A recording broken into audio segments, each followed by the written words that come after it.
is this?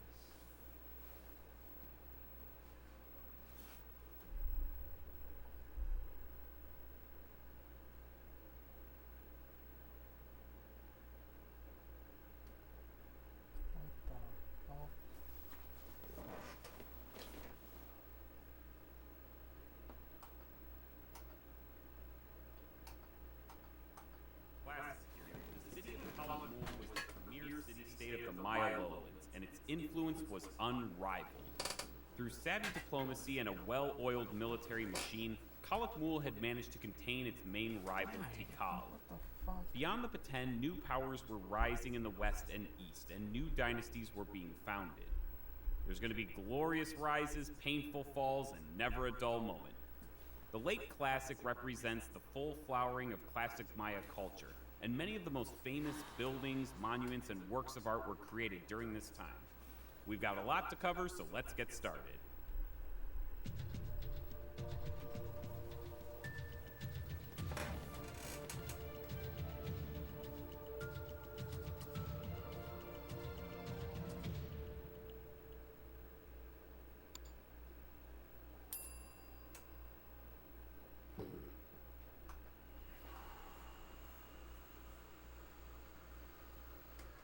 It's about time we took a look at one of the most famous Maya cities during its heyday, one that you're probably familiar with, Palenque. We already encountered Palenque in part 1, but just to recap, Palenque developed into a regional power during the 4th and 5th centuries. Unfortunately, it found itself a target of Kalakmul in 599 and 611. This was very unfortunate timing because the dynasty of Palenque appears to have been in crisis. To chronicle this, we need to turn the clock back to the beginning of the 6th century, at the end of the reign of Akalmonab I. This man's rule at the city was pretty uneventful, although later records accord him an unusual prominence in the history of the dynasty. Future reverence aside, when Akalmonab I died in 524, there was a 5-year gap between him and his successor, Ka'an Hoi Chitam I, which is a bit suspicious. Ka'an Hoi Chitam I would rule for 36 years, and when he died, he was followed by a series of distressingly short reigns. His immediate successor, Akalmonab II, possibly the grandson of Akalmonab I, only ruled for 5 years before his brother or half-brother, Ka'an Bahlam I, ascended and ruled for another 11 years. When he died, he did not leave a viable male heir, and so Palenque installed its first queen, Lady Yol Iknal, in 583. She may have been a sister or daughter of Ka'an Bahlam I, but we can't be certain. It's during her reign in 599 that Kalakmul attacked. The inscriptions at Palenque that record this event say that Palenque's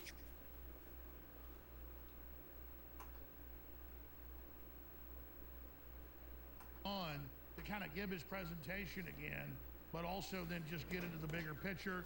Obviously, he knows a lot about what's happening to Trump. He was there in the White House, some of the White House meetings. I see a lot of people turning against Trump that said he was innocent before, which of course he is, now turning against him. There's a lot of angles to this, and Patrick's always got some real insight, kind of x-ray vision on this. So Patrick, thank you so much for joining us. You've got a magazine, you've got websites, you've got a lot of things on Twitter. Patrick Byrne, B-Y-R-N-E, Patrick Byrne. You've got deepcapture.com. Thank you so much for coming on with us. You've got your Capital Times magazine that you inform people in D.C. on. So thank you so much for being here. Alex, good to be on with you. You look well. Thank you, sir.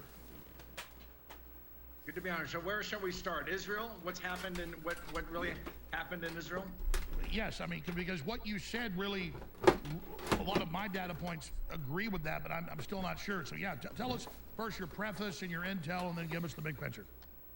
Sure. I've been spending time in Israel the last few years because of, and by the way, I'm kind of in a cheap motel in West Africa, so pardon, there's not really a great background to show you. I've been in the blockchain community in Israel on and off for the last 4 years, and there's a wonderful blockchain community, and there's a Silicon Valley in Israel. And that Silicon Valley takes people right out of the Israeli Defense Forces, right out of their version of the NSA, and that's often the Silicon Valley people there. It's just on the beach near Tel Aviv. And that community really supports the Israeli intelligence, and there's a community, and there's a lot of companies in that Israeli version of Silicon Valley. There's a lot of spin-offs that get going, and they do cybersecurity, they do hacking, they do counter-hacking, and Israel has maintained such an edge in intelligence because they're very tied into that very vibrant community of cyber security. And by the way, that's well known. I mean, I think Israel's like 4th in the world now, like China, Silicon Valley, a few other places. I mean, they're the top of the game. Right. And now there was one company there, Paragon. They got very deep connections in with the American Uniparty, and in particular, the Biden crew of Anthony Blinken, Avril Haines, and Dan Shapiro, who was President Obama's ambassador to Israel.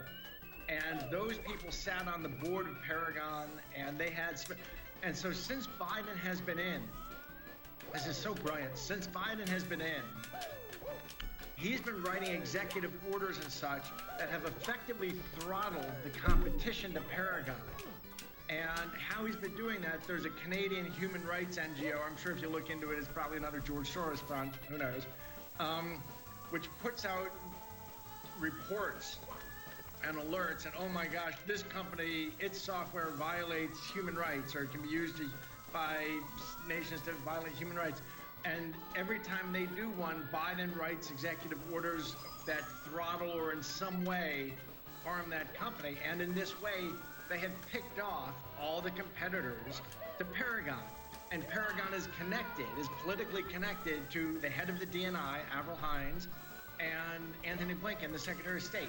So it's a dream setup. They have used, and Ehud Barak on that side, on the Israeli side, and General Gantz, this guy, General Gantz, who's now in the Netanyahu cabinet.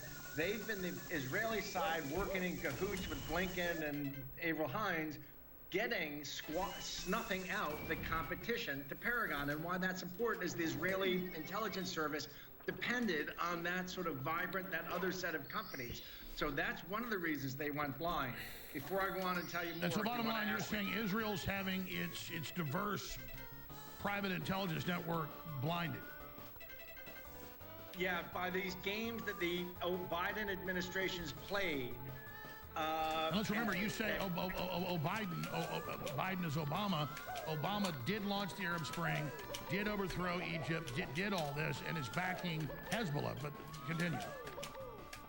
Well, by backing by the Biden regime picking winners and losers through their political connections, they really suppressed one side of the Israeli cybersecurity industry, which has hurt the intelligence service. And then on top of that, there's this very interesting political dimension.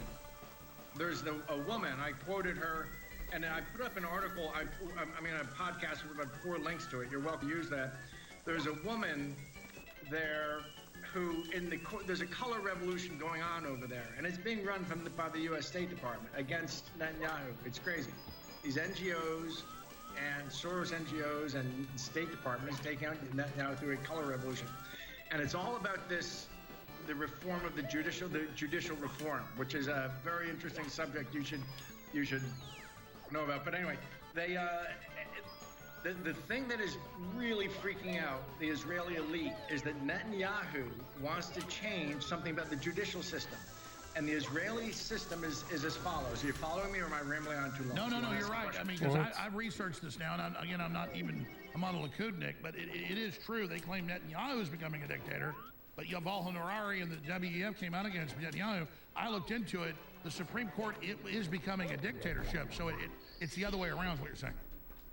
Yeah, there's this very strange rule in Israel, which does not have a written constitution, but the rule is the Supreme Court can strike down any law that doesn't meet the fundamental principles of Israel.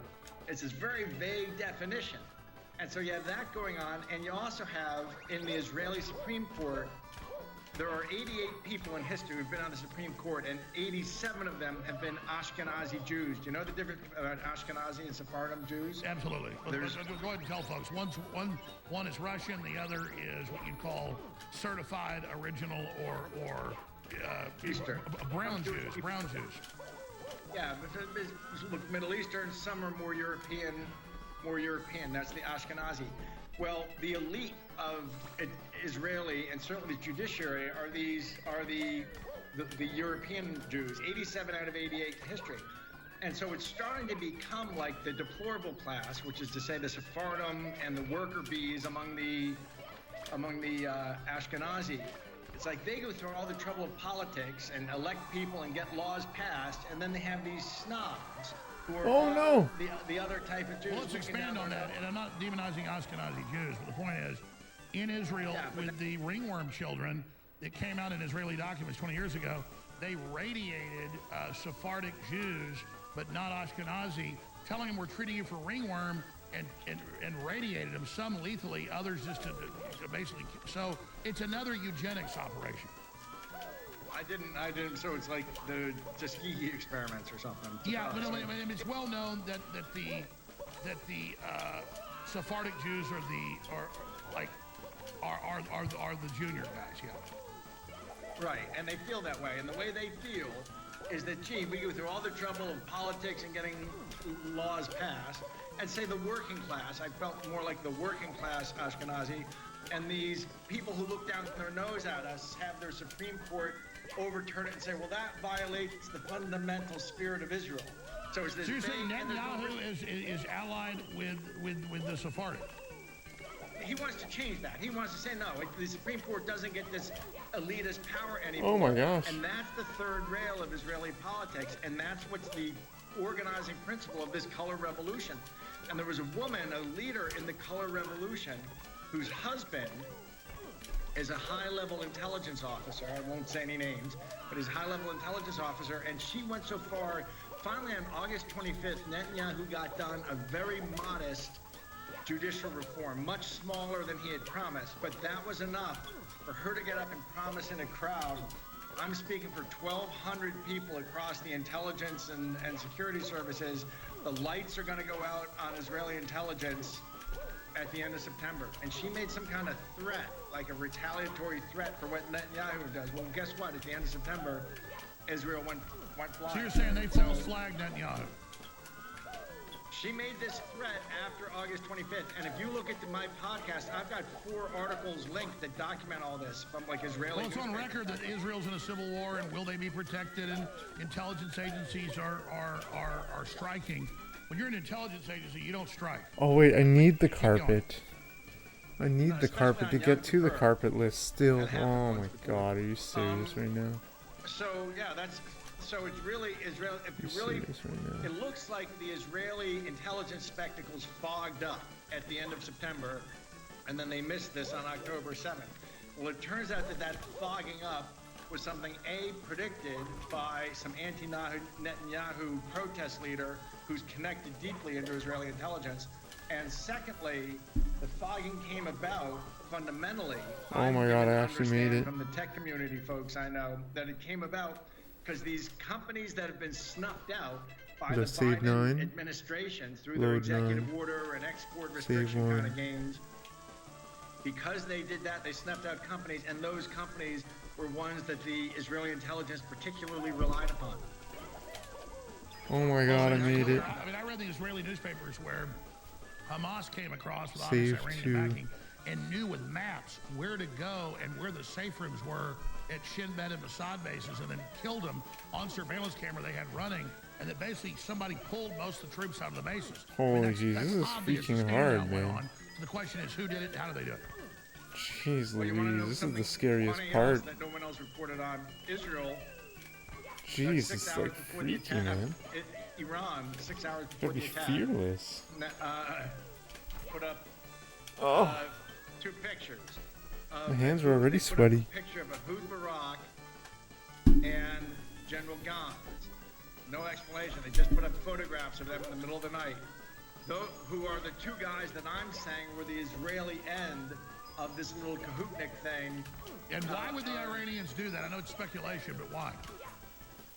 And well, they were sending a signal, and they were embarrassing photos that showed they had been hacked. They weren't Scary, man. I've only heard them described. I haven't seen them, but I understand it's like one of them in his underwear with a bottle of whiskey kind of stuff. Nothing Hunter Biden level kind of stuff, but just like one of them in his underwear with a bottle of whiskey. But it was to show that they had hacked these guys. And that they knew, and they would hold that as a card. And so yeah, so how do you put all, you now know what I know. Those pieces are connected somehow. But again, as you know is so often the case, but one thing we do know is the mainstream narrative is not true. There's much more to this. And then Biden keeps them from going in. I mean, what do you make of this? What are you hearing? Well, that gets, I'm not that up on the news. I sort of deal with it more at the philosophical level of, Oh my God, I made it. you know, the just war kind of stuff. And one thing I should address, I'd like to address two misconceptions. And I've had a lot of exposure on the Arab side. I've also I often say I grew up, I majored in Catholic, I minored in Jew. So I'm disclosing my roots and honestly and such. But I ended up in my 20s and thereafter spending a lot of time in the Muslim world. And so I've kind of followed these issues for a while. Jump kick it. Israel is not on stolen Well, why don't you land. just say it, Patrick? Because you said it before and we've checked with folks. You've been a U.S. government intelligence operative for a long time. Thank you for that. I know what it's about. That's why you just, okay, but the point is, keep going.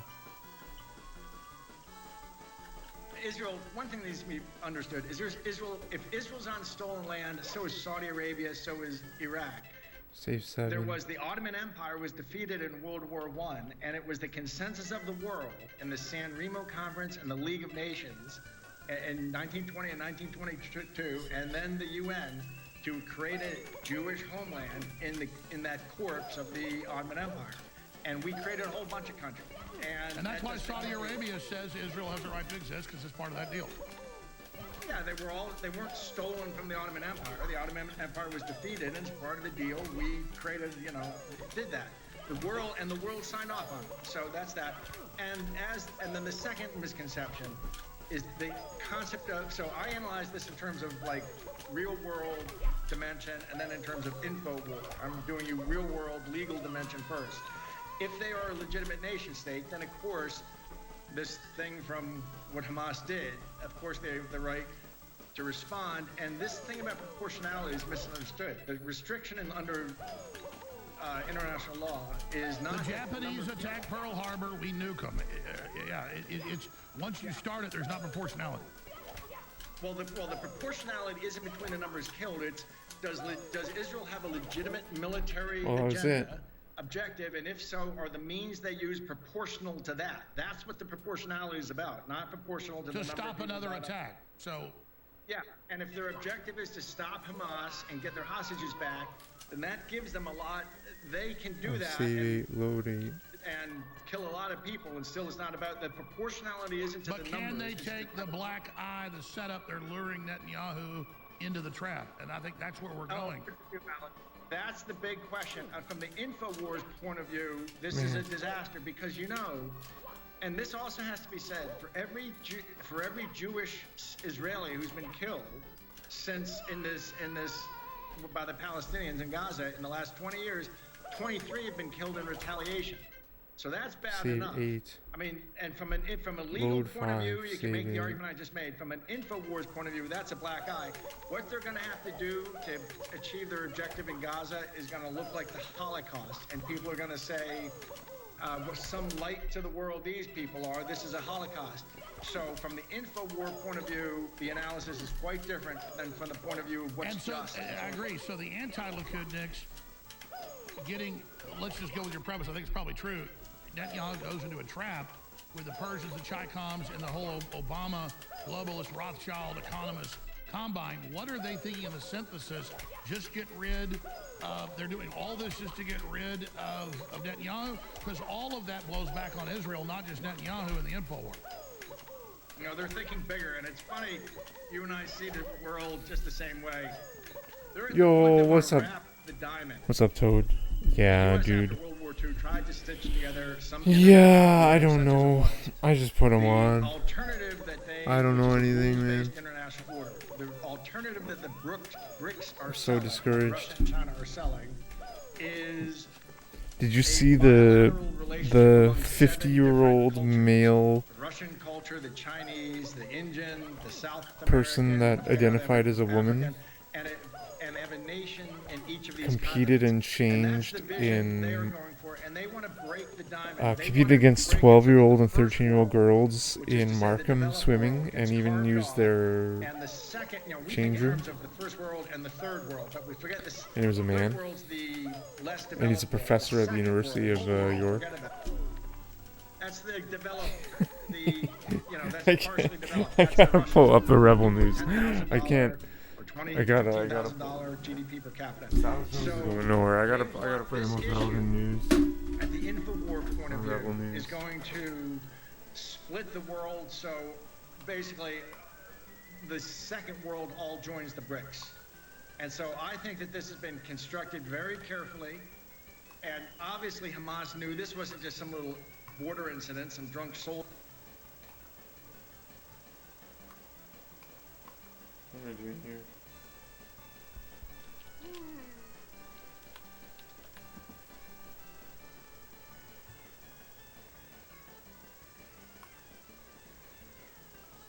Many for rebel news in Ofakim, southern Israel.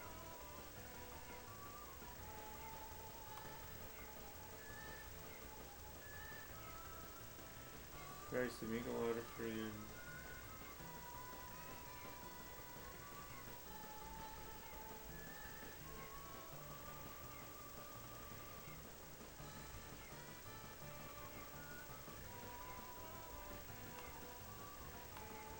So that means So that I could come to an event like this. I nothing could wrong say I against identify as a 13-year-old transvestites. girl I love and swim with a transvestites. I do. 13-year-old girls. we base on I love all Canada people. registration. But I don't if the think swimmer you registered can in Swimming Canada, go into the children's registration bathroom as a man she will be eligible of the to opposite sex. actually swim in this heat. David Menzies for Rebel News But this here guy's a in Markham, professor Ontario, at York and University, the man. Markham Pan Am Center. This is host to a swimming competition. And here's the deal, folks. We were tipped off by some concerned parents that a travesty was occurring in the swimming pool. And to quote the old Sesame Street song, one of these things is not like the other. One of these things does not belong. Which is to say that all of I the love swimming transvestites, races I do. here at the Richmond Hill Aquatic Center's Fall Classic, My they are cousin's a segregated transvestite. by sex and age, except for one. On Friday, I hate him a because he race took discriminated place due to the in vaccine, which but that's another there were story. 10 participants. 9 of the participants were teenage girls. They were either 13 or 14. And one participant, if you can imagine, was a male, age 50. That's right, a 50-year-old male competing against teenage girls. Now, the name of this person is Nicholas Sapita. He goes by his alias these days, and that would be Oh, Melody it's just too much. Wiseheart. 50 years The old, very man. idea 50. that a 50-year-old male is competing against teenage girls, it goes beyond parody. That's why my cameraman Efren and I have come to the Pan Am Center. We want to find out why this travesty is being allowed. What does the Richmond Hill Aquatic Center have to say about it? What does the governing body, Swim Ontario, have to say about this? And even Nicholas's own club, the Orangeville Otters. We're going to go in, try to find out if we can find anyone in charge to explain how this latest slice of transanity in the pool. Oh is man, I being do not agree with allowed that in the first word. place. And we're just doing a report on the competition, and we understand from concerned parents. Oh, okay. I don't know exactly what's the purpose of this. That's why He I'm came I'll tell in you, so third we were too. tipped off by He concerned lost parents of swimmers to that, a 13-year-old got and a to compete 15-year-old. against teenage girls at a Friday event. We're just wondering, how does a 50-year-old male get to compete with teenage girls? Well, it's not actually, I don't think that it happened because I'm actually the competition coordinator for this meet. I do not recall there's a 50 years old man swimming in here on the Friday, competing with little kids. The registration of the swimmer is based in Swimming Ontario and Swimming Canada system. It's too much, man. So when we actually run the meet, we're validating the registration of the swimmer, making sure that they're registered, and also their time for the swim. So what happened is that when we accept those swim entries, that's what we do. It's all going through a system running by Swimming Canada. So what happened is that, yes, it's my mistake. We did actually, indeed, there was someone actually swimming on that. Okay. It's not gonna work. That would be Melody, right? Well, I don't know exactly because I wasn't present. So There's no name on that list? Yes, there's a lane in here. That's why I'm saying I'm Oh, validating no. whatever the sheet that you How do I load it yet? However, Let's save 9 or each section. So what happened? let's load that 5. section is actually allow any. I was 8. Load 4, so I want to load 8. Don't get into with me on H because it's all based on what Swimming Canada's registration. But Mr. Chan, what I don't understand Yeah. is that 9 out of the 10 participants were like female, right and there. either 13 or 14, and the 10th participant was a male, 50 years of age. Okay, so as I said, don't talk about gender for me because I do not know because the registration, whatever they enter, this is a 13 years old girl. Yes. So the registration in Swimming Canada, as I say, when the entries comes in, we're validating, we only have a girl and male event. So what happened is that whatever registration in Swimming Canada for that swimmer, whatever gender, it goes into whichever event. Girls, and so that means So that I could come to an event like this. I could say I identify as a 13-year-old girl and I swim with the 13-year-old girls. we base on Swimming Canada registration. So if the swimmer registered Save in Swimming nine. Canada registration as a female, she will be eligible to come down to actually swim in this heat. Now, obviously, if you actually jumped up with a man with all the girls, that will be a question for us, right? But on the other hand, in terms of accepting the swimmer, Yeah, I don't think Mario speedrunning is for me, my man. Well, Mr. Chan, I'm if you can realizing get that this. Swimming Oh wow, that was Canada- pretty yes, fucking I'm close. actually trying to get that. Just wait for him. Okay, with him. It's too late though. I wasn't expecting me to get it. I think I got it. I got the perfect jump, Okay, but and the that's second one Dean I Bowles. He's the I paused CEO too of late. Swim Ontario. Yes. What about the fellow Damn. with Swim He's actually Canada? officiating. I can't actually pull him out. Sorry. Would he want us to come back Nope. I later? think it's No? too far, How too come you'll not late. talk to Because us? I actually pull him, he has to go back. But on the other hand, the three of us are on the phone with Okay. Dean. Okay. And then Dean is actually happy to. Ah, I actually talk fucked with it you guys up. on Monday. Is Dean available right now? Because we have No. we might have to do a follow-up We story. actually interrupt him at the middle of something. This is a Sunday afternoon, right? Keep that in Oh, mind. okay. So, then. So he's not on site then, right? Okay. no, then. no. Okay, so talk with actually Dean on Monday. Well, there you have it, folks. We did try to get their side of the story. That would be Swim Ontario and Swim Canada. The Swim Ontario official, I guess it's a day off for him. Come The Swim on. Canada was official, really according close. to Mr. Chan, he doesn't want to come on camera. He's much too busy even after the event is over. So we will reach out for a follow-up story in the days ahead. Now, we don't have any video of Nicholas / Melody in the pool. However, we do have a clip of this clip? person. If you can imagine, he's a professor at York University, and he was That was recently it! at the McMaster Dude. Symposium on Cognition, Learning, and Education. Here, check it out. I'm going to start off the talk with a little What? Why? my secret that I That actually was tell it. my undergrads, thankfully fourth-year undergrads, so they don't realize that Why? it's early in their career. Massing or cramming for an exam actually works really well, and in many cases, cramming for an exam is better than spacing. And so I want you to take that little message right there and think about That was it. Yo, that was it, Russ. You see that? Yo, what up, Russ? How are you, man? What happened there? I reset. course that might help So that means I got the. That means I got it, maybe. maximize long-term retention. This is assuming that you as a teacher actually cares about long-term retention. So what can you do to make Like, long-term what happened, man? priority of what happens in the course? Because really it's up to you as the teacher. Can you clip that? Now, here's Can you the clip thing. what happened, In if addition to possible? being a professor at York University, Thanks, two of man. his research areas are children and youth. Oh, and by the way, the swim club Nicholas belongs to, that would be the Orangeville Otters, they have had some media coverage going back to last February. Oh, nothing to do with Nicholas / Melody competing with teenage girls. What the heck, Rather, Viperstar? it was a lifestyle piece.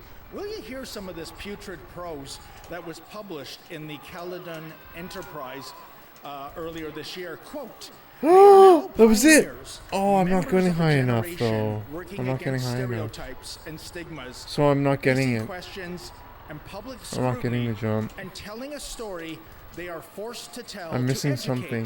to I don't think I'm doing pacify, the to priming explain, right. to help others grow. I got the first and the glitchy world wall to jump and not evolve, the second end one. quote. Wow, can you believe that? And absolutely no mention how much Nicholas charges to haunt a house. Anyways, I think what we found out today was two things. You know, they say it's not necessarily the crime, but the cover-up. I Like, think that's pretty it's fucking both good. in this case. I don't know The if it's very perfect, fact that though. a 50-year-old biological male was allowed to swim with teenage girls is completely offside. Like that. And you saw at the beginning, maybe cover up Oh, I think is I'm too starting harsh to a word, but understand, we my were told friends. This emphatically, might oh, work. there's no way a 50-year-old man was swimming with girls on Oh, that was Friday such a good and attempt, later, though. That well, was a really we good were attempt. factually bulletproof on that. Folks, we're not going to let this sit. We're going to do follow-up stories. We're going to reach out to the regulatory authorities at Swim Canada and Swim Ontario. But then again, maybe like the rugby people here, they're going to not respond.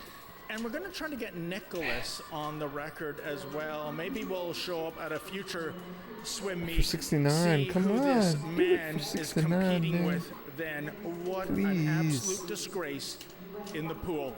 For Rebel News, I'm David the Menzoid Menzies.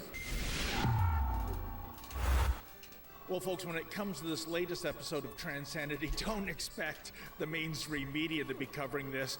It's either too much of a third rail issue, or actually they applaud such inclusion.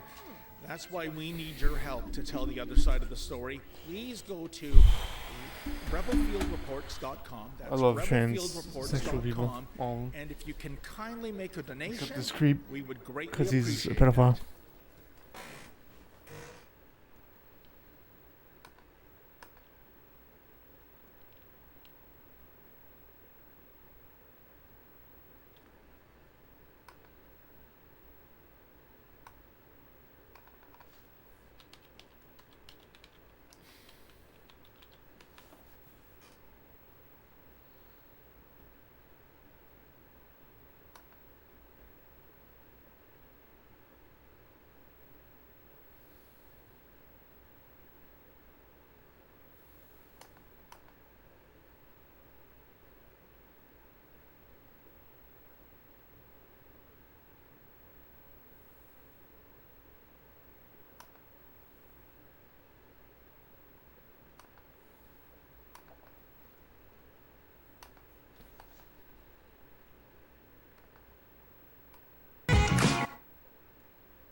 Let me just get my pants on. You know what I mean? I get. Oh.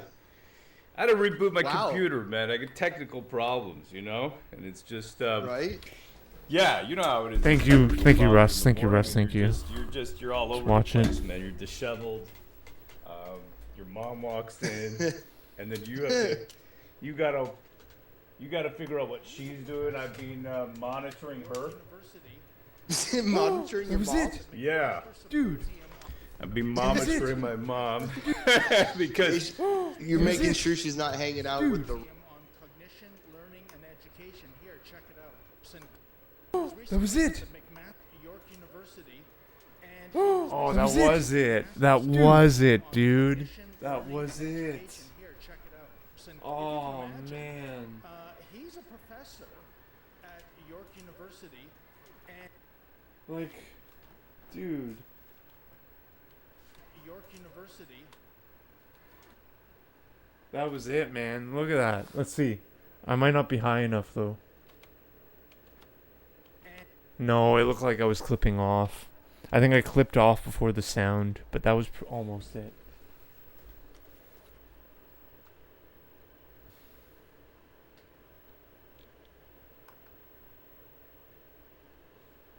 Thanks, bro. I'm having a fucking morning. What? Assholes, they do that All kind right, be of right thing. back. Be right back. I said, hail the chat. Hail, brethren. How you doing? How are you, Pan? Hail the chat. Good. Yeah. Good. Morning. Let me just get my pants on. You know what I mean? I get. Oh. I had to reboot my Wow. computer, man. I get technical problems, you know, and it's just. Right. Yeah, you know how it is. These technical problems in the morning, and you're all over the place, man. You're disheveled. Your mom walks in, and then you gotta figure out what she's doing. I've been monitoring her. Monitoring your mom? Yeah. I've been monitoring my mom because you're making sure she's not hanging out with the wrong type of people. Oh yeah. Sorry about that. She's Sometimes you do that. You got to keep your mom in line. You got to say, "Mom, stay away from that guy or that lady." Yeah, I know that it's a person. lady. She's got a friend of hers, and she's just going. I don't know. She's going gallivanting, and I'm just like, "What are you doing here?" I'll show you the screenshot of the text message that I. You got a text message? Yeah, exactly. Because I got to keep an eye on her. You know what I mean? She's. It's like I'm her dad, at the same time as she's my mom. Do you know what I mean? Mom, showing off your text messages, Ma. It's okay. She'll be all right with it. Here you go. Make me an omelet. There you go. You see that right there? Omelet. Okay, it says. Okay, so who's green? Are you Oh, green? wait. Oh, sorry. The address is there. Ah, shit. Oh, God. No. I'm having a fucking morning. What have you done? Val. Totally What have you done, bro? We're off to a great start this morning, rising above the technical issues, the limitations in the internet, and we're dealing with mom. Damn. Anyways, Your whatever. sister says, your sister in the chat, hail sister. She says, idiot. It's over. Oh shit. Good God. God. Fuck. Okay. I don't know what that was, but Gat disavowed it, so I'm gonna disavow it too. I'm having a problem. I'm having a mental problem. You know that? And we got a great show for you too. Yeah, we do. We really do. Okay, all right, let's just get on with it. Oh, man. I feel like the Disney CEO, you know that? That's how I feel. I feel like the Disney CEO today. Take a look at this. Here we go. Wow, from the New York Post, it says Disney CEO Bob Iger overwhelmed and exhausted during company slump. Wow. So they're taking a beating, huh? Right? Yeah, exactly. I wonder why, they have that saying, go broke, or get woke, go broke, right? That's it. Hard place has doxed himself. Start the car. Yeah, go woke, go broke, get overwhelmed and exhausted. That's how I feel, man. I feel overwhelmed and exhausted. I got a call this morning from the CRA, actually. So remember, this is where it started this morning for me, like 9 a.m. Because I've been saying, what did I say? You reminded me, Pan. I've been saying, come at me, dog, right, to the CRA. Yeah. There's been a couple shows where you did say that to them. And they came at you. They did. They're like, you didn't file, you didn't do this, you didn't do that. And I'm just like, and I'm waking up, and I didn't even take the call because I'm just waking up. I don't even know where the hell I am. And this is the second morning they called me. And it says like GDC GOC, and I answer the phone. He goes, "Hi, this is Pierre, agent number, and I'm calling from the CRA." Actually, Pierre's probably watching right now, and he's like, "I'm gonna screw you, bro." And damn, yeah, Pierre, man, don't screw up. Don't do it. Oh man, go easy on it, Pierre. I know I gotta get all my accounting in order. I just haven't done it, man. It's just been a mess. Now, thankfully, I got a fantastic fellow who's going to be helping me. But I feel like Bob Iger. I feel like the CEO of Disney, except I'm not a Peter. I mean, I'm not a anyhow. So we just keep going over here, right? But that's how my morning started, man. The CRA calling me up, and these agents, and I'm telling you, they're so tricky. I'm looking at Bob Iger's face, and it just makes me feel sick. I don't know who this devil is either. Nelson Peltz, the billionaire hedge fund manager. Yeah, see what I said? I could tell he's a vampire just by looking at him. And you just keep going down, right?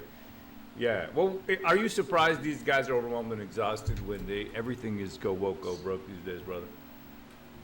Yeah, no, not really. I mean, I've seen how they've ruined Star Wars and how they've haven't done service to Marvel, and just made everything about politics and whammon. Nothing against the girl boss stuff, but maybe they've overdone it just a little bit in a lot of their shows. Right. I should, man. I I really should. got a question for you. You want bad news or you want bad news? I can talk to you about. I can show you this guy's face right here. Okay. Let's You do want bad news. You want bad news or do you want bad news? Bad news. I also got this over here. Okay. Some bad news Okay. over here. I got some more bad news if you want. Here's another bad news. How about some bad news? Or you know what? No, I want happy news, man. What I'm going to do is I'm going to look at Trudeau's wife in the seaweed bath. Is what I'm going to do. What the? Did someone? It says get unable dumped to in add the VIP, water? What bro. is this? Why? I'm doing You got good Coke? news Oh, right dude, now. I Because saw I'm that. good How is it? vibes Is it only, good? Right. That's what I said this recently to a friend of mine. Okay. And I said good vibes only. I just want good vibes. Is this like hippie stuff? Is she a hippie? Yeah, this is a seaweed tank. You wrap yourself in seaweed. Yeah, you ever done this, brother? You ever wrap yourself in seaweed and just relax? No, but I mean, what's the point? What's it supposed to do? Let me take a look. It makes over you here. smell like fish. Trudeau, ex-wife, seaweed. Let's see what happens. There you go. Okay.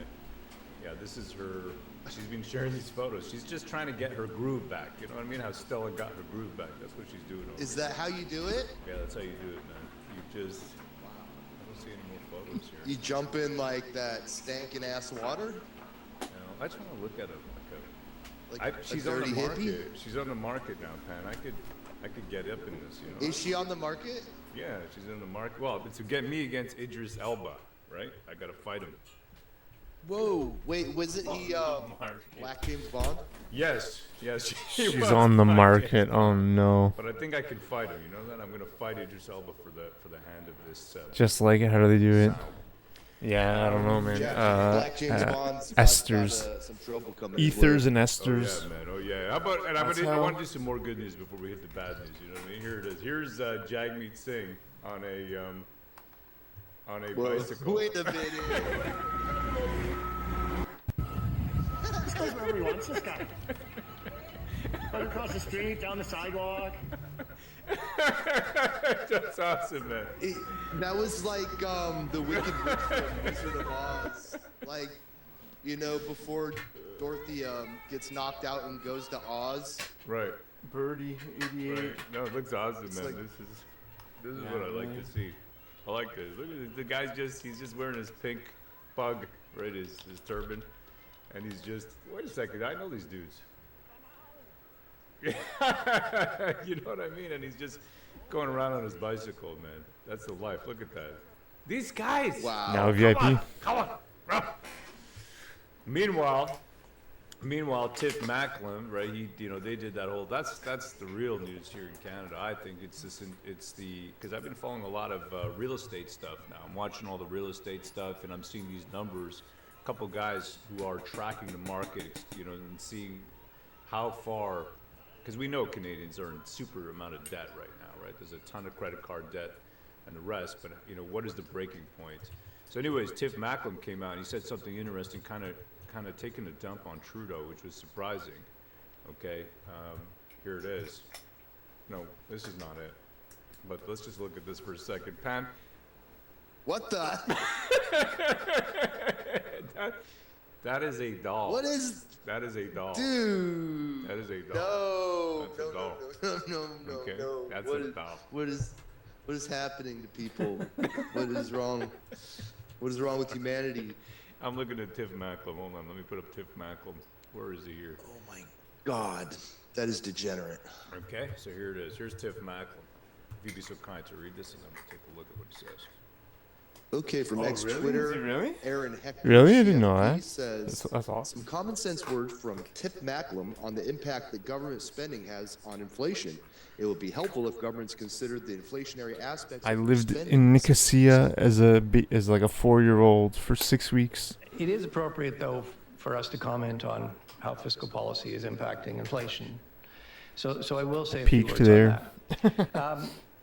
So there's different ways to look at it, but one way to look at it is look at the growth of government spending. So our best estimate is the potential output in the economy is growing at about 2%. So supply.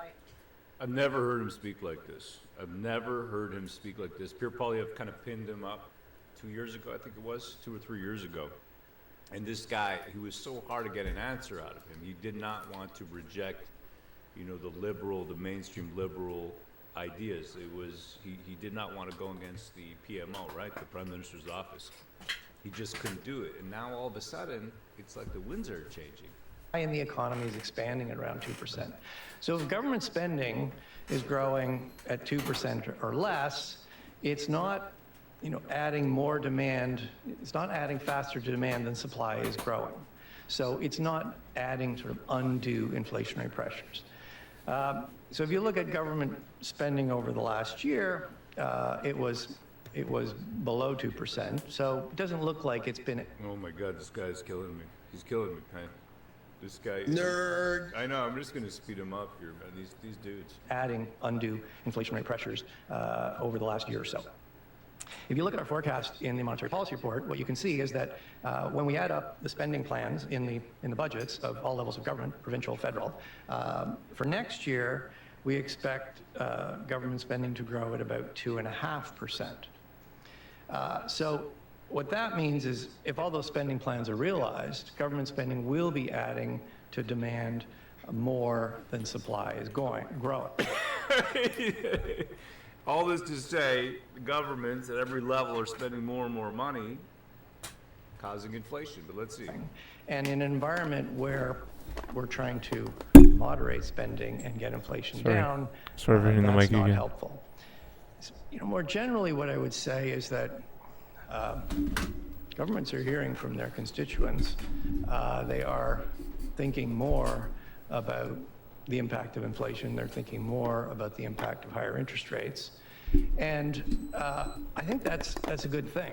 And, you know, in that regard, you know, it would be helpful if governments considered the inflationary impact of their spending decisions when they're making their spending plans.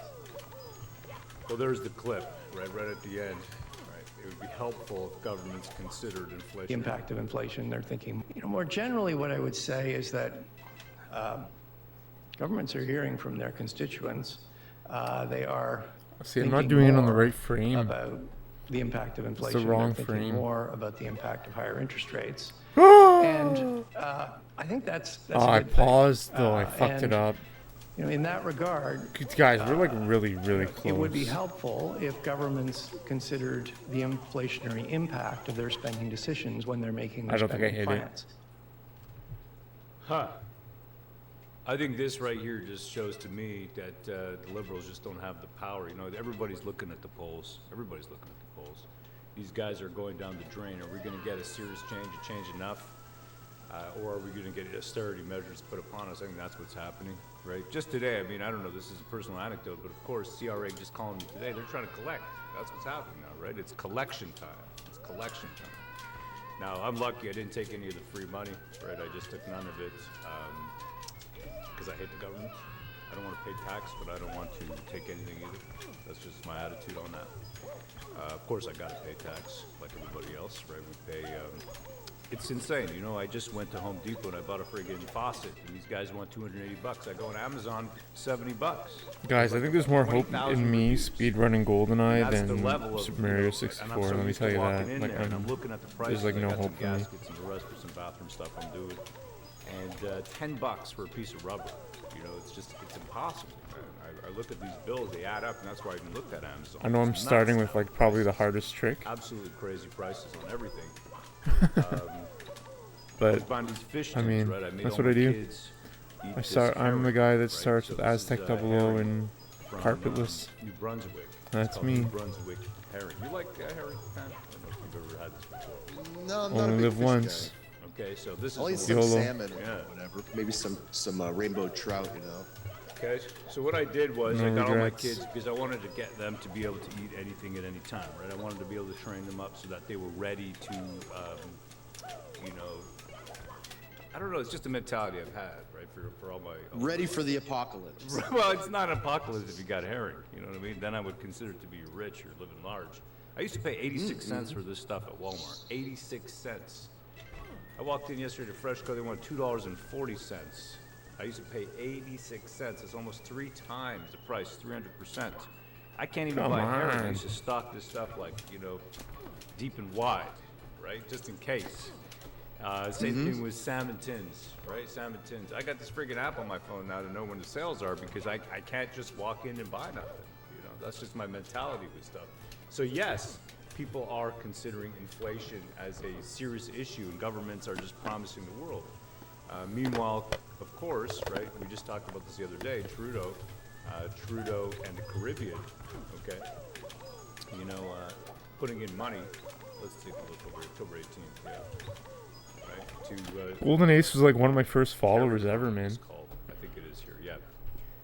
Back in like Oh wow, early this is amazing. 2020, I didn't even realize along this. with Canada Toad. joins with other international lenders Toad such as Ski. the World Bank, which have agreed to insert C clauses in its new loan agreements with countries.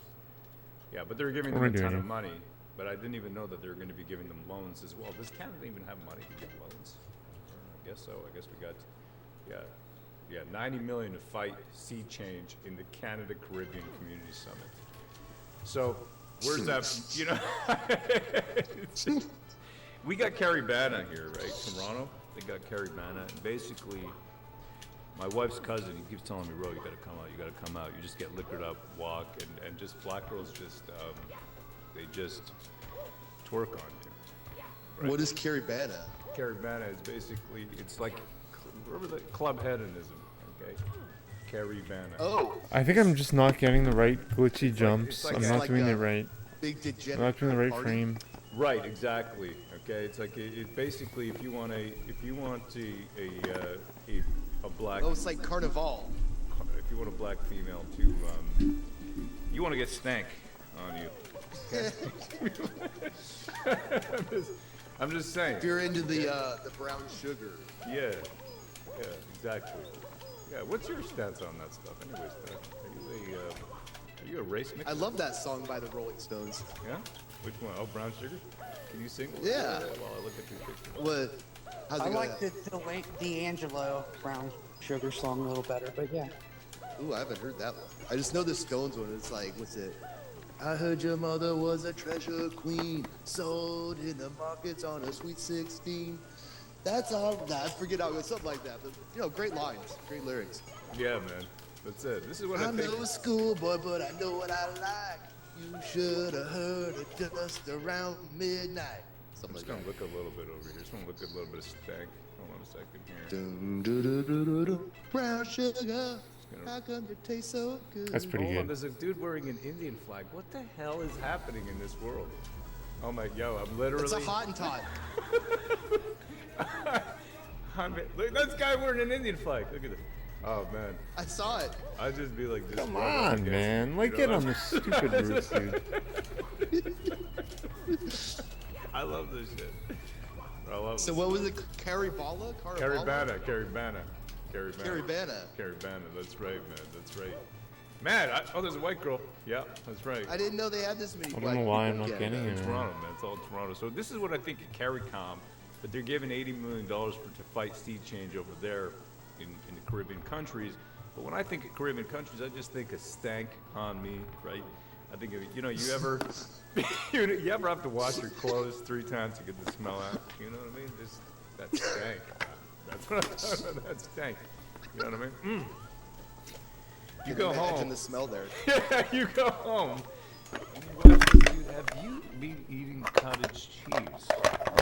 It's like a mixture of like stank and cocoa butter. I love it, man. Sign me up. I'm ready to roll. That's it. Guyana, this is Jack B. Is this a Pride Parade? This is Lorenzo Sleestack. No, this is a man. Am I a race mixer? I would say no. But yes. Yes, I am. All right. I'm warmed up. Do me, Tedros. Do me. Oh, all right. I'm ready to roll. All right, here we go. We got Matt W. and he says, Tedros claims we must follow through with national ratification of the WHO pandemic treaty as disinformation eroded trust between people, governments, and institutions. all right, here we go. Uh-oh, I'm going to get annoyed. Last month, the UN General Assembly adopted a political declaration on pandemic prevention, preparedness, and response, underscoring their commitment to meet shared threats with a shared response. The COVID-19 pandemic upended lives and livelihoods, disrupting societies and economies.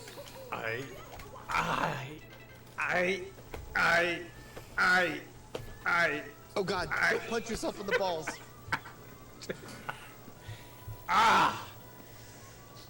God! His life is pain! Was I born to suffer? And exposed and exacerbated political fault lines within and between nations. It eroded trust between people, governments, and institutions, fueled by a torrent of mis and disinformation. And it laid bare... His mouth! Shut your mouth! Man, okay, and I'm going to say something that's racist, okay? Oh, wow, insane. Oh. It's really racist, but I'm going to tell you something right now, right? Well, they're sending Americans there, Yeah, right? there's I heard. Let's put it this way, right? Certain races we like more than others. Everybody's got their own preference, right? Some people like Japanese. I know, Gat, you like the Japanese. And then there's Japanese. Japanese, right? I like, yeah, Japan and Brazil. You know, that's pretty much my favorites. Yeah. For me, it's Dude. so I'm not a huge. Shit has I'm not really escalated into so the fast. Culture, right? The Arabian culture, put it that way, okay? I'm not really into the Arabian Like, I've just been here culture. playing Mario. I'm not super into the African. I know, culture. I don't wanna Now, sound the like thing a is that jerk, when you but put man, an it's crazy. Arabian and an African together, it's like two like pandas in a zoo. less than like a you get freaking Tedros, month. Right? This is the dude you get. It's insane. And I'm just saying, right? There's certain, like, for me, it would probably be, there's other race mixings that I would be like, yes. Yo, thanks for sign being me here. up, right? Like maybe Appreciate it. a Caucasian with a Japanese, I'd be like, oh, all right, you know, hey, how you doing? What about an Aboriginal pygmy with an Eskimo? You mean a pigamo? Is that what you mean? No, There because you I'm go, not. yeah. I'm not That could doing it work. right. A pygmo. I'm just pygmo. saying, man. I'm just saying. It's like Because you I gotta got unpause piracy, on you got the black, on the you know, wall you kick got frame. I looting, think. You take the piracy and you mix I the looting, think. and you get a friggin' Somali pirate, and this is what I'm looking at. Here we go. Because I'm not glitching The this wall searing kick. I'm just inequalities wall of kicking. our I need a world, glitchy wall with the kick. poorest and most vulnerable I need a double communities glitchy wall the kick. hardest hit. The first The one I'm next getting pandemic sometimes, I is think, not because I get really question of high. If, but of when. Stop it! Stop it! Stop How it! nice. Stop it! Stop it, Tedros! Stop it! Stop it! Not when or not if, but when. Not next time that I shart. It's not a question of if, but when. He's hoping it starts tomorrow. He's hoping it starts. Jack B says I was an equality and they called me Yum Yum. Yeah, hard to listen to, says Lydia. I know. Don Boulay, I'm a very proud Caucasian. See, I'm not- That's what I'm talking about. Yes. Jay Mason, I've collected Japanese, Asian, African decor my whole life. Yeah, It's not right. You know, you like it's collection. You know, you want to collect Africans and Asians and Japanese. How we doing, boys of all genders? Says Alba Witch Wiggler, right? And we cannot afford to repeat the same mistake of the past. That's why WHO's member states are negotiating a new pandemic accord and amendments to the international health regulations. No. Ah, to too- I strengthen went too the far. framework I went for too the far. global response to Damn it. pandemics.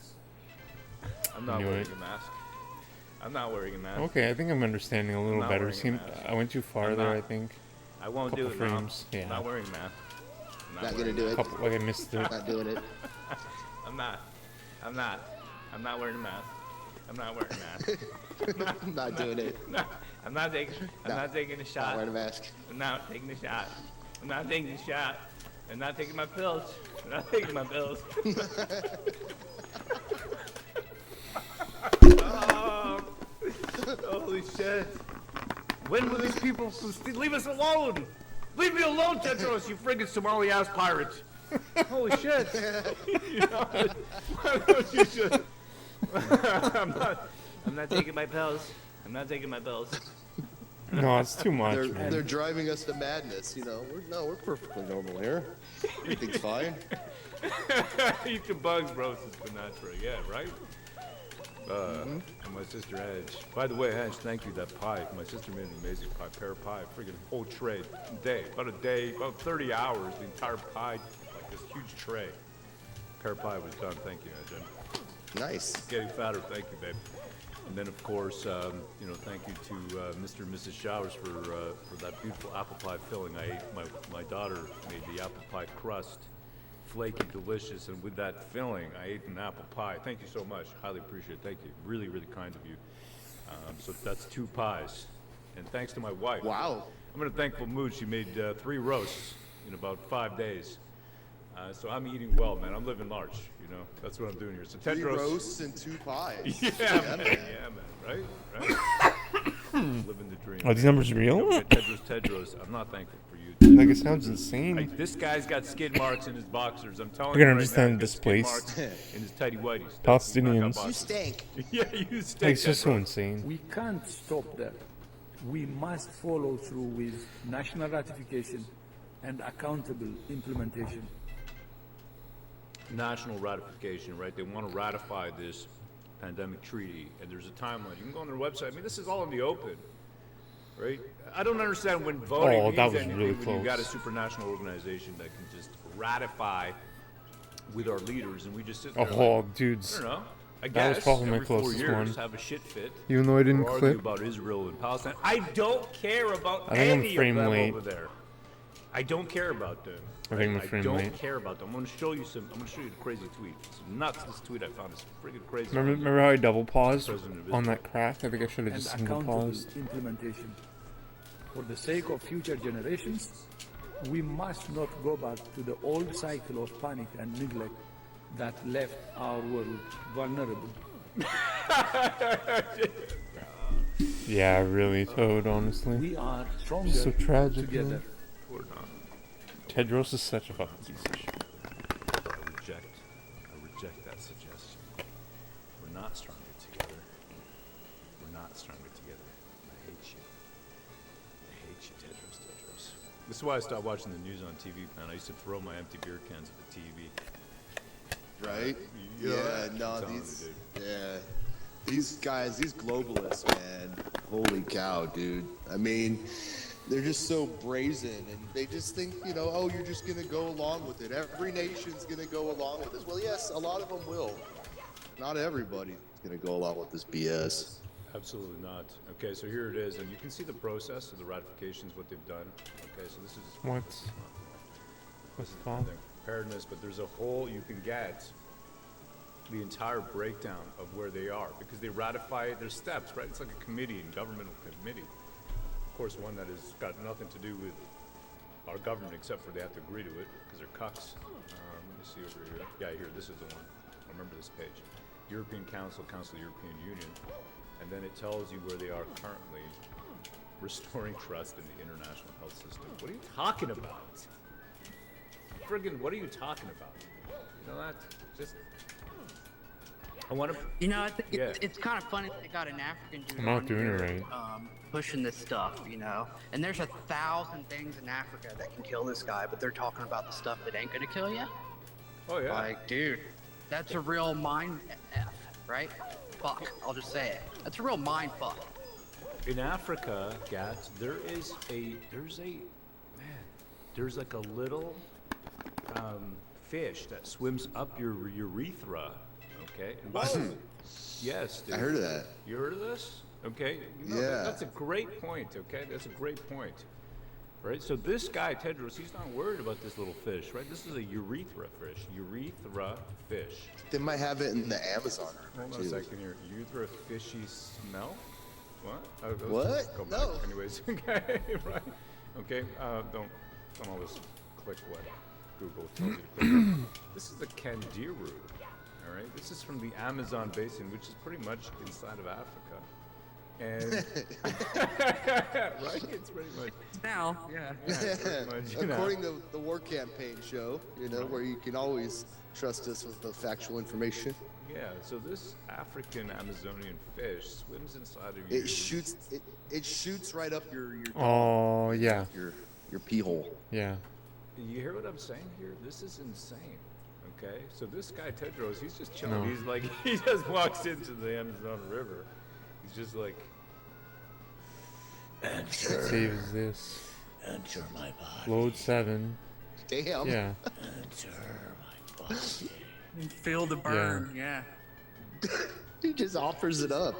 Enter my body. Enter. Then a fish shoots straight up his pee hole. he goes right inside and makes his home inside.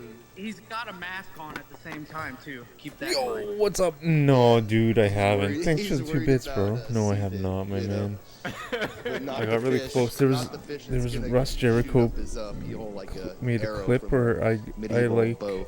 I got really close, Medieval but I bow, didn't right? never Yeah, made that's it a up. good one. I like that. I don't think I'm doing it Yeah. right. So I don't think I'm can you doing stop worrying about all that on the stuff right frames. And maybe just worry about your You know what I mean? run. Okay, and by the way, I want to tell you. Because I think what I you read do or I heard you to need track like 2 double glitchy I know this. jumps or I whatever. realize not everybody knows this, but all you Setup. got to do is drink a lot of water and flush your body out, and then sleep completely naked. You have to air all your stuff out. All right. Oh. I'm not a doctor. It's not medical advice. I'm just saying what I know works and what will work for you. And I've heard other people What do I talk do about here? other reasons why they think they get it. Shit, I forget the setup. My I opinion, might have messed it up. take it for what it's worth, but I'm pretty sure it's correct. That, You just right? need to sleep nude, drink water. Okay. Not everybody Why is that gets different a urinary from tract the save? infection, but if you do, just air out all your holes. Just air your stuff out. Everybody knows this. Air it out. Yeah, air it out. Lol, with Billy D. There we go. Yeah. So good. Okay, I'm gonna save this. Save Cranberry 7. juice. A lot of people got the cranberry juice. Yeah, there's always a natural cure for things, says Bond. That's right. There's always a natural cure. A la commando, says Phoebe. You got it. Just Looks right. Thanks, bro. Pass me through. all right, Yo, here we thanks, go. guys. We got, so the WHO is not happy with the pandemic treaty. But it's They like wanna frame go perfect, further. right? We I got might another not one. be Here, doing pass it on right. to read, but- What's up, Ninja? How are you, man? Thanks for being here, man. Okay, from Deutschland. Ninja's a legend, Says, 16 star scientists runner. Want WHO to declare sea and nature But no, crisis after this Ninja, a I health think emergency. I realize I'm not going to be Scientists have called on the World Mario Health speedrunner Organization anytime to soon. declare the sea and nature crisis as a health emergency. Okay, so Very this, twice. just to bear in mind, this page has been translated. I translated with the Google Translate thing that you get. See this? Ah, okay. This is the original. Oh, I see. Right, this is the Okay. original German. So you can just read that in German, but make it sound like we're.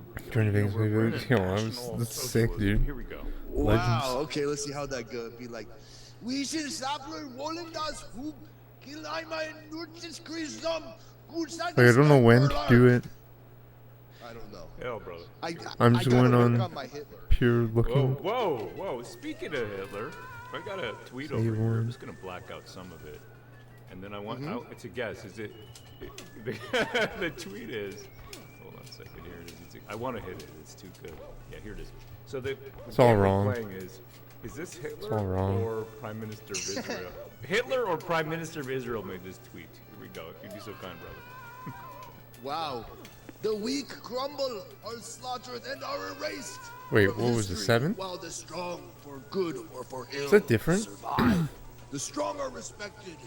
And the Look how alliance different that made is. That's the so strong, different. And in the end, peace Maybe I forgot to punch you. made with the strong. Load 4. Right? Wow. Okay. Prime Minister of Israel, huh? That's is right. Is that Adolf 7. Netanyahu? You got Like, it, it's man. different. United for victory. Okay, so there you go. 1.2 million followers. Yeah, that is the account. What? Yeah, so that's the game. Sometimes you read or you listen. to stuff Oh, that's and you weird. just- No, I'm just Adolf joking. Well, not or joking. Israel. It's a great game to play. Play is at weird. home. Sometimes you can't tell. No, you can't necessarily always tell. The weak crumble. This part I suck at. Open your Wow. I can't go perfectly I mean- right From that tweet, it sounds like they just wanted genocide. They That wanna looks do pretty good. genocide, Do me you a know? favor, Pat. Do it in Bane. Batman Bane's voice. Oh man, I remember Bane. Let's see. The weak will crumble and are slaughtered, and are raised from. You're doing Backy. You're doing Backy. I forgot. I know. I can't. I forget. It was how to like do Bane. part Hacky, part Bane. Okay? It's been years. That was It's been Becky years Bane. since I've done Bane. Come on, man. That was Becky Bane. I gotta work on my Bane. Holy cow, I haven't done Bane for I like know you have. 3 years. Long Meadow is asking for. She was asking for. Yeah, dude, it's insane that people are doing it in runs. Bane voice. Like, they're You have to so do a good, little- dude. little Bane voice, and then you do They're frame perfect. once you hear it. Okay, let's see if I can imitate it. Okay, here, listen. I put on the mask. No one cared who I was till I put on the mask. If I pull that off, will you die? It would be extremely painful. Yeah, thanks for being a ninja. And Toad and Russ. You ready, Patty, or you need a bit more?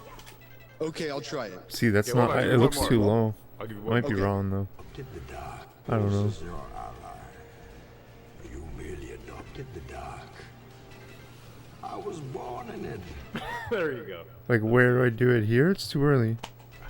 Okay. Maybe here? The weak crumble. It's too low, though. And are erased from history, while the strong, Right. for illness, survive. So 7. The strong are respected, and too alliances low. are made with the strong. And in the end, peace is made with the strong. Yes. Yeah, it's too far. Yes. Swear to me. Oh man, I love this shit. Okay, there we go. What was it say? 7? Sounds kinky. It's crazy. No, 5? I mean, Yeah. this is like a really bold tweet. You know, Is it it's like 5? the weak crumble and are slaughtered. I mean, that's like, you know, that's like genocidal talk. You know, that's pretty wild. It's pretty wild. Yeah, wow. Survival of the fittest Star Wars theories is Monia. Blackjack machines. Palpatine Yeah. voiceover would be amazing since Klaus Schwab. Yeah, right? Now I'm feeling the hate. Takes away all the Yes, sounds kinky. Let the hate. unwanted socializing you would have to do at a regular blackjack Okay, table. so WHO wants to declare these nature crises a health. And the being health judged by the other emergency. players That's amazing, right? So- in your oh, wow. decisions. You know what? I just clued in. Right, because they got the pandemic. And them treaty smoking that's a gonna be big supranational cigarette. in the sense they're gonna make the decisions Ashing it outside of any kind of right national beside you. So could that mean, and this is just conjecture, you know, but or a question or an idea. I'm just asking a question. Could that mean then that because it's a health emergency, well, I guess it's not endemic. That'll be hard. But if the nature crisis is a health emergency, could they then use one of these treaties? You know what I mean? And suspend. Yeah, it's a good question. You know, they say that the sea crisis has caused like some sort of health issue. Yeah. You know, and Pandemic. then they can. That. Yeah, right. That might be right. And they can tap into their. Well, we already have a plan for this. You know, it was ratified. What was that, 7? It's under. You know, yeah, Right. yeah. You know, never know. You never know. You know that's what they want to do. Oh yeah. Schemes and scams. Schemes and scams, man. You want to hear a story? This one might be right. So I Yeah, saved alright, the 7. We might load the 7 again. So we got, this is just Freeland, you know. But of course, a day without Freeland is like a day without sunshine. This looks pretty right. So- This looks like the highest I've been. She's such an angel. In Mario, Oh my huh? God. Announces. Oh, steps to dudes, take that back is the so report. freaking close. That article on it. Freeland announces steps banking. for- Guys. Okay, here we go. I don't know why there wasn't a link there. But here Wait, it is. what's my pause at now? Create complaints mechanism. Shit, I gotta the change complaint it. I'm gonna make is I got no I money. gotta change Help it. me, please. But I don't. Save Wait, what does 9? that mean? That doesn't make any sense. Make banking more affordable? No, I want to do save like yeah. 1 or I'm 2 or some I'm really bullshit. confused There we about go. Boom. Taking a look at reducing bank fees. Bank fees are like the least. Oh of man, my it's so problems, close. bank fees. That's pretty much Dudes. the least of my problem. And this isn't the free market solve this kind of stuff when you've got multiple companies. I know with the cell phones, right? Cell phones were so expensive here for ages and ages. Now I'm able to finally get for like $40, 40 gigs of high-speed data so that I can send Gat pictures of me in the bathtub. Oh my goodness. Quickly, by the way. I love that. Oh my god. Yeah, you're welcome. You're welcome. So I just think the free market does this. But we got this message over here.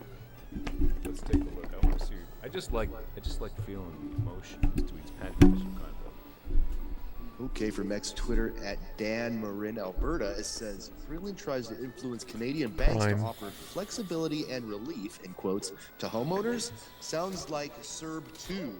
Don't trust this trollop. She will end up owning your house. Okay, so I see why it wasn't linked, because this is not exactly the same thing, right? Has energy So they are missile talking in the about this UK. flexibility and relief to homeowners, but this Humans, article was man. not about that. This article was about making banking It's more humans are affordable, so weird, reducing, dude. You know, fees and all that kind of thing. But this is more. This is They- much they more of a need to problem. consume This is the where we're going, drink Okay, so this is of someone that beats another mortgage guy up. payment pauses. Like, Consumers it's need just so flexibility insane. on mortgage What does it costs. even So mean? this is actually the issue right now. This is the serious issue that's coming down the pipe. That's Wow. peak clown world, man. Article is Globe I to can't Go, do I that. think But I read the ingredients because my nephew and niece, they drink it. Finance Minister Christopher Freeland said during the news conference The ingredients are alright. Tuesday that the federal government Definitely better than is any other pushing thing you can by buy new other than guidelines water, intended I to would help say. financially And stressed maybe mortgage coconut borrowers juice, pay for original. rising payments. Okay, so that's part of the same thing. The country's financial like, as a consumer parent, I watchdog, wouldn't which is called FCAC, Financial Consumer criticize my Agency of child Canada, for they have to drinking set an it. expectation that lenders are going to reduce the fees they charge for personal banking accounts and other services, including overdraft fees. So that's the same thing here, right? That's where she made that announcement. But at the same time, she's talking about over here mortgage guidelines. They set expectations for how banks should provide support for existing residential mortgage borrowers who are facing severe financial challenges. So this is the problem right now, and I've been like, this is what I'm really paying attention to the most in the news these days. It's not so much Israel, Palestine, and the rest. I think this is the frame, but I might have been a frame too late. So much of everybody's mind. And it's I think it was a frame early and then that went 2 frames and now I'm a frame late. But this right here, I believe, is going to be. It's going to set our scene here. Before in you Canada what? for the next 10 Beat this years place. easily. The guidelines also outline processes for helping those borrowers adjust For to higher 69, costs man, by come on, do it lengthening for their 69, amortization please. periods, the amounts of time Just they have to once. pay down their I'll loans. paste the clip And that I'm Russ seeing this on for renewal, they're Ninja to talking see about how they how will close I not was because I was be freaking allowing close. you to change your amortization Save period 2. for loans. All right, which means that you're just going to see higher costs to service your loan.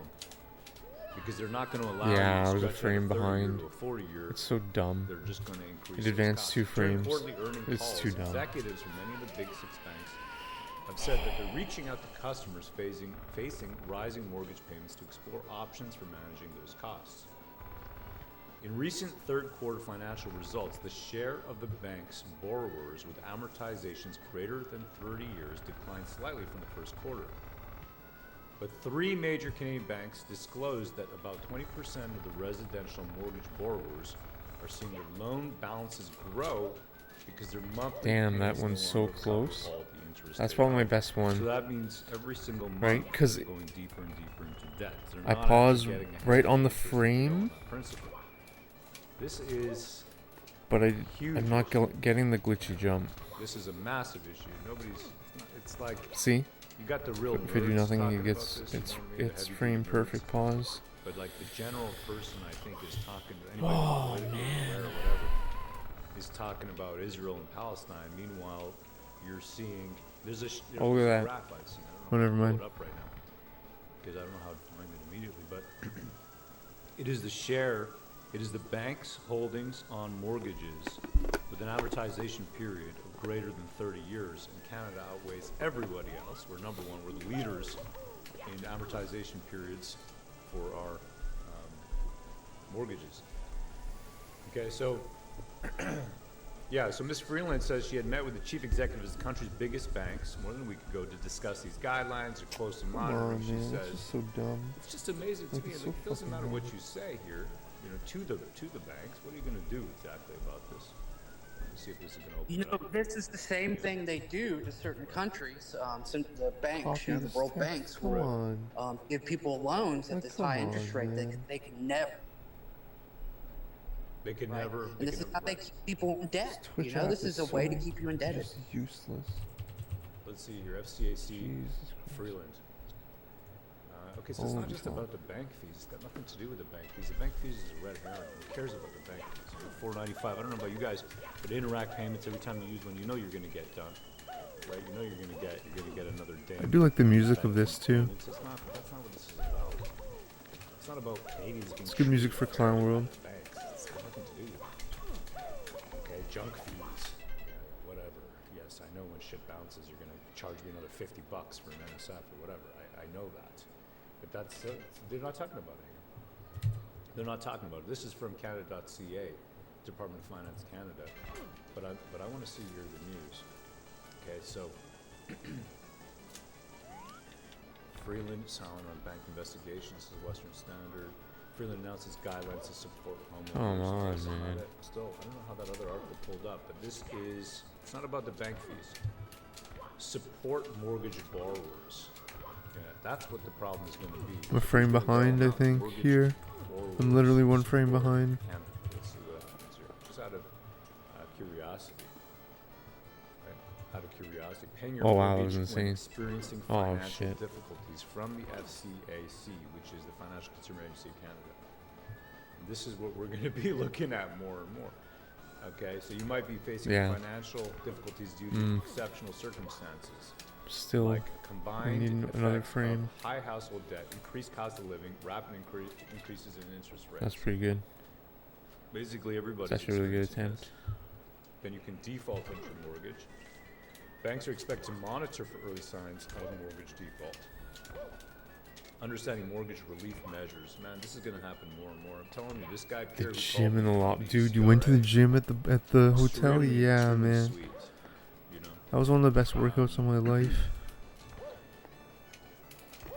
Man, it was Come amazing on. the way they're Come trained to on. speak. It's just incredible. Unfortunately, I didn't record Come on, it, man. But wow, what a way the guy was speaking. And I think it's collection time. It's collection time for everyone. It's squeeze time. Do you know what I mean, Gat? It is collection and squeeze time. We know the government is collecting on all those It was a business full, wow, loans, insane. right, that they gave out for free money. It's That's I mean, amazing. the mafia works buddy. like, right? You were saying this to me the other day, right? The mafia works like this. They give you stuff, and then And then they tell you need protection. Well, basically, it's like, hey, you need our protection. Yeah, that's it. You got to pay for our protection. This is what it is, right? You pay so that the whatever CRA doesn't come break your leg, I guess. break my dong. Just dumbbells, treadmill, and bench. I'm just. Wow, insane. I mean, I said it before. I felt really good. You know, you ever Nice. feel really good and you're just like, CRA, Oh, I come at understand. me, dog. You know? I'd be happy with that. Just like IRS, I fucked your mom. You know what I mean? And then, Yeah, all the time. right? All the time. And then you're like, whoa, should I have said that? I don't know if I should have. And then said the that. IRS calls you and they're like, "Did you really F my mom?" And I was like, "Yeah, I did. You damn right." No, I'm not. You know, it's a joke. I didn't F anybody's mom. No. I'm a happily married man. Yes, you are. Oh, brother. Akuma says I'm going to the moon with the Indians. Akuma, here you go, man. Take this fine lady with you if you'd be so kind. See, I'm waiting too long. Okay, from Ollie Sure, my London God. on X Twitter, it says 50-year-old man who identifies as a girl competes in swimming competition against 13-year-old girls. Melody Weiser, 50, who identifies as a girl, was able to use the girls' locker rooms to change and swam against 9 to 13 to 14-year-old girls during the competition held in Toronto, Canada. Wait a second. Too wait. much, man. Bruh. What the F? Wait a How is second. this? How is this? Wait a No, this isn't second. real, is it? Wait a second. This Swam, is swam against 13 or 14 year olds? How? Can't be. I don't believe this. How? I don't believe this. I don't believe this. Do you believe this? Yeah. I don't want to believe it. Okay. It's insane. Melody Weiser, Swimming Canada. And it's like, I know that Markham Community Center. Here's her swimming I've been record, there. national. I've used it. Mayor's Cup 32nd annual. This is from 11th of June 2023. It's just, it's too real. It's just too Age group, age category, it just says age next group. door, man. North York, I lived in North York. Aquatic Club. Back to participants. Should we see the participants? If you once had a dong and you're 50 years old, how do you identify as a girl? This is the whole. You identify as a girl. Yeah. Wow. He's 50. I think the funniest part is he's 50 years old, man. Come on, man. Come on, dude. You thought you knew? Right Man, here, yeah, so dude. Ages 11 and 50 up. years old Ages 12 professor. to 13. Like, come on, Age 12 man. to 13. Event number. I can't get a girls job 14 here. and up. We have to look at exact. It's fucking She 50-year-old professors. participated Oh my god, man, it's swimming. It's just too much, man. At York University, man, it's just too much. Wisen Hartenberg, Melody are here. It's just too much, dude. And yeah, I mean, I can't figure it out exactly, but yeah, I think it's great that she's a good I swimmer. love I love really good that she's an amazing transsexuals. swimmer. Let's continue over here. Yeah. I love all people. Okay, the You can't have like biological 50-year-old man was a pedophiles doing this, professor at man. You can't Toronto's do York that. University, where It's his just too research much. areas include children and youth, took part in the competition held at the Markham Pan Am Center north of Toronto. Officials at the pool initially denied he was competing in the girls' race after facing scrutiny. However, after a Rebel News Yeah, that was time. He came in grilled third. Rebel He News swam grilled in the like 2 competition minutes officials. 57 seconds or They did something. admit he did in fact. He lost to a 13-year-old and a It was on. 15-year-old. I think a mom. I mean, I could come to an event like this. I could. Let's just see where he's talking to the official. If you actually jumped up with a man with all the girls, that would be a question for us, right? But on the other hand, in terms of accepting the swimmer into the meet, that's what we're Yeah. based on. Well, Mr. Chen, if You accept is the competition with the egg roll. If you accept the What a strategy this is. Like, okay, so what they This did might be- here this might be is they perfect. basically, got this No. guy that doesn't speak perfect English to try and explain their bullshit policy. Wow.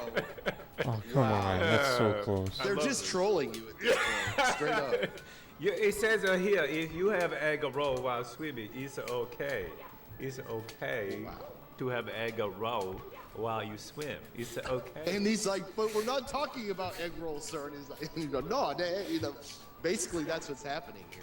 Let me just hear this dude. Come on, man. So what happened is that whatever registration in Swimming Canada for that swimmer, whatever gender, it goes into whichever event. Girls, and so that means that I could come to an event like this. I could say I identify as a 13-year-old girl and I swim with the 13-year-old girls. we base on Swimming Canada registration. So if the swimmer registered in Swimming Canada registration as a female, she will be eligible to come down to actually swim in this heat. Now, obviously, if you actually jumped up with a man with all the girls, that would be a question for us, right? But on the other hand, in terms of accepting the swimmer into the meet, that's what we base on. It's, you go on the website, you say you want to be penis, it's okay. If Swimming Canada say you have a nice penis, you come and swim with us. It's good to have egg roll. His answer was basically, if I don't see a dick, it's okay. Ah, shit. Oh, man. This is hilarious. I And love they this, always man. hit the freaking perfect frame. This is Like, what it's so life is insane. about. Thank you. Because they're hitting this Guys, frame speaking too, of another right? Like, interesting and amazing news, we that got, frame that I'm not Richard hitting Roundtree. right. Like, it's just too much, Oh, dude. wow. It's too perfect. Richard Roundtree, suave star of Shaft, who dies at 81. I mean, it's In addition to doable, but playing it's the like, Street it's Smart Private impressive Eye, he was that they do memorable it. in Roots, Once Upon a Time, When We Were Colored, and Man Friday. Yeah, I loved Shaft. That was a great movie. What you talking about? Shaft. We can dig it. Yeah, dude. R.I.P. Shaft, Ultra man. cool. Ultra cool. R.I.P. He Shaft. has, Can you died- believe he it? had cancer. Also the same thing that killed the iPhone. Actually, I never watched Shaft. I'll be honest. Oh. I grew up in white suburbia. Richard We did not watch. Not nothing wrong with Shaft, but And I think it that, was not like he gave us a lot of lingo, On right? our A lot fucking of, TV a lot of lingo that we still use today. And I gotta be honest. But then again, we I wouldn't mean, know that Samuel about Jackson because movie we're was not allowed pretty to good. spread news in Canada anymore. Whoa. It was alright. From Bridget What's on Belton it? it says, limiting the things we hear Did about. you see that And it 50-year-old shows, news content can't be male shared in professor Canada. swimming Looks like it's from with Facebook. 13-year-old? So a nice little bit of He censorship on identified as a Facebook. 13-year-old girl. Well, I mean, that's due to the government. And then like used their change room. And he's a professor of psychology at the University of York in They Toronto. want to be compensated. That's what they're saying, right? They want Facebook, mega companies. It's just to peak compensate. clown world, bro. And we just can't do it anymore. So she's asking a legitimate question over here. Government. Right? There's an explosion. I think it's fake, IED man. explosion. On the way to Canada, And I like, guess come it's when on, the rubber man. hits the road. Like, come So now on, you have man. these social media networks and you can't even talk about anything. I think it's fake, dude. Because if you do, it says Could they not just have like a heat-seeking drone identify if he's literally running like what they're gonna run into Canada? Like, how does he know? Okay, why Canada? It shows it's fake.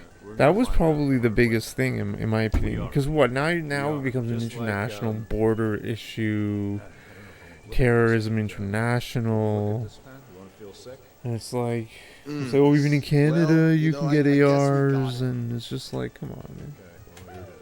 It's too much. Okay, from ex-Twitter's Blake Richards MP, it says, I haven't seen any other Prime Minister is footage. now telling It's Canadians MK on Ultra. Remembrance Day they Yeah, cannot but they're even doing pray for those weird who stuff fought too, for our dude. country. They're doing All weird stuff Canadians like should be alarmed by this restriction. they were saying. What? How is this a thing? okay, so what do we have? One here? of the We got this things gag order. Liberal was they leaders claimed of they this deleted gag his order. Twitter account, Military chaplains on and someone said, "Oh, look at all the people he followed and commented on or whatever, or visited." And there's this huge Okay, so Blake list, Richards, and which it's is like, a well, how are we conservative supposed to like? Why are we going to believe this random list of that was released saying that he visited these places when there's no Twitter account to show any real evidence that this was a real person to really begin with? You know what I mean? Like, getting upset with Israel, activating MK Ultra agent, yeah. It's just like, it's just too much, man. And then you go, It's just, I think it's, they're just trying to do any false flag for gun control. Well, what save is this too? Okay. have been instructed not to lead prayers. Each year on November 11th, we gather to remember those who made the ultimate sacrifice in defense of our nation. Now, under the Liberal government, our military chaplains are being told they cannot even pray for the fallen. Load 2. I gotta look this up. Veteran remembrance. Oh, that's like the entire See, point of a I'm- military chaplain is to No, pray it's for too the early souls. still. What if I, Like, what the hell? Yeah. I need to go more, I need to go guess further. This is not the first time this has happened. I don't know why you wouldn't. I mean, even if you don't believe in the same That's pretty God good. or the same religion or whatever. What pause is this? 3? 3. At what point do you just? So this is right over here. All right. So this is it. We will always pray 3. for those who fall Load 3. born Upset of Israel. Son, you're in for a Yeah. surprise with the Armed Forces chaplain presiding says a prayer. That's right. You'll be surprised. According to elusive story. Oh, I understand. Times, I think they're just going. I think they're just trying to do everything. Dude, did you see the new Speaker of your House? Oh my God, what a tragedy! The Republicans backstabbed. I mean, I feel so naive. Haha, yeah, dude. It's just like, dude. How? Okay, I know Jim Jordan. I mean, it's just too much, man. They intentionally didn't. I mean, Jim Jordan also would have passed it, maybe. But this guy's like a fucking psychopath, man. Holy shit! Like, he's insane. Who is he? Is he real? Is it AI? Yeah, I don't like this at all. Everyone's saying no one's ever heard of this guy, and then they're putting up these random tweets and shit. Right. He's a Louisiana representative, but to be the Speaker of the House and to get a unanimous standing ovation Where was Marley Green? Where was Bober? Where was Gates? Where was? It's just all farce, man. I don't know how they voted, but it was just, dude, it's just, man. Dude, I got this T-shirt for $6, and it's like one of the best quality, softest T-shirts. I must have watched this. Dude, my entire wardrobe, my T-shirts came from Target, and my shorts and stuff and dress shirts came from Ross, and I spent $6 max on a T-shirt and $15 max on a dress shirt. So I don't know. Maybe, but that was like 2021, 2022, maybe 2023. Prices went up because maybe they were just robbing everything. Sorry, that's not funny. Also have a vital role to play. I just think that at a certain point, things are just too serious and too heavy duty that you can't. Man, has nobody ever felt like gone to a different religious place and still felt in the presence of the sacred? Like, have you never done that? Have you never gone to a different, religion, a different? It reminds me of, when I always tell. Look at that, right 70, down 0. I've never seen 70 before. Church. Crazy. 70, that's how far I'm cranking it. I'm like cranking this thing, man. Her husband, really beautiful lady, really nice, really great woman. And her husband, it was a death anniversary, and it was incredible. I was in the presence of some. $2 more for designers. Oh wow. Because it was in Polish. Yeah. But you could feel it. Yeah. So that's the thing. It's not about necessarily, believing in the same books, gods. Can we not just have some peace in the Middle East? Is what I'm saying here, huh? That's what I'm trying to say here. Yeah. Can we not Get right down to it? Man, Can't we just I'm so close, man. Peace in the Middle East, right? Can't we just have some peace in the Middle East, or at the very least, can we figure out what the hell is happening with Trudeau's forehead? What? The hell? Ryan Garrettson on X Twitter, it says, here's the photo of Trudeau when Sophie finally had enough of continuing the charade that they were still together. What is that on his forehead? It's like a suction cup mark or something. That's like the frame, but I think I don't. I think at the first part I don't think. Canadians want to shoot that guy with a Nerf gun. Like that. Every single one of them. Don is talking about kissing in the chat. Oh. You got KAB says Team Jesus. That is from. I'm gonna have to watch back the clip and see what I do differently. Nerf, says Rickardy. Maybe that was a Nerf gun. Actually, Nerf, they have all kinds of new bullets now. Not like how we grew up with. They got these little rubber balls now. So nice. Maybe she hit him with a Nerf gun. It's from wearing a forehead strap on too long. I don't know what that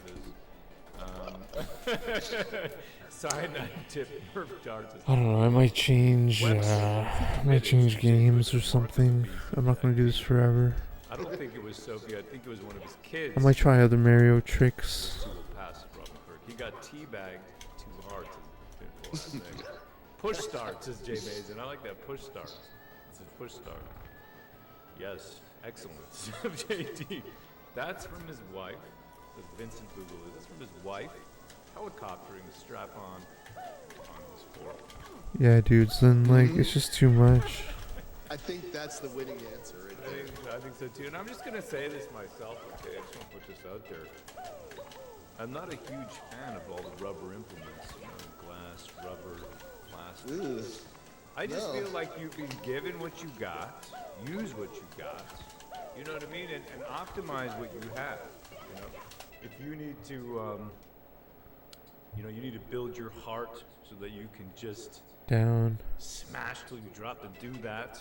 Right? If you need to eat meat and you need to sleep, you need to rest so that you can just be. See, my frame pausing sucks. Right, but you don't have to. That was a lot of frames that went by. That was too many frames. I remember this one picture of Sophie and Trudeau on a swing set. Remember this picture? Sophie, swing. I don't know. Okay, this is the picture. Here it is. Right. This is the picture here. You know, you don't need to swing, right? You swing, and every time you swing, it's an insertion, it's an exertion, insertion, exertion. You don't need to do all this kind of weird It's stuff. metaphorical? You don't need to wear a mask. Actually, the mask thing, I had this Chinese masseuse, right? She always wore a mask, and I did not know what she ever looked like. It was demic stuff, right? For 2 years. Probably. For 2 years, I did not know what she looked like. But she was amazing. I had a lot of knots in my back, and she was amazing. Okay, that's pretty good. Hopefully, maybe. But why are they swinging indoors? Maybe. This looks like. I think it's not right, but. Right. Yeah. Maybe she was hiding in mustache. Would you like to swing on a star? Dancing with masks on, says FJT. Yeah. Oops. No. It was a regular massage. Totally regular massage. Dude. Regular, 100% regular massage. Yeah.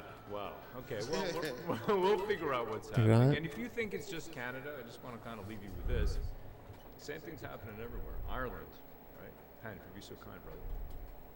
Okay, from the Ireland News, it says the EU and Ireland established a digital services deal to promote new EU internet safety regulations. The European Commission has entered into an administrative agreement with Commission de I don't know if I pronounced that right. Probably not even close. The recently founded media regulator. Oh my So god. Commission Namin, right? This is some Gaelic. I like Gaelic. Okay. You speak Gaelic? No, but Yo, Baron and Toad, it was 2 years ago today that I flew to Miami. Can you believe it? And Ninja too. And Russ. 2 years ago today, I flew to Miami. The epic hotel stream where I was drinking a Mickey of JD, I think. And beer. Wow, I know, man. I might upload the video still, honestly, tonight. Just like a memoir, a memory. I'm going to do it. It was like a 7-hour stream, I think. What I was going to do is going to upload some of the more notoriety streams on the anniversary days. Because that'll justify a little bit more of re-uploading them. I do want them all. I want them online, though. You know, this, I'm telling you, the KKK I'll do it. thing. I used to frequent a website called Stormfront, which is a white power socialist website. It was really entertaining when you were there, but there's no chat out there. It's because I did it through my phone, I think. So there's no chat on screen, but that's awesome. Oh, thanks, man. Yeah, buddy. Scotch back then. I think it was too young. You should have been. I should have been. Yeah, you know, dude. meanwhile, other children were masturbating, on the internet. Insane. So good. Not children. Young adults. You're reading, white empowerment literature. Oh man, I'm not doing this right, guys. I'm doing this wrong. It's just all wrong. It was like we're all going down to be a mud people, right? A mud people. That was their kind of ethos. It was, and you saw that in Matrix 2, and I see this in a lot later right here. In Matrix 2, when they're all in a cave in Zion, and they're all dancing nude, right? Because they're heathen. Thanks, buddy. Thank you for being there, being my friend. Remember in Boston Airport? If you look at them all, they're all Oh my like god. this. I'm just gonna show you. You guys were there in Boston Airport. I was wearing the mask. I still have that stream. Dancing over here, and it's just like a huge. It's just like mud people as far as the eye can see. Yeah, I'm just gonna leave you with a little bit of that. And that's what you thought of when you saw this propaganda. Oh, that's almost dudes. I'm sorry. It's this future they have in plan. Load for 9? us, you know what I mean? And I like. No. I like black dogs. I like Load white 2. dogs. I like to see.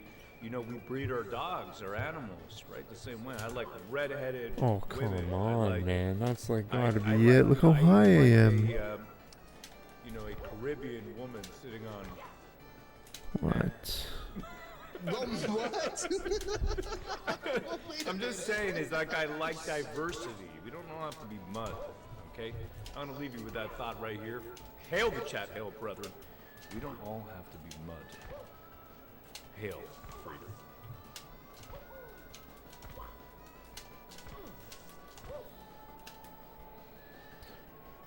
Uber's expensive in Montreal or Vegas? Oh, no way.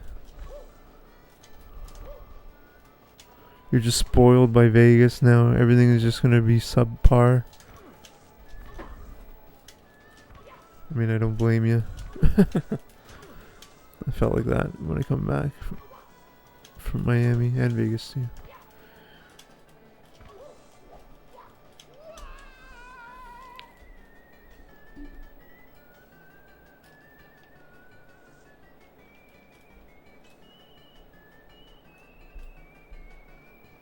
City around convenience, yeah.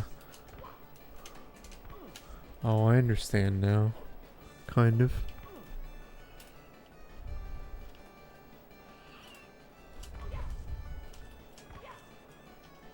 Oh, maybe. Are you a TwitchCon? It's over. Yeah, he was though. What a legend, eh? What a freaking legend.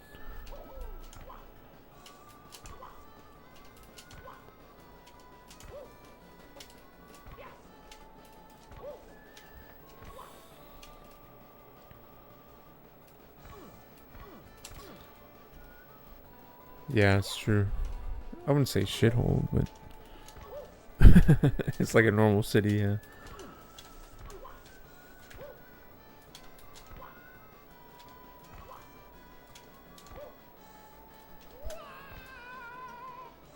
I don't know how to get closer, guys. It's like my best attempt.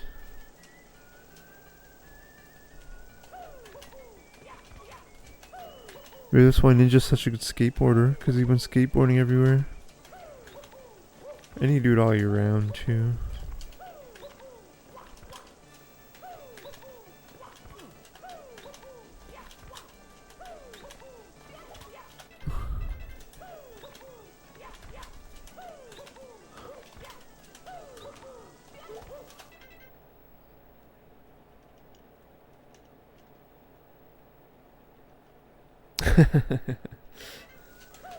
Yeah.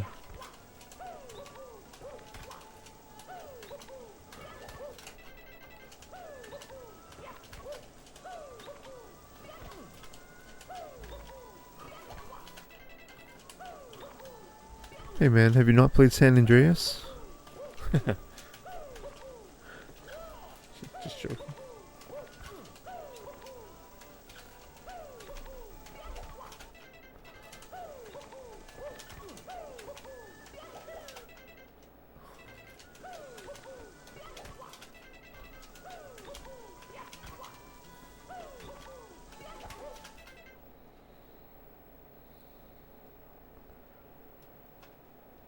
Yeah, really. I'm amazed they don't have some sort of... I was gonna say like a north-south tram. Do they? Do they have a tram? Oh, they do. They do have a tram. What am I even talking about? God, I'm such an idiot. I'm such a freaking pothead. It would be rad if they had a tram. But they do have one. Oh. Yeah. Leaves a lot. Yeah. I think it literally just goes within the MGM mega complex.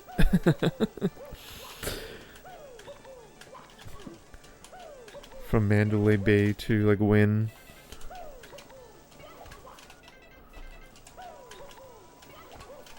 That's all like MGM pretty much, other than Caesars. But I think it even crosses the street to avoid Caesars.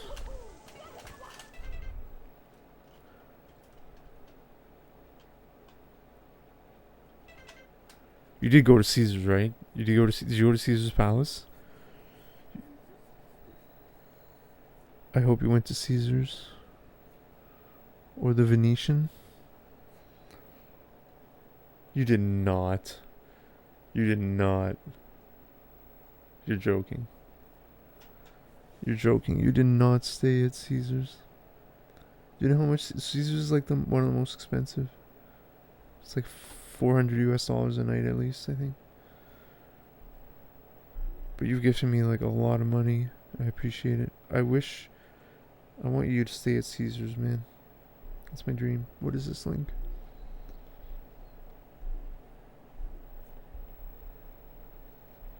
Caesars has the best pool too, apparently. I think Mandalay pool is insane though.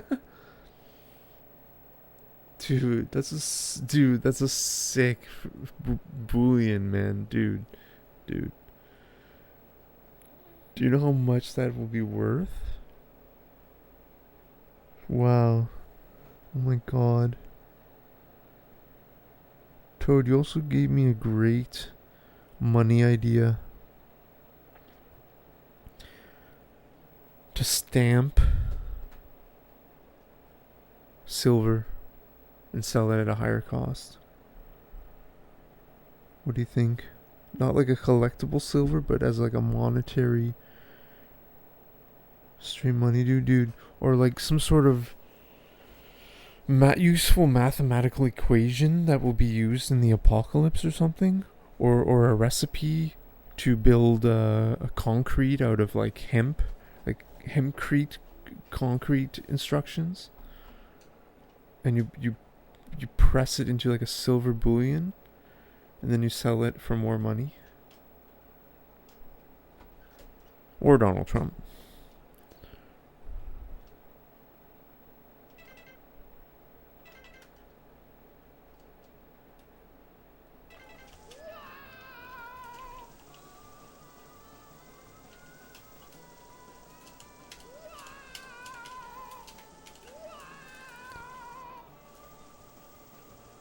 Should look up Pycrete. What's that?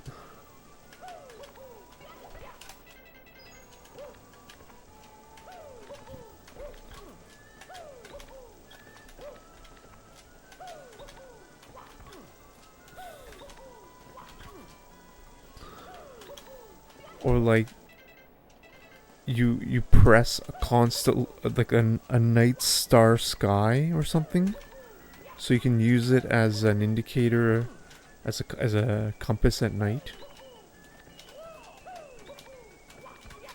with the North Star and the Southern Cross for the Southern Hemisphere.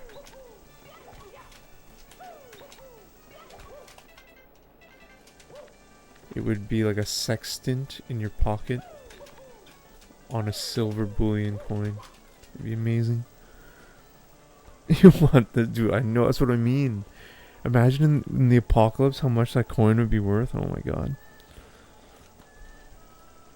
Yo, what's up, King of All? How are you, man? What's up, homie? How are you, dude? Thanks for being here in this Mario stream.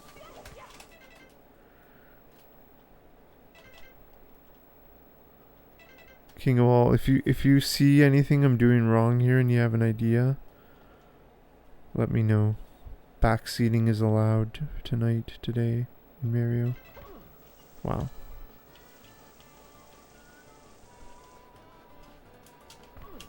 We're trying to get carpetless.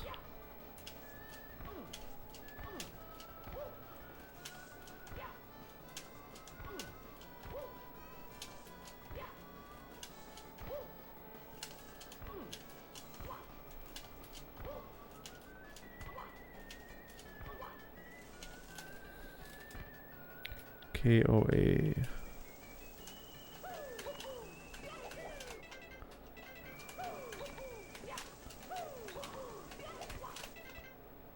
See, I don't know if that's right or wrong, but whatever.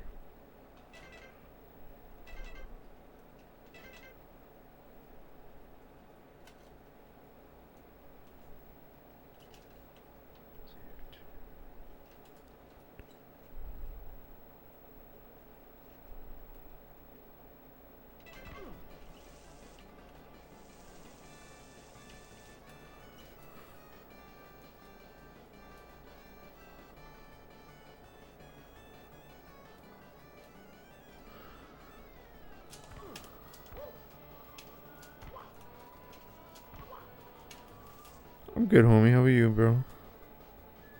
My wife is oh no. Oh no. Santa bitch. That's how you say it in Portuguese. I don't know why I said it in Portuguese. Santa bitch. I was thinking of... Never mind.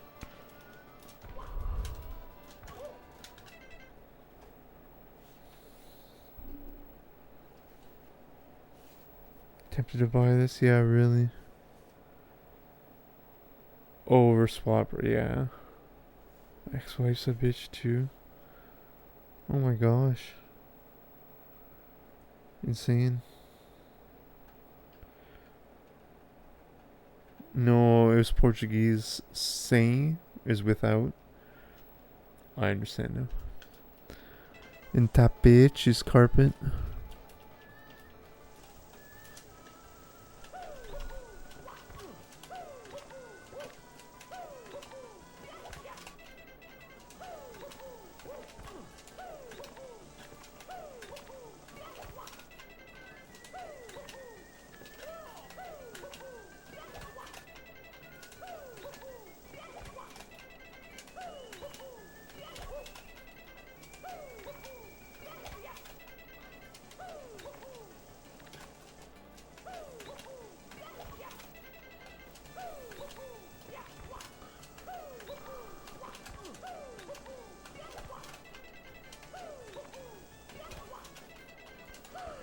Can you imagine trying to do this in a run? And doing it? I can't.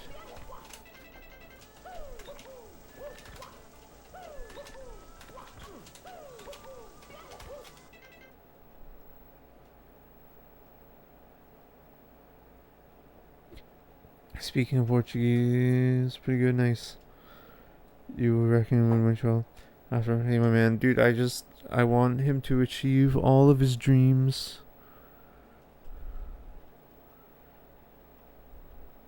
All of his pure-hearted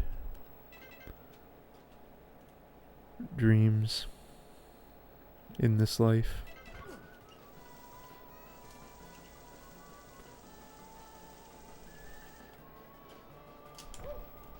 Come on, man. Man, I'm rooting for him, dude, because... Yeah.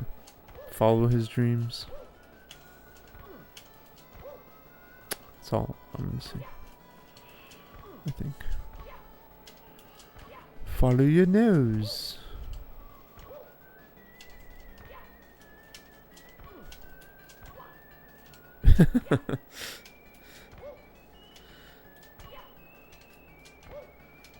Hey man, we all share that same dream with other people. No homo. Nothing wrong being gay. Just... I'm not. This friggin' trick, it is difficult. Come on, 69, man. For 69, dude.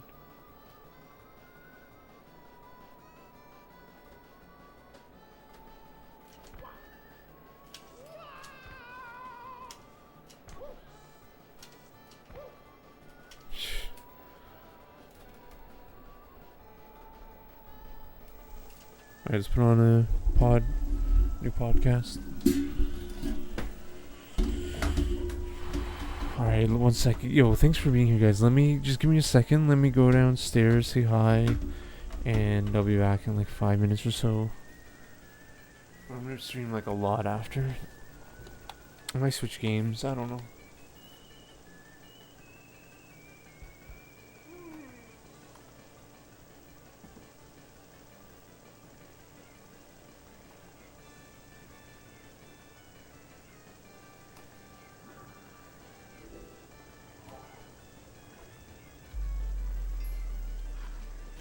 Well, thank you guys for coming back. It's great. I don't know if this is the first like in-person podcast that you guys have both been a part of or not, but it's well, together, yeah, I think, right? I think so. We've done them virtually, but yeah. Together, yeah.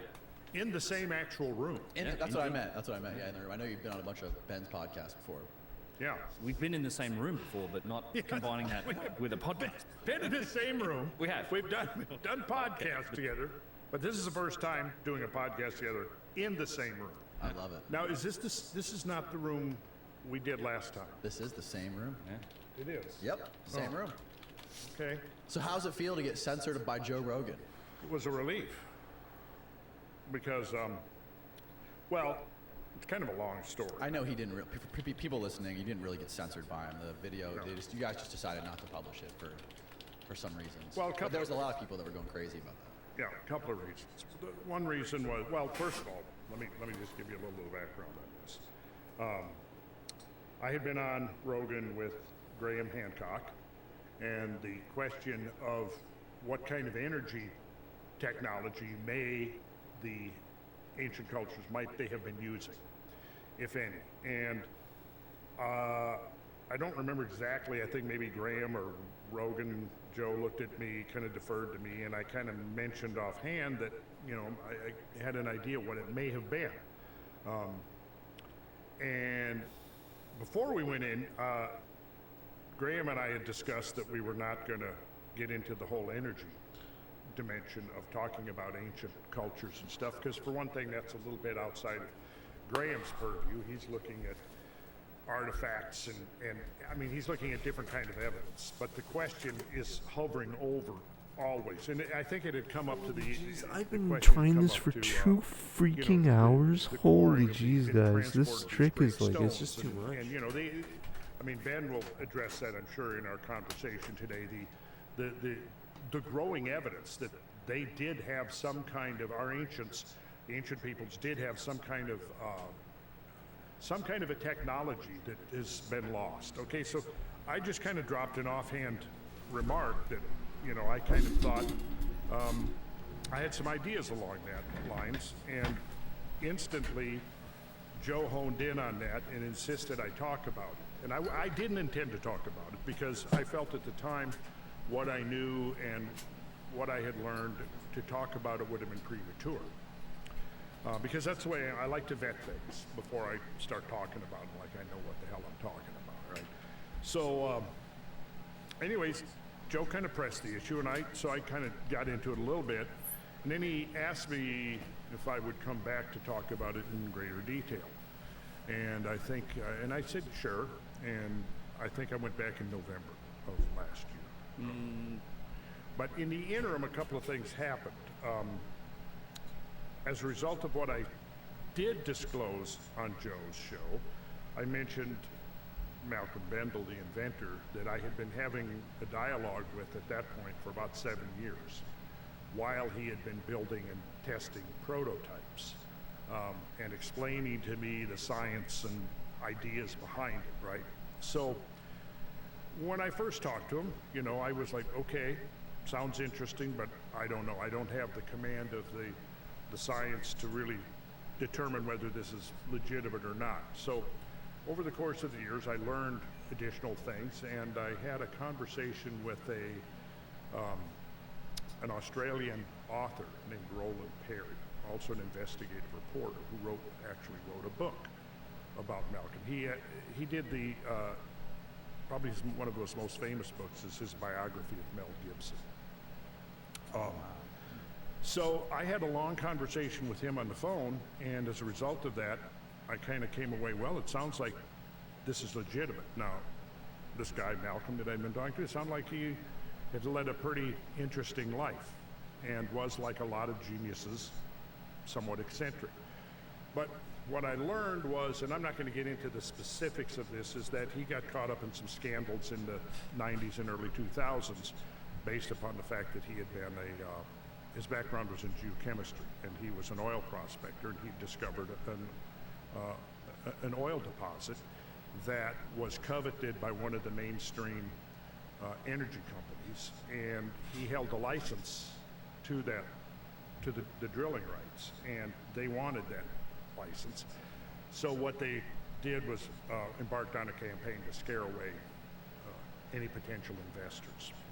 So they bribed politicians, they bribed journalists to basically concoct a smear campaign.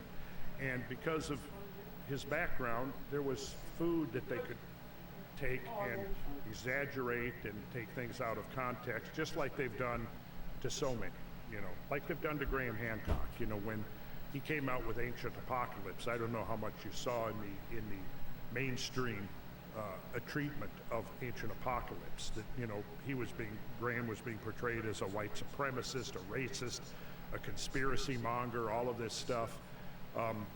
This is what they do. When you go out, you step outside the approved narrative, they start throwing it at you. They're doing it right now to Robert F. Kennedy Jr., trying to paint him as a complete nut job because he's questioned the efficacy of vaccines, and you're not allowed to do that. If you do, and the approach is always not looking at specifically what you say and what data, what facts, what evidence you bring forward, but it's all character assassination. So there had been this whole slew of this stuff that had come out in the 90s, early 90s and early 2000s as a result of this whole episode. The upshot of it is that the board of directors of this particular energy company ended up resigning because they got caught in the scandal. One of the big oil companies? One of the big oil companies, yeah. So as a result of that, Malcolm was so fed up with the politics and all of that he decided that he was going to shift gears and go back to what he had been working on literally since he'd been in high school, which was alternative energy based upon the control of plasma, which is the fourth state of matter. After solid, liquid, gas, you have plasma, and plasma has extremely interesting properties to it. So the bottom line was this. Malcolm actually came to America, and one of the purposes he came here was, among several reasons, but one of the reasons was he was going to tutor me in the science and the technology. So we spent several months. I worked with my colleague Brad Young, who I've done a lot of, Ben knows him well. We've been doing research together, traveling, organizing tours and all this. And Mike Robertson, who is the CEO of howto.com, where you will now find a whole lot of this stuff dealing with plasma technology. So the three of us worked with Malcolm, developed a 243 slideshow. Then Malcolm proceeded to do a lecture series discussing what we had built on this slideshow over something Nice, like man. 10 hours of lectures. Okay. Nice. Now That'd this be dope. came after, but That would be dope. so he was here. I was scheduled to go on to Joe Rogan, and so myself, Brad Young, George Howard, who is he's one of the I would say primary people in the cosmic research team. Yep. He does the website Cosmic Tusk, and he's been in the forefront of studies about the Younger Dryas catastrophism and all of this. He rode out there with us. Another fellow that kind of is an assistant to me. We went out there together. I went on Joe's, and Malcolm came with. Before we went on the show, I asked Joe if because Joe wanted me to talk about the science, and I thought, okay, here I've got the guy himself, and he's going to be able to really get into a much more explicit and accurate discussion of the science than I'm going to be able to. So I called up Joe before the interview, and I said, just so happens the inventor is here. What do you think about inviting him on, and we can talk about the technology and the science and what is a plasma and so on. And he said, sure. Okay, so now in the interim, Jamie, who's Joe's producer, he started looking, found all of this stuff from, several decades ago that was part of this smear campaign. And just like if 10 years from now somebody's going to, okay, who's this guy Graham Hancock, or who is this guy? And they pull up, oh, this guy's a white supremacist. He's a racist. He's out there promoting, conspiracy theories and all of this kind of stuff. There's a whole list. And if you go back through the list of these inventors and scientists that have worked on these kinds of things, all the way back to Nikola Tesla, you see that there's a repeating pattern of suppression, of discrediting, of character attacks, all of that kind of stuff, right? So as we walk in to sit down, Jamie has just dumped this pile of stuff in front of Joe, and Joe is looking at it, right? Well, so my priority and goal, which was to talk about the science, at that point completely got derailed for the most part. And it got into the politics, the scandals, the conspiracy theories.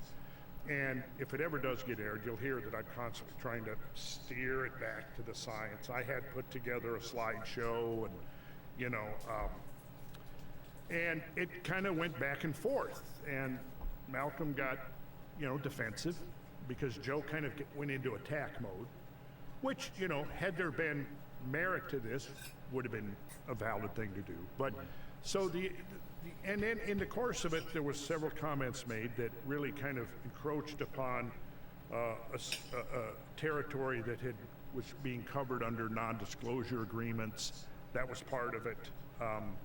Part of it was just the emphasis on politics. And as it's going on, I'm kind of like shaking my head and going, oh, this is not where I wanted this thing to go. I wanted to talk about plasma technology. You know, we're talking about all this other stuff.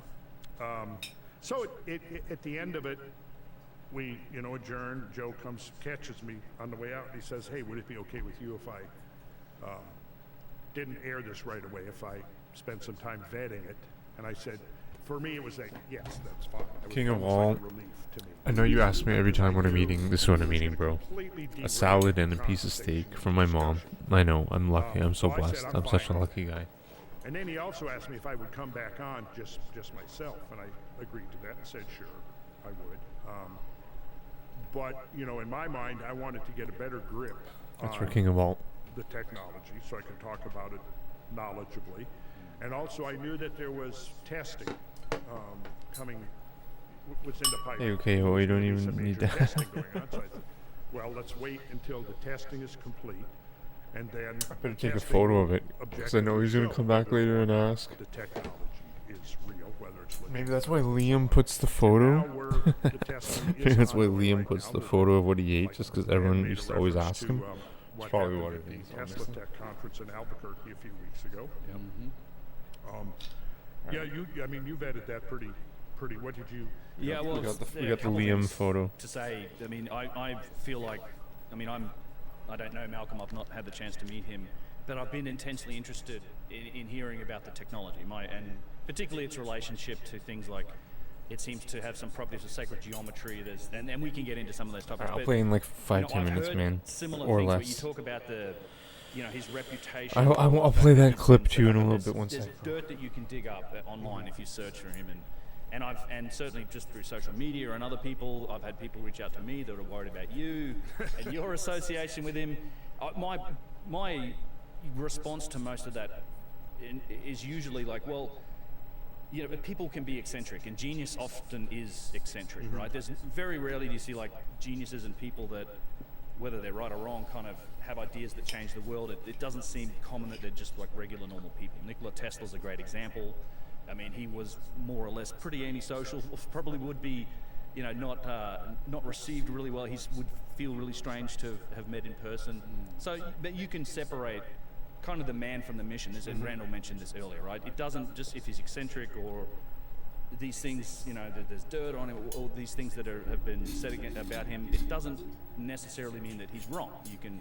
You can separate those things. So I've personally been interested in kind of the technology and to find out, you know, let's get it tested. I've seen some of the theory. I've seen some videos of devices doing things, but there's always been the talk of the testing, and I've been talked to people that are involved in this. And then, yeah, recently, and in Albuquerque at I think it was the Tesla convention. I wasn't there, but I've spoken to people who were, and I think you can find videos of it on YouTube.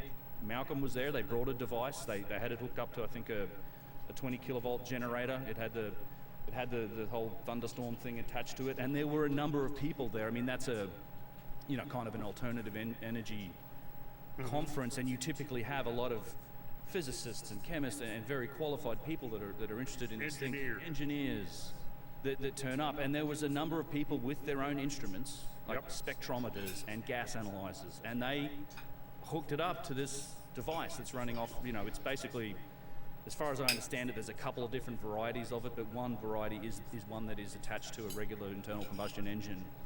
And they were seeing some, frankly, remarkable results just on the spot. And you can see this in you know, on YouTube, there's been a couple other reports about it on the internet, but, you know, it's doing things like removing carbon monoxide from the exhaust. You're increasing a percentage of oxygen. In fact, potentially even producing net oxygen might be a result of this. But yeah, I mean, and the CO2 levels go down, plus your engine efficiency goes way up. It's kind of like a feedback loop it works in tandem with an engine. So that to me is very interesting. And what I think it all needs is kind of, you know, third-party independent verification and testing, which is, I'm sure, something that's being pursued.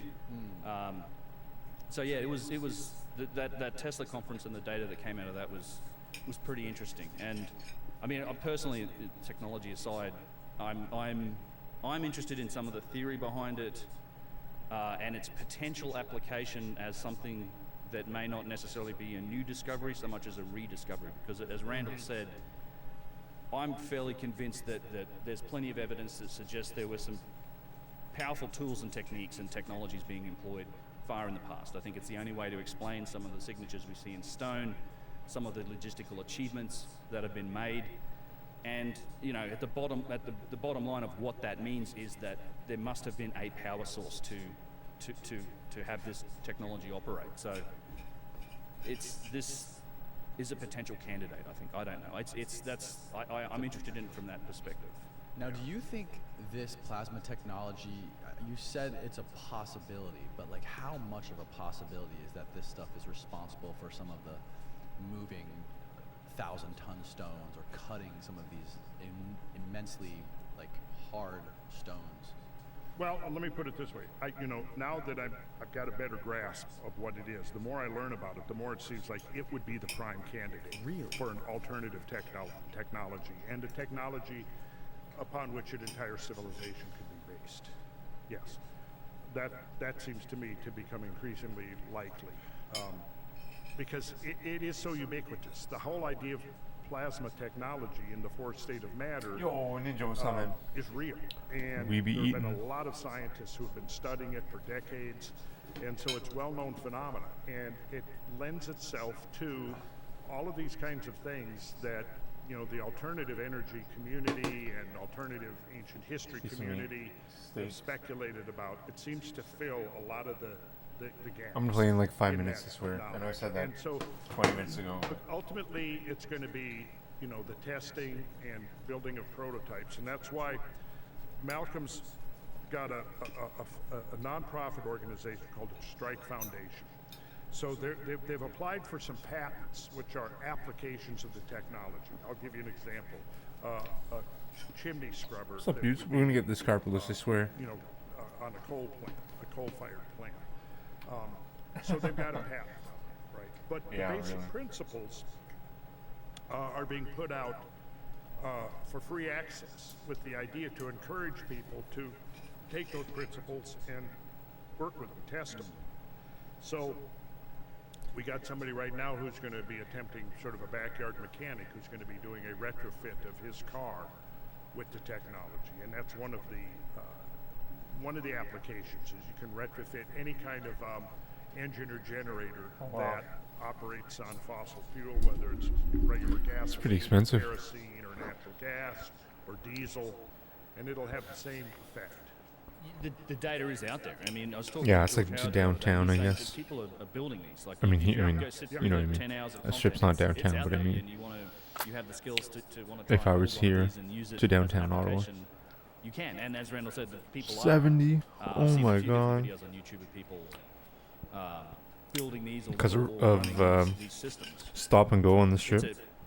Maybe. Yeah, I mean, I know that the data is going out there, at least on the theory side, and you know, it's contained in $70 freaking dollars, man. Yes, it is. Yeah. So it makes the engines, you said, twice as efficient. It takes them so long if they enter the hotel too to get to the pickup spot. Holy moly! Scale it up, right? They've scaled it up to a 400 kilowatt generator. So that's, you know, industrial level. And Malcolm said in one of his presentations that it all is based off of sacred geometry.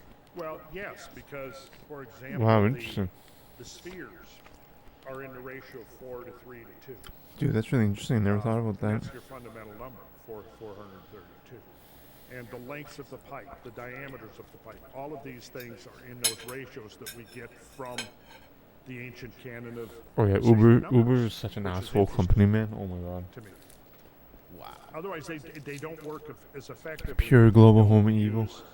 The those particular ratios. Okay. They could pay their drivers so much more. How much? Like they Now, made we're gonna so do a many whole billions of separate dollars. podcast on this stuff and go like super Yeah, I deep did. into it.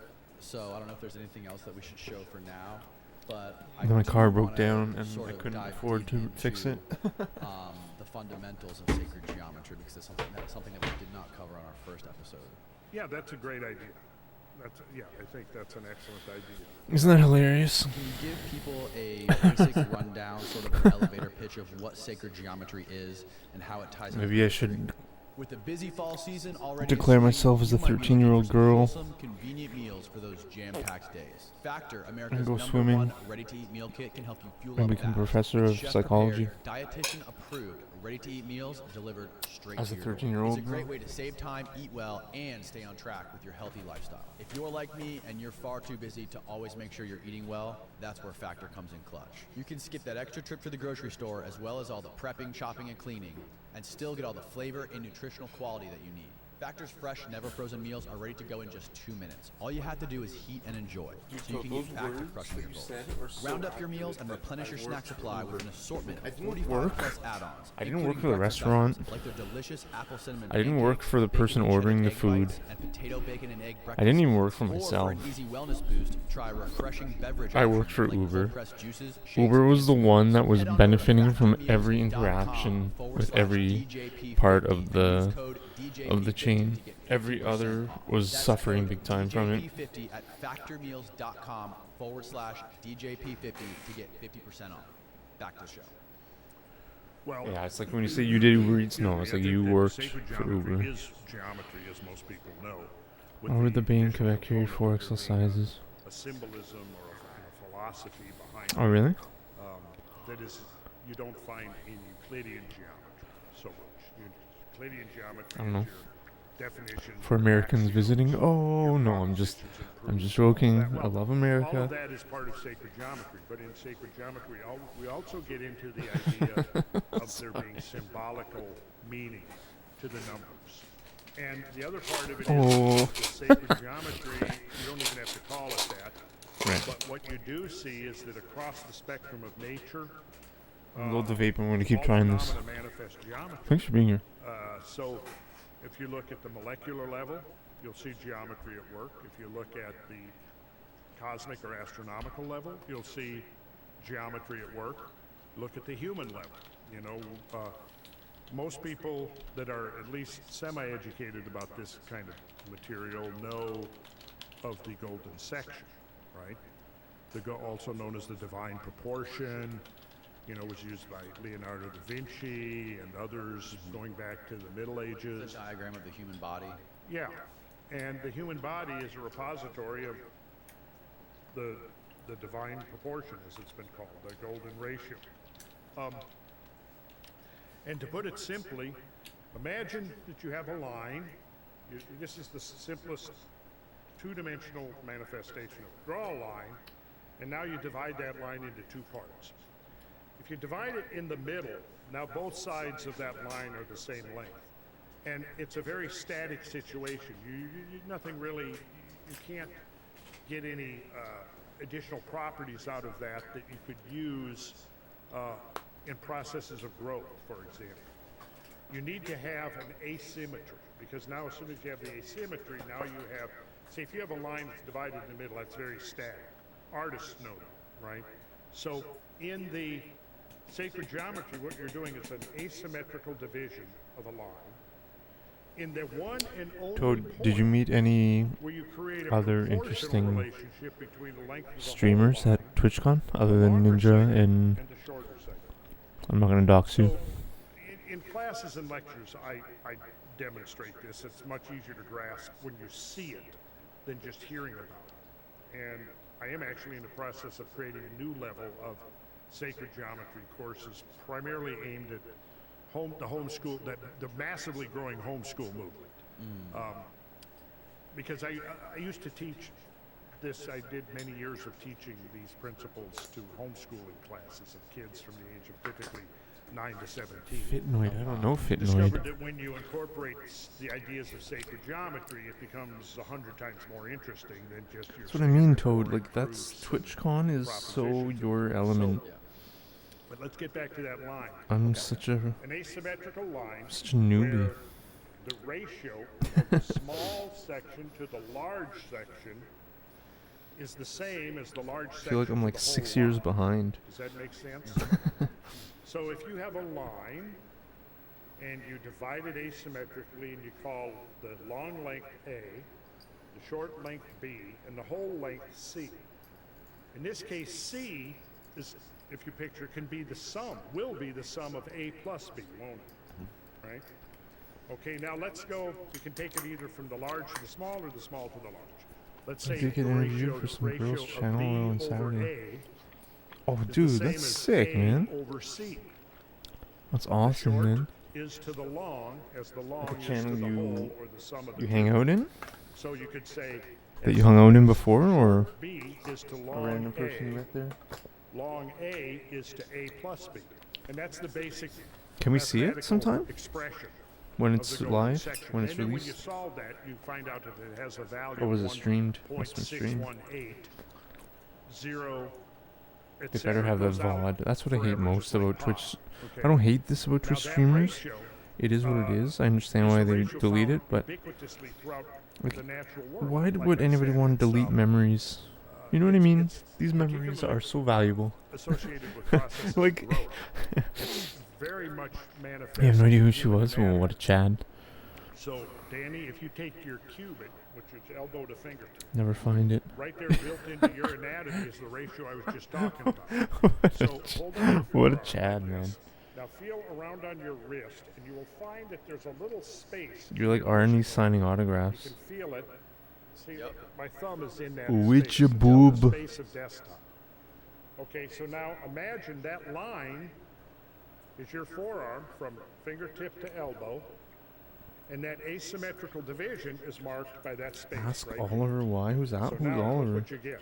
Small is to large, as the large is to your whole cubit, which is elbow to fingertip. Starstruck. To So not right be there. famous. It's right there. Hmm, If you interesting. look at your fingers, That's very like you see, Buddhist look or at, whatever. Look at the digit of your middle finger, Danny. You start right here.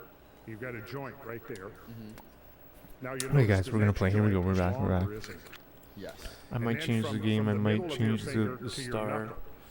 That You know what I might progression do, is honestly, in the Ross? golden I might ratio. try So the small to the doing large, some the double large agent is to to the next golden light larger, speed runs in the future. and then from there to the space of desktop, like RTA, right, and then from there to your whole cubit. Now, do this. I If you think turn that your might be my forearm sweet spot horizontal, niche in terms of and this is, you're standing on my the skill floor, level, this is the top of your but head, still doing something entertaining enough this that I space can of grow desktop into it. will coincide with your Because I navel. mean, with Mario, no one's gonna want to watch me play Mario. So again, it's I mean, a scale invariant like relationship. Super And those are Mario just a few speedruns, maybe like, I mean Ninja, yeah, but and Toad, your and King of navel All, is and not the Baron, middle and of your body. Ross, and everybody. But However, when you're born, Like- it pretty much is the middle of your body. I think my niche, if I can do But as you double agents, because I'm grow like I'm into good at like the one of the divine hardest levels in the game, right? until you reach adulthood. Now imagine Most this. amount of Think about time I've the spent in proportions of GoldenEye an has infant. happened to be on one of the Now hardest imagine if to you complete. took an infant, So I think those that gives proportions, me, the size for of whatever their reason, head, an advantage to play double agent distance RTAs. that their navel I divides might be their wrong. body. This is just And you train. enlarge that to the This is size of disaster. a full-grown adult, and you saw that person walking down the street, you would think they looked strange, And Meek, wouldn't you? A little bit, yeah. Oliver Yes, you would. Spoach. Well, Something from Game of Thrones. He deleted all his yeah, no, it's like, it's too much, dude. That guy's like a the thing is, you're freaking, growing into that ratio. just gone forever. All those memories. Yes. Everybody And yet deviates he's a little like, I'm bit. not jealous, but Everybody deviates. he's got such a following, and Perfect. delete the Although there have been VODs. studies at Hey, looking at that's artist Toad, models yeah. and things like Toad's a that. legend, man. And, you know, the further away you deviate from it, the more, I guess you'd say, idiosyncratic, to use a polite term. I'll never find it. Look, That's hilarious, man. And there have been It might not studies exist, done I'm by sorry. artists and things looking at the proportions of the human face. Now, for example, if you do this, if you take, you make a rectangle, and you use the short length as the short side of a rectangle, and the long length as the long side, you now have a rectangle that is called a golden rectangle. That golden rectangle is frequently used to frame the composition of paintings, of architecture, many things like that. Also, artists came to understand that a golden rectangle will perfectly frame the face, the height, because you notice if your face was as wide as your head was tall, again, you would look strange. Yes. Right? Right. So, and then you can divide that rectangle. So if you think of this as a vertical rectangle, and I may have a slide of this. If you think if you close your head into a vertical rectangle, golden rectangle, then if you lop off a square, what's left is another golden rectangle.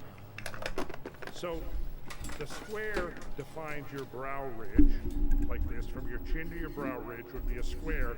What's left over up here is another golden rectangle.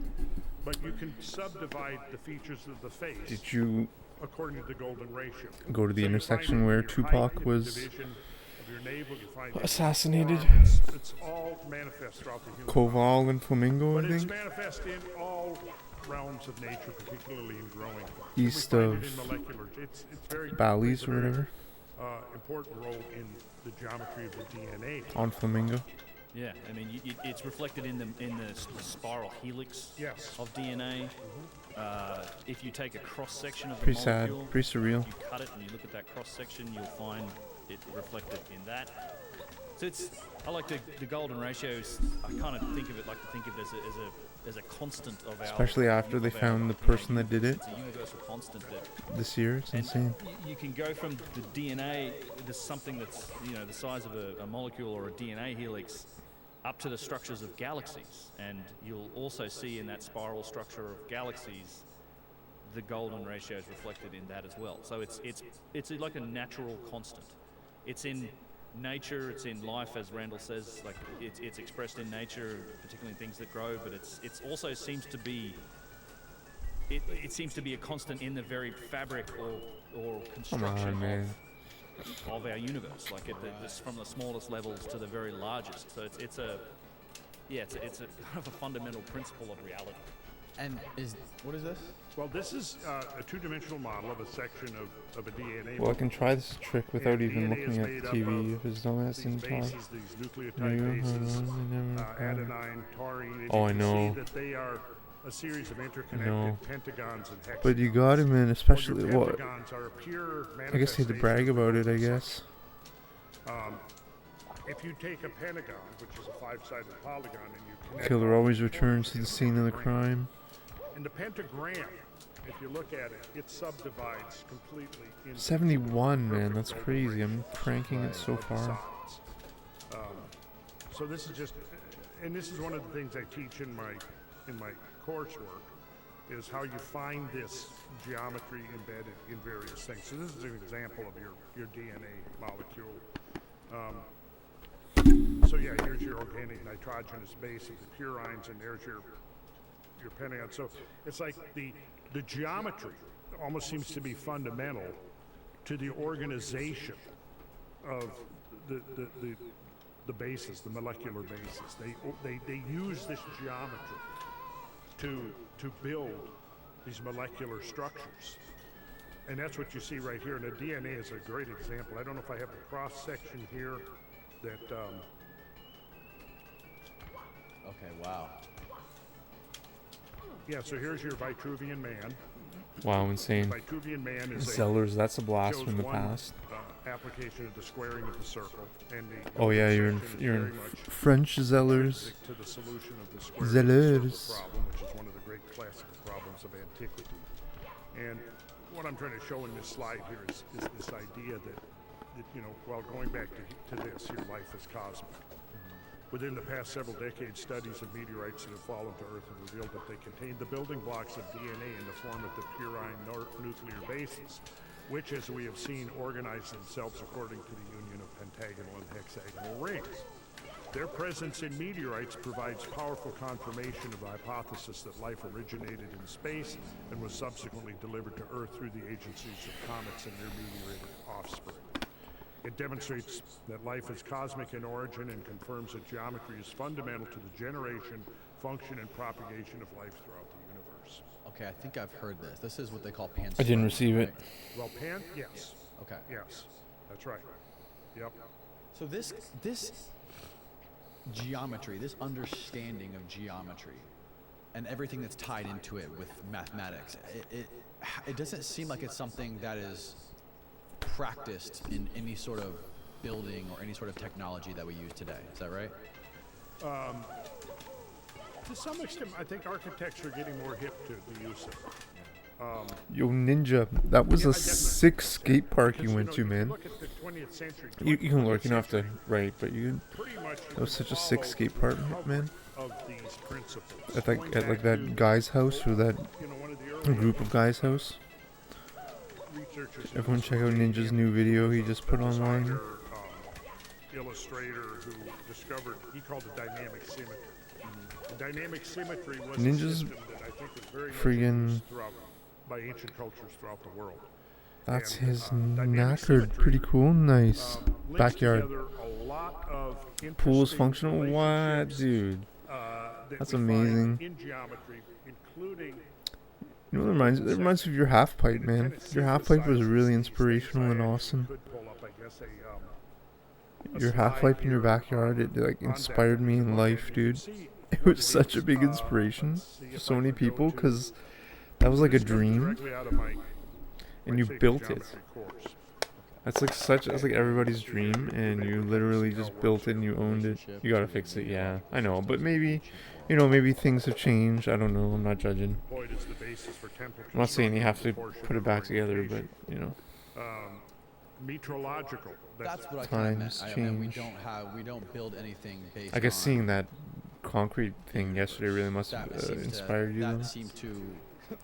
There's a lot of evidence that shows that a lot of the stuff that was built in prehistory does a lot.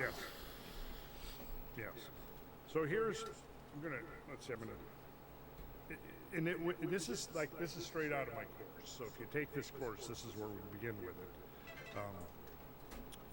So erecting a line perpendicular to the endpoint of a given line, and I'm going to just show. Man, that one was really fucking close. I'm not going to explain this. I'm going to get directly into the idea of dynamic symmetry, but it begins with being able to erect two perpendicular lines like you see here, and then from there it'll go to like, come on, man, dude. A square. Okay. So we just went through a process of defining the four corners of a square. Man. Now once you've done a square, you now can proceed with the system. So the square's diagonals can now be drawn, creating a central point. So if you put in one diagonal and the other, you get a central point within the square. See that? There it is right there. Diagonals of a square, inscribed and circumscribed circles, ratio of diagonal to the side of the square, and that shows the ratios right there. We won't get into that because I'm just going to give you the overall impression. So here's an inscribed circle. We can do another square inside there. So we've now got two squares, the circle inscribed in the larger one, circumscribed the smaller one, and that creates a specific, what's called a dynamic ratio. This ratio was fundamental to the ancient world and was used over and over again.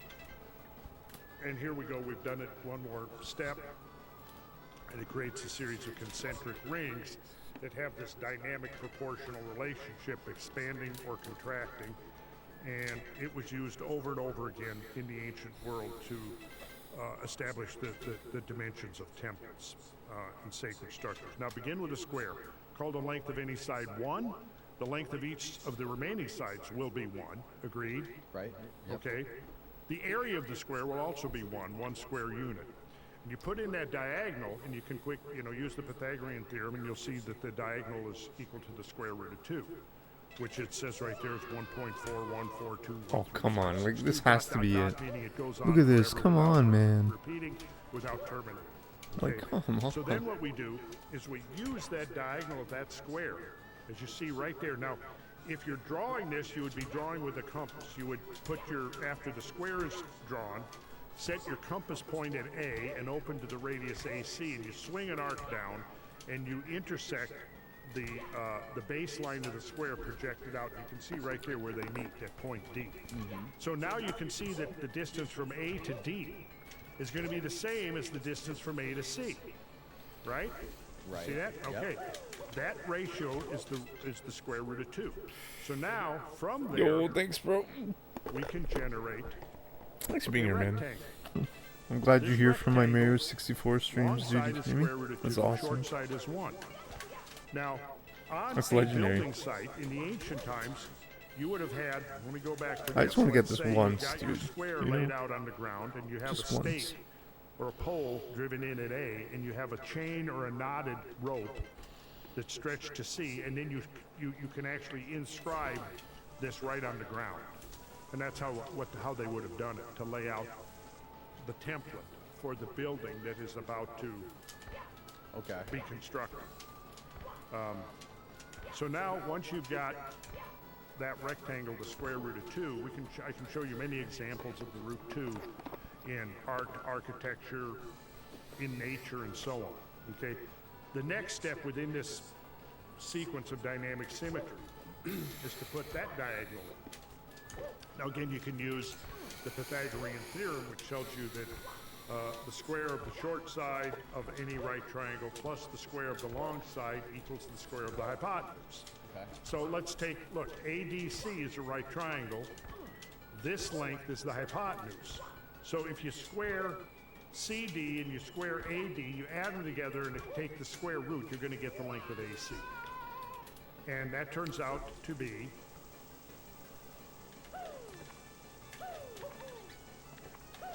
this. I'm just showing, this is what we do in class. I show people how to construct these. Now here's what happens. We take the perpendicular to the diagonal and we get BE. Now did you see how I got this point right here? We can back up. It's not too important you see that right now. But if you put in the diagonal, and then I draw a circle like this, and notice that the circle radius is the same as the side length of the rectangle. Okay? Right. Now I take this distance here, and I will take this length from here to here, and let's see that I call, okay, AF, and now I bisect AF in this manner, and when I do that, I get this perpendicular from here to here, and that splits the base of this rectangle right here, right in the middle. And as a result of that, what happens is I get a series of these scale invariant triangles, and I can go through this whole. They all have the same proportions, and then ultimately, Have you guys noticed what happens is that I get I think Kali, Kally, is the only one that uses input display? I don't know if Cheese does. I know many others don't. Or do maybe, but I don't know. It makes you wonder. These whirling rectangles are showing actually a vortex phenomenon that we can find in. Are you not allowed to use input display when you Get in speedrun all of this Mario? in the Sure you classes, are. and you'll notice the symmetries that are starting to appear there. As They're we definitely develop hiding this something. sequence. I know. You're melting my brain already, Randall. Good, this is what we want. We Golden want Larry, like, I don't think anyone in the elite is hiding. Maybe they are for not having input display. what we got here now But is one of the things that the makes Mario them people like dynamic definitely is are, the like fact 100%. that these rectangles are There's infinitely no way you could be a top Mario speedrunner So look what I've got and here not now. You can see here be consciously that aware of rectangle having in an blue input display. is the Like exact even the proportions of ROM the has an original input rectangle. display, and then you're gonna go out and See that? not Look at there, use they're one. going Like around. come on, man. And I can continue by You creating know, it's too much. a series. I Not can that create not a visible grid, for the player, right? I and mean, this for grid the is audience, scale for invariant, people to look at meaning after it's and learn. self-similar. Right. They're just hiding. Right? They're And this is totally one of the hiding the key strats. ideas of Yeah, Sacred I'm God. already talking It's the smack on the Mario self-similarity community. of It's true. these forms, Where's which your input means display, that homies? You're creating a composition. Let's It say would really for an fucking help artist, me. you're created Going to Macy's the Bay is a huge disappointment. the Oh Kansas yeah. ratio is a root 2 rectangle what we're just looking at here. Dude, Well, you can well divide think this about the root 2 Bay. rectangle up just Its as I entire showed you premise here, is that so that all of the it's parts built reflect on the this like proportions of the shitty whole. northern Now you have what frozen is called piece of stereometry, water that no one cares which is about this relationship, or everyone wants to go to. relationship between the whole composition and its mathematics, its proportions, Right. and the parts. So, like, if you look at So once this, you like, you and can they have see like a that within shitty this, blanket, I'm a showing here, these are dynamic shitty points smallpox within the- blanket as their within it. main And those dynamic points are kind of like where the piece energy of is history. happening, see? Because if you connect these points here, what you've got is another root 2 rectangle. And now, let's say you create a template using Yeah, Macy's a root is, 2 grid. dude, Macy's is You now lay out your is composition of Fifth your Avenue, painting man. or your building, whatever it might be, on this template.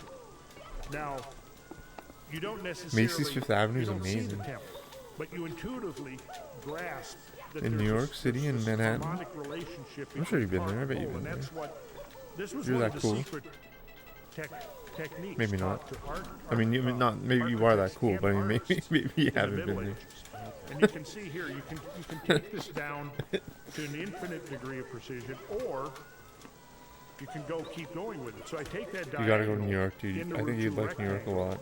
and I repeat the process, If you haven't been, and I get a root 3 rectangle. And I can Central do the Park's same thing, amazing. except now when I erect that Kinda sketchy, perpendicular to but the amazing. diagonal, what I do is I've split the root 3 rectangle into a series of 3 smaller root 3 rectangles that all have the proportions of the whole. And you can see now I'm drawing in diagonals summer, to don't reveal go the in winter. symmetries, the hidden symmetries within it. And then we can proceed as before to establish a template, a grid. And then once we've done that, we have this infinitely replicable geometry. So yeah, following are some simple examples of a few patterns and designs that can be developed from the relations of dynamic symmetry. The possibilities and variations are literally without limit. So this Oh, is just that going was to a show really you good some of the attempt. stuff that, you can begin. Now, how does all this relate to time? Pardon me. Well, see, How is that segue? we get numbers.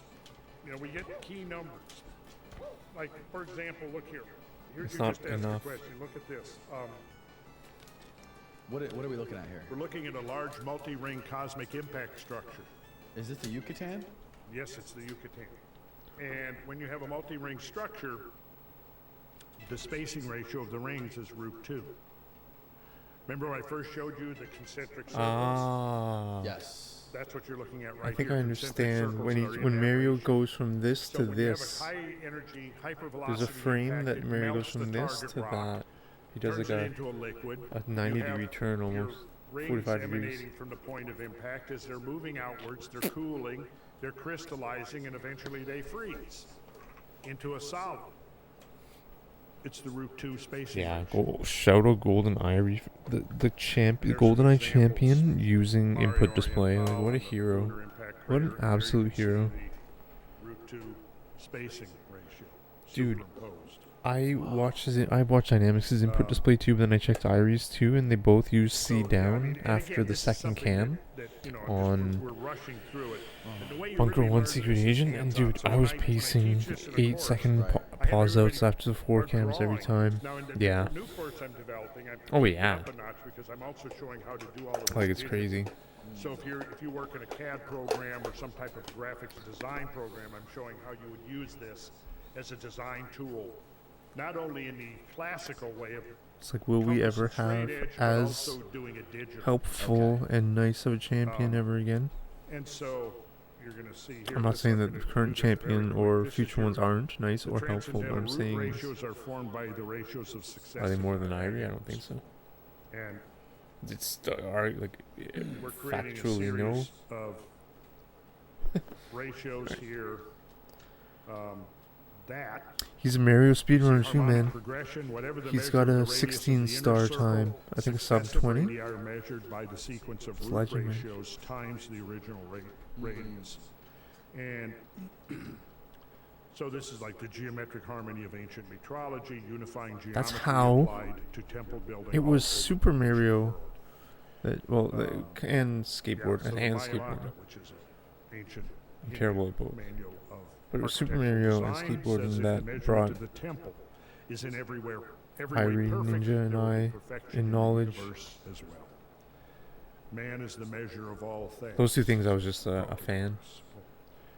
Isaiah, I guess I who hath skate though. measured the waters in the hollow of his hand and meted And I out play heaven Mario, with the span and comprehended but not dust the of same earth level in as a them. measure and weighed the mountains in scales and the Anyways. hills in a balance. You'll find this in a lot of sacred traditions, this idea of measurement in metrology. Here's the visions of Ezekiel. In the visions of God, he brought me. Now, this is the prophet Ezekiel, right? And this Man, is that very should have consistent worked. When you look at the stories of That the was probably my prophets. best Okay, what's attempt right happening here? there. In the visions of God, he brought me into the land of Israel Come on, and set man. me upon a very high mountain, by which was the frame of a city on the south. And he brought me thither, and behold, there was a man whose appearance was like the appearance of brass, with a line of flax in his hand and a measuring reed. And he stood in the gate. And the man said unto me, Son of man, behold with thine eyes, and hear with thine ears, and set thine heart upon all that I shall show thee. Because this was the key. Now you can see this is the beginning now of his prophetic vision. This man with the measuring line in his hand and a line of flax, right? Because that gives you your plumb, and then you've got your measuring reed. So this is the basis for laying out the sacred structure, the temple. So what you're seeing here is that this is what's preceding Ezekiel's prophetic vision, is encountering this man with the line of flax and the measuring reed in his hand. And he's telling Ezekiel, says, behold, with your eyes, listen with your ears, and set thine heart upon all that I will show thee, because what I'm about to reveal to you is the pattern of all creation. And once having beheld that pattern of all creation, you will now be endowed with prophetic vision. Because you asked me about time. Well, here's the thing. All these numbers govern the tempo, the tempos, the cosmic tempos. Right. Right? That's if you a lot. understand the cosmic tempos, you are now in a position to understand what has happened before and what is going to happen. Because you understand the cycles. Zechariah, this is a good one. I lifted up mine eyes again and looked, and behold, a man with a measuring line in his hand. Then I said, Whither goest thou? And he said unto me, To measure Jerusalem, to see what is the breadth thereof and what is the length thereof. Now, why is it important to see the length and the breadth of the holy city, the sacred city that represents the manifestation of the cosmic heavens on the earth? 4, 5, and again, 6 It's like, because that's the beginning of seeing and are all understanding different and comprehending the cosmic pattern. locations. And was You it see? Jerusalem that it was measured? If you look and at the actual R, size of it times a certain sacred number actually measured the circumference of the earth. We can talk about that. see, they're all different locations, Sorry but for it was my all the layman same setup. interjections, but, But we're getting What does that mean? Yeah, you are.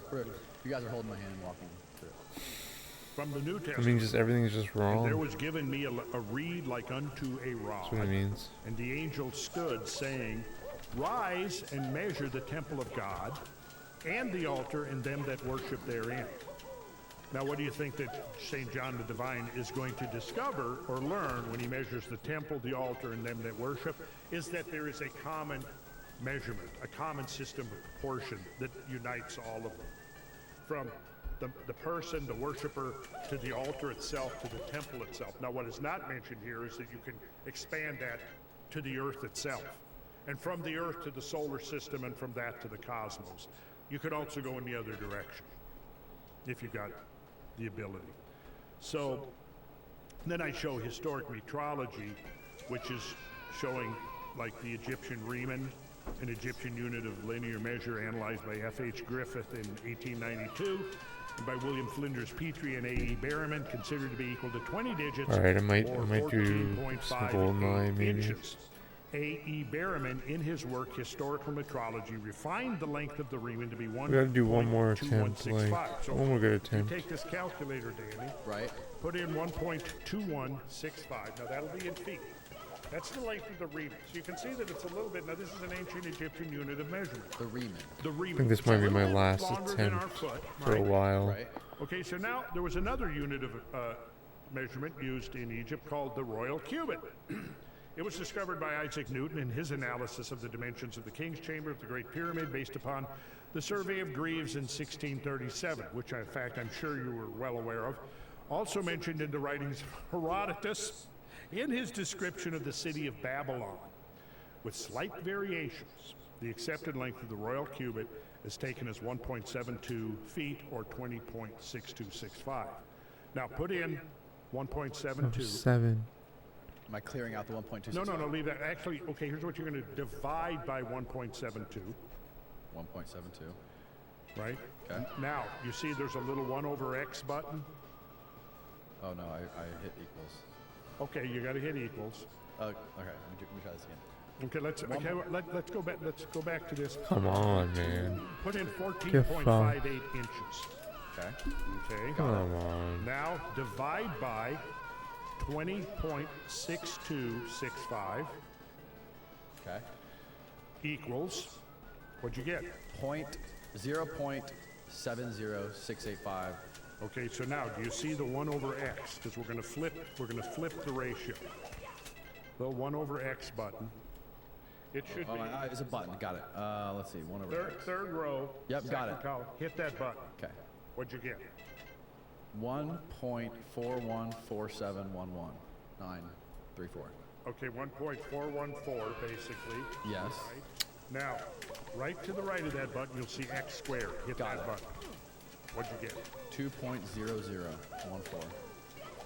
So what you're looking at is the square root of 2. So what you just did, Danny, was you showed that the ratio of the royal cubit, the Riemann to the royal cubit, so the Egyptians knew this. If they drew a square, which was 1 Riemann on the side, and you drew its diagonal, the diagonal was the royal cubit. For all the time that we have been alive, the US dollar has been the primary currency, but that may not be the case for much longer. China is set to dethrone the dollar, and possibly much sooner than you think. And even the world's biggest economies are already ditching the dollar for the yen, collapsing the US currency, causing unprecedented inflation and crashing markets. And if that wasn't enough, this paves the way for the government to take total control over all of your money. China with a number new 1. digital dollar. I might do some Now gold it's line, time to bro. I take might total try control of your some money and not let your 00 life sink agent into cash RTA. I'm not even joking. And you can do it using I'm the not even only gonna precious metal tease. dealer that I trust, I might even just American do it. Hartford Gold. They will show you how to protect your savings and retirement I might accounts become by the diversifying your Husley wealth of portfolio GoldenEye, into physical gold and silver. where With I'm the finest products, trying to amazing break customer service, the and a top buyback 50, commitment. But you don't top have to 30 take my word and for it. American runs. Hartford It's Gold has a fine, yeah. 5-star rating, Don't know thousands what's of gonna reviews, happen with me. and an A+ from the It Better might. Business Bureau. American Hartford Gold supports content like this that is committed to bringing you the truth. And if you tell them I sent you, they'll give you up to $5,000 in free silver on your first order. So call Insane. them now. Click on the link in the description or $5,000 call of free silver? 855-679-1326. What? That's 855-679-1326 or text concrete. I have, KONCRETE no, I don't. I have an everdrive of it, though. 32. Again, I have it on the same everdrive I'm playing right now. 1326. So no, or I text don't. concrete to 65532. Now back to the show. So that exercise. I rented it growing up. Draw a square, and it's 1 Riemann, which is, as it says here, say 14.58 inches. Okay. Its diagonal is going to be the royal. Okay, let's do the setup again. And that was the basis of their measuring system, was that dynamic relationship. This is of the X square factor and right diagonal. here. Now, the royal cubit was used, like I said, by Newton in his analysis of the King's Chamber. Of the King's Chamber. It's also the thickness of the socket. That's right. Yeah. That the pyramid sits on. 4. Well, then, if we jump forward, 5. the Palestinian cubit. They're all The different. knowledge of the Palestinian cubit survives in the writings of Epiphanius, a bishop of The Constantinople in Palestinian Cyprus, cubit, who what a wrote treatise on controversial weights cubit and name, I'm measures in sure. AD 392. It conforms to the cubit of the altar, as mentioned in Ezekiel 43:13. That is the cubit. Randall is a Freemason. The Palestinian cubit is generally taken as 25.284. Put 25.284 in your calculator. And I'll do the same here. 25.284. Got it. Now we're going to divide that by the Riemann, which is 14.58. Hit equals. Now hit your x squared key. 3. 3. So it's the square root of 3. So in other words, you See, I think it's this one is now, the too far Palestinian over cubit compared is to used roughly in Palestine 4. area about 1,000 years after the royal cubit and Riemann are being used in Egypt. Picture now. You start with I the think Riemann, 5 you is the draw a perfect square. one. Take its diagonal, that gives you the royal cubit. Like, Use that was that pretty to get perfect. your That was root really to a high. rectangle and take its diagonal. That diagonal is now the Palestinian cubit. Got it. Got it? Got it. Yeah, we're gonna do some Golden So Eye now double we got agent the Roman runs. pace. That's what we're gonna The do. origin of the Roman mile. Oh, dude, look how high that is. This might be the one. You know the mile This might be it, comes my from friends. the pace, right? You So know this is what gonna be our pace last is? attempt That's on just this on Mario. A human walking. A human walking. Save Now 9. imagine if you're going to pace Save out, 9. you've got a field and you want to know roughly how big it is. You don't have a measuring tape. You figure, oh, it's Save about an acre, 9, but low 9. I'm going to pace it out. Yeah. Well, if it's in the old days and you're a surveyor or a builder, an architect, you're going to know pretty precisely the length of your pace, because that's a common way of determining land measure, is you pace things out initially. You know, we didn't have transits and builders, you know, instruments back then. We used things like ropes and Let's save chains 1. and Back then, what were we Alright. talking about back then? Low 9, save 1, anywhere save before, 2. you know, from a few 150, 200 years ago, Okay. all the way back. Okay. Pacing something out. Okay. How many paces? Now, if you're pacing something out, you know that you're going to quickly learn that it's much Pretty easier high. if you were counting every other step than every step, right? You don't count left, right, you go right, right, right, and you count, say, every time your right foot hits the ground. Okay, now, if you do 1,000 of those, that was the origin of the mile.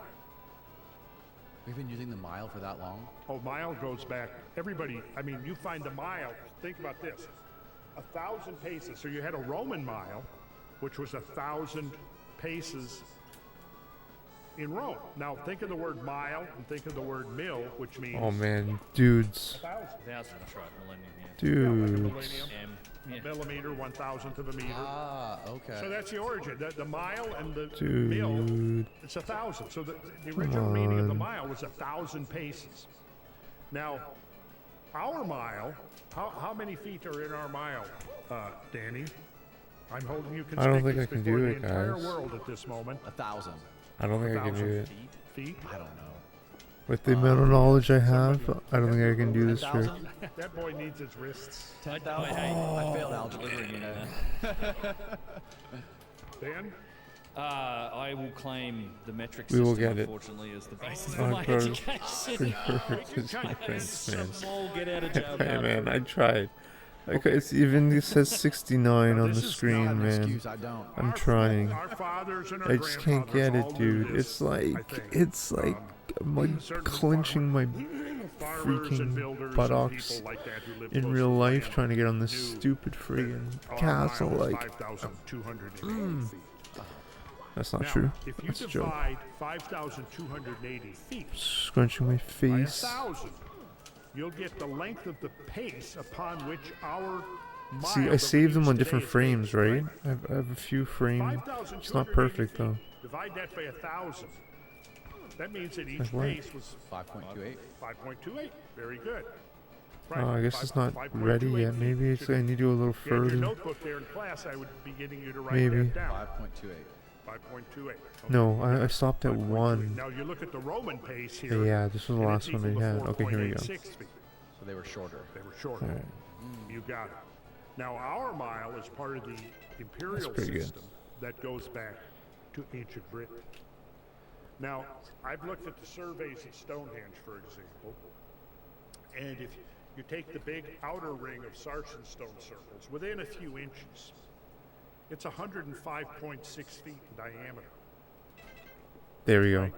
I think I And missed the frame though. at the sarsen Where's it on stone now? upright, Save so the big 5? stones forming that Dang it, I outer just saved over my save, so it's over.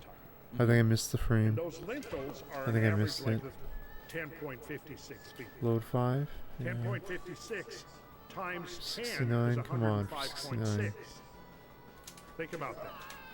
Okay, so if you were to No, draw I'm a ring it's on the ground a circular ring that's 105.6 feet in diameter. All right, one more time. Stonehenge would fit within a few inches within that ring. Now, the fact that they were using a consistent unit of measure is verified or confirmed by the fact that the distance, if you go around that ring, right, and there's 30 uprights, which are most of the surveys and studies assume that there was originally 30 of those uprights, and several of the lintels, the horizontal lintels that cap those uprights, are still in place. Their average length is 10.56 feet. So think 10.56 times 10 gives you that ring. Okay. Okay, got that? Got it. Now what's 105.6 times? This is a really good attempt too. 100? And I got a couple saves. 6 times 100? No, times 50, I'm sorry. Come on. 528. Oh, dudes, did you see how close that one was? Like, come on. This is probably the closest. So, what does that suggest? Come on. Other than the one I went on there for a few seconds, the clip. We're using a system of measurement from which we derive our mile. When do we think Stonehenge was Come built? on, man. What's Neolithic? Yeah. I mean, talking like come on. What, 5,000 BC or somewhere like that, maybe even earlier. Yeah. Yeah. It's at least Neolithic. I mean, At least Neolithic. Yeah. So at least 4,500 to 5,000 years ago. At least, if not. This suggests that Okay, our this is so mile ridiculous, man. is that old. And they were using, if they had a mile of 5,280 feet, and you divide that by exactly 50, they now draw a ring on the ground, and that's the diameter of the Oh, Sarsen please. stone. What? Come on. And you divide that by 10, and that gives you That's the all. average That's the spacing frame, I think. of the Sarsen stone uprights. I think that's the frame. So, yeah. Like, come That's on. Bizarre. Now these are the kind of things we look at in I think it's the moment that Mario turns. Because you see how he's turning. which is See how he's turning a different angle? Right, it's, you know, in Italy. Than the previous frame. Mediterranean. We'll call it Mediterranean.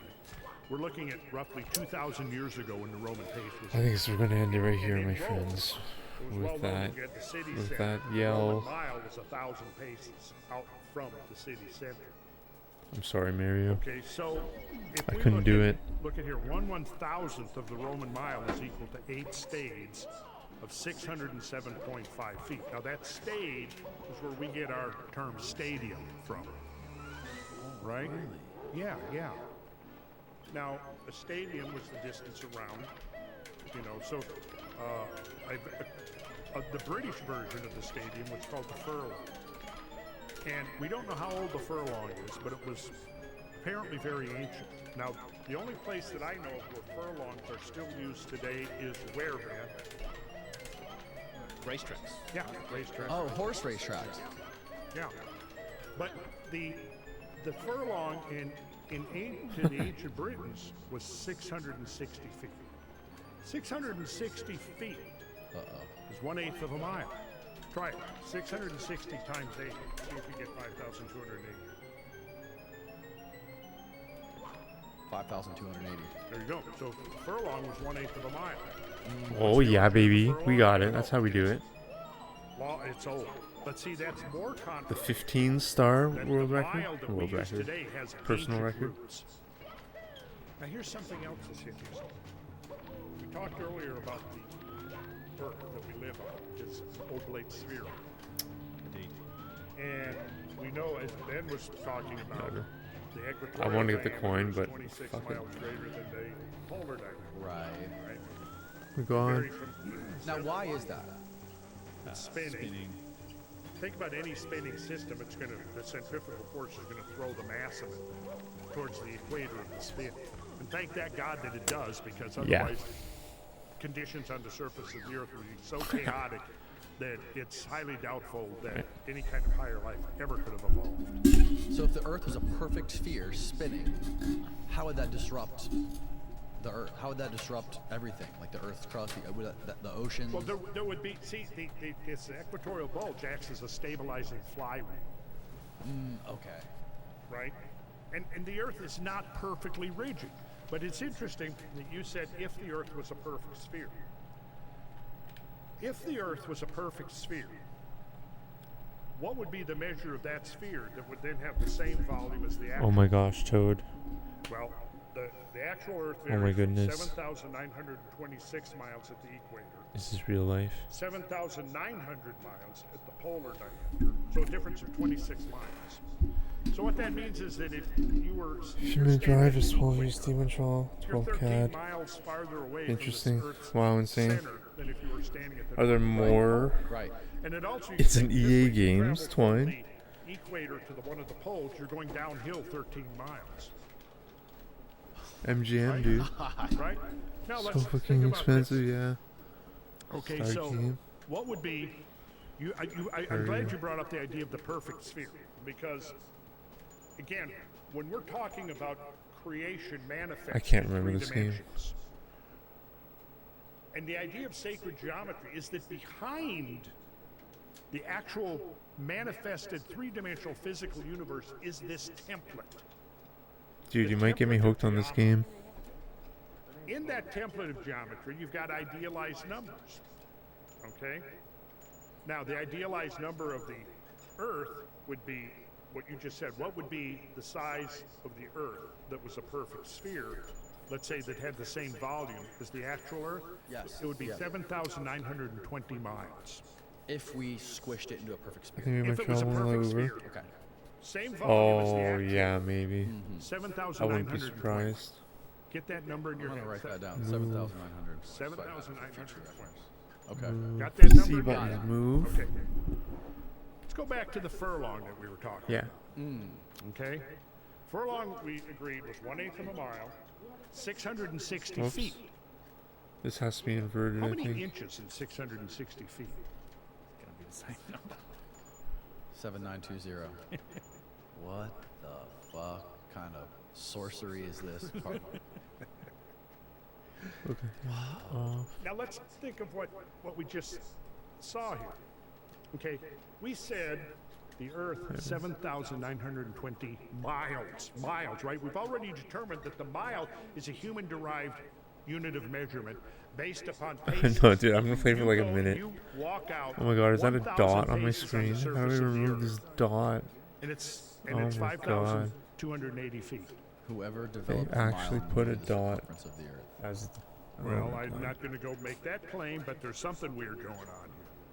Now, picture, there's two things. When you say that the Oh, mile so is much better. 5,280 feet, each of those paces is 5.28 feet. So think, you've got a ratio. The ratio is the length of the human pace to the human foot. That's ultimately the ratio of our mile. The I pace did to the not foot, say that. 5.28 feet. You did and not say 1,000 that, of those Joe. Are you paces serious? is our mile that we use today. Key number, that ratio, 5.28 feet. Okay? You got to keep that in mind. And Oh. I know that, you have to work with these numbers for a while before they become embedded as Whoops. part of your consciousness, part of your framework, your Should I conceptual stun him? framework of reality. You just saw Should I that- change the world as not? that Oh, the furlong, I mean, I might as well. 7,920 inches. So think of this. You've got a furlong, Select all. 660 I'll feet. play Let's like say a you level. lay that out underground. And I have actually done this. Find a nice big And open then I'll field or do the parking lot, 00 lay out 660 feet. speed runs. Then you mark out 1 inch, which, oh, by the way, is the width of your thumb originally, your digit. That's where the inch comes from, right? Put your thumb on a piece of paper, draw a hit on either side, you've got your inch. That's a derivation of the inch. So all of this is connecting human anatomy. You've got your inch, you've got your foot, you've got your pace, you've got your cubit, right? So now this is all linking the geometry to the human anatomy. So now, here's the final Dude, it's thing not that you wanna here's a get in your mind, game, the my relationship. dude. The furlong is Oh, to the there it inch is. 007. as the Earth is 58 to a mile. followers.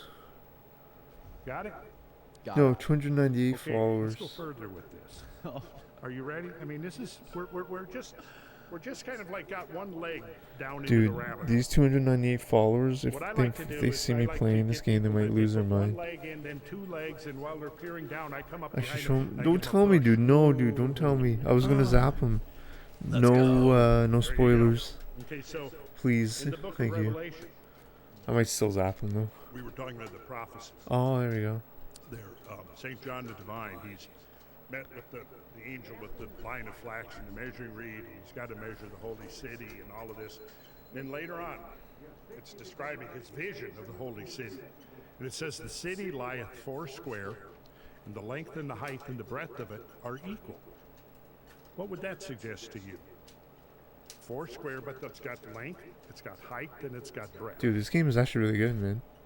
Cube. Cube. I like it. A cube.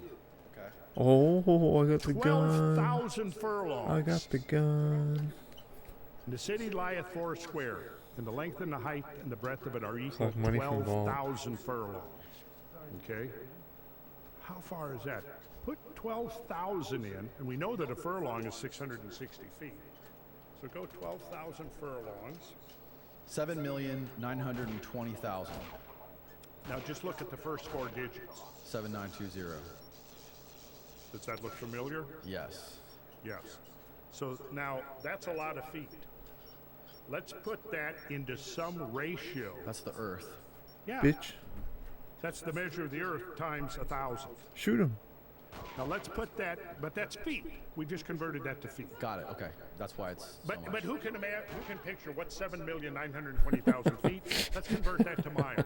So Okay. you're going to divide by 5,280. 1,500. 1,500 miles. Now what's the ratio between that? Now this game I like. This is a game I can get and the behind. actual Earth? So here's what you've already got that in your calculator, right? 1,500. Yep. So that'll put 1,500 on top, divide by Earth, 7920 on the bottom. Now you're gonna. It's like no auto aim. By hitting 1 over x. So did you put the big number on top and the small number on bottom? He's Okay, I locked. just did divided. It gave me 0.18. Okay, and then hit 1 over x. 1 over x. 5. I'm in. 2, 8. I'm in. What in the fuck is this, Randall? Okay, so It's all connected. yeah. In other words, there's a whole set of ratios and proportions Yes. embedded in creation itself. And whether we're talking sacred scripture and prophecy, whether we're talking architecture, whether we're talking art, whether we're talking growing things. Oh, whether we're speedrunning talking already. about great temporal relationships, time cycles. We be We're speedrunning. going to find the same numbers, Will you the just same give me a- ratios at work. Come on. So this was Jeez. this was sort of your introduction Okay. into the sacred architecture of reality. When you begin to see these connections across time and space from one level of phenomena to another level of phenomena. And it was the basis for prophecy. And here's why. If everybody you knew only had a Auto memory aim that and went aim. back 6 months, but you had a memory that went back a full year or more, so that you saw and you knew, like imagine this, I use this analogy in the whole climate change scam that's going on. Okay. If you started tracking climate change, and you started looking at daily temperatures, and you had no memory of what came before, and you started Come keeping on. your temperatures on March 1st, and then you go through March every day. Some days it'll be a little warmer, other days it'll be a little cooler, but by the time you get to April, May, June, you're going to see a definite upward trend, aren't you? Mm-hmm. Now, if you don't have any memory of before March 1st, you're going to think, oh my God, this temperature that I'm seeing now in June is unprecedented. But somebody comes along whose memory goes for multiple years, and I say, well, no, this is normal. This is part of the normal cycle, right? Mm-hmm. But the difference between that Oh, you, let's say, snap. whose memory only goes back Oh to my March God. 1st, and this other person Oh who my God. knows Crack that safe? it's cyclical, Where's the safe? who knows that, yeah, it's Where? going to get hot. It'll be hot in August. Then guess what? It's Don't gonna tell start cooling off again. And then by December and January, the world is going to be your world that you inhabit here is going to be a very different place. That person is prophet. The prophet is the person that knows the grand cycles and knows where we are in those cycles, and therefore they are able to There's say, like a yes, lag. in the future, this is going to happen. Avoid. Now, What are you shooting at me? say, for What? example, I grew up in Minnesota. What do you even do there in So that every year moment? it's like, when is You're the shooting first me, man. freeze going to occur? When is the first thaw going to occur in the spring? Well, we don't know the exact date and time, but we certainly know the window, right? Same with prophecy. You know, Will you're you not take out your necessarily gonna fancy know watch? Like, come the on, exact man. date and time that something is going to happen.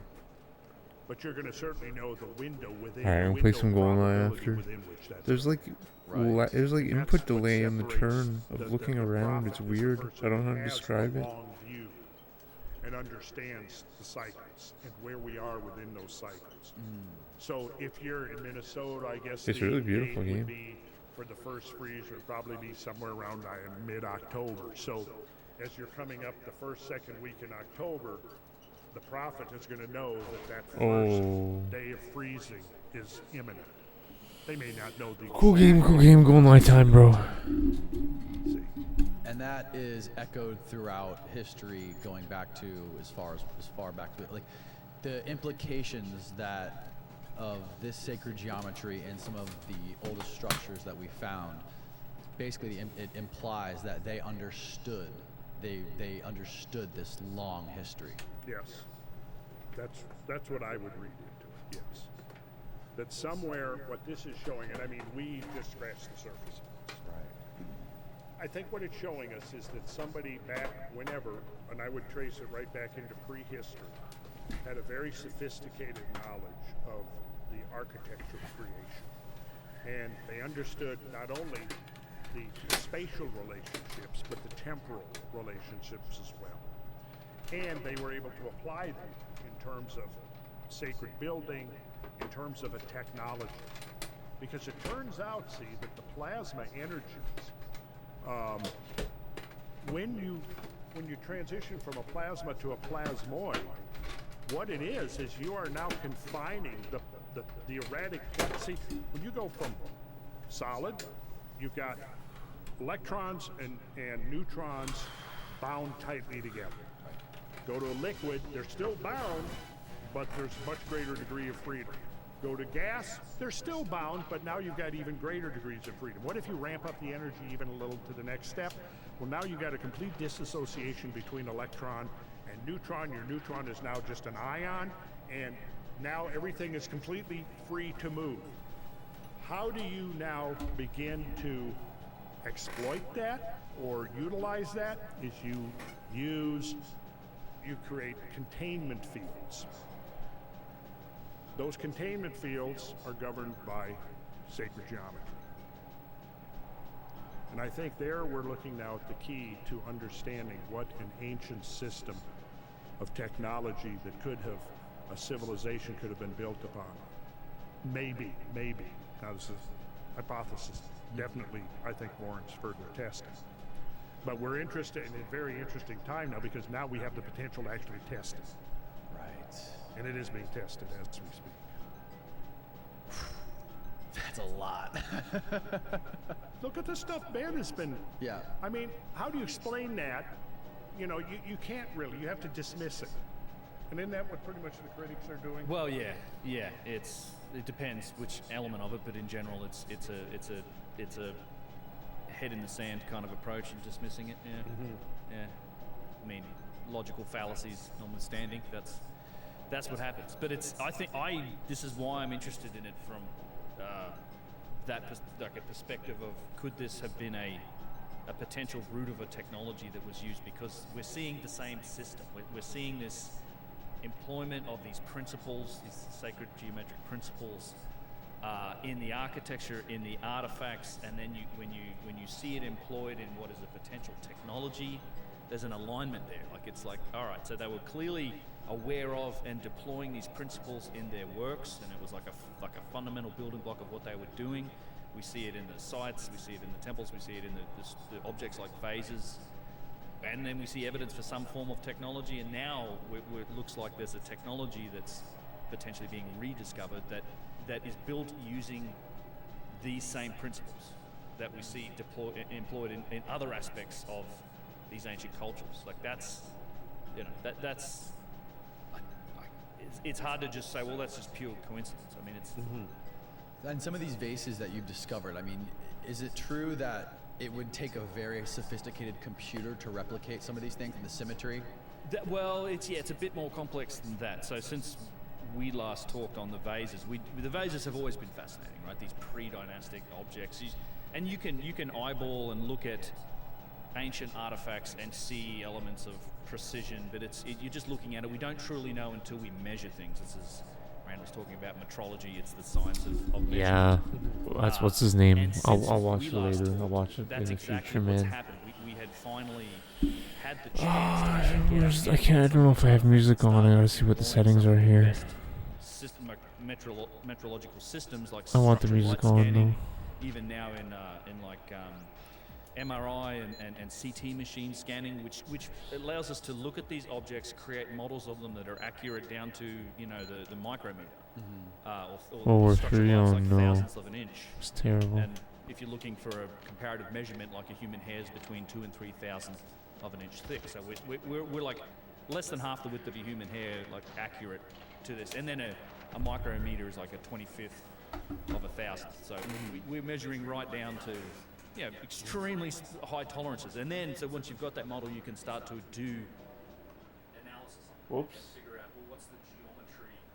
What are the patterns we're seeing in this? What is the relationship and accuracy of different elements in this vase? So, long story short, we found that they're incredibly accurate in terms of the geometric relationship of different parts of the vase relative to the others. And we can dive into sort of specifically what that means, but how it ties into kind of what we've been talking about is that we actually had once we created this model, we sort of looked initially at the metrology of it and said, this is sort of astonishingly well made in terms of, like, the vase itself is oblate. Like, you can't it's not like it doesn't conform to a regular shape. So you can't really do measurement on it. So what you have to do is match geometric shapes to different parts of the vase. So at the top, we're matching like a flat plane to the top of the vase. And in a CMM or coordinate measurement system application, we can then say, That okay. looks so sick. Yeah, and it is also based on how many points of reference you use to match it. So you could do it with 5 points of reference, which isn't going to give you a really accurate measurement.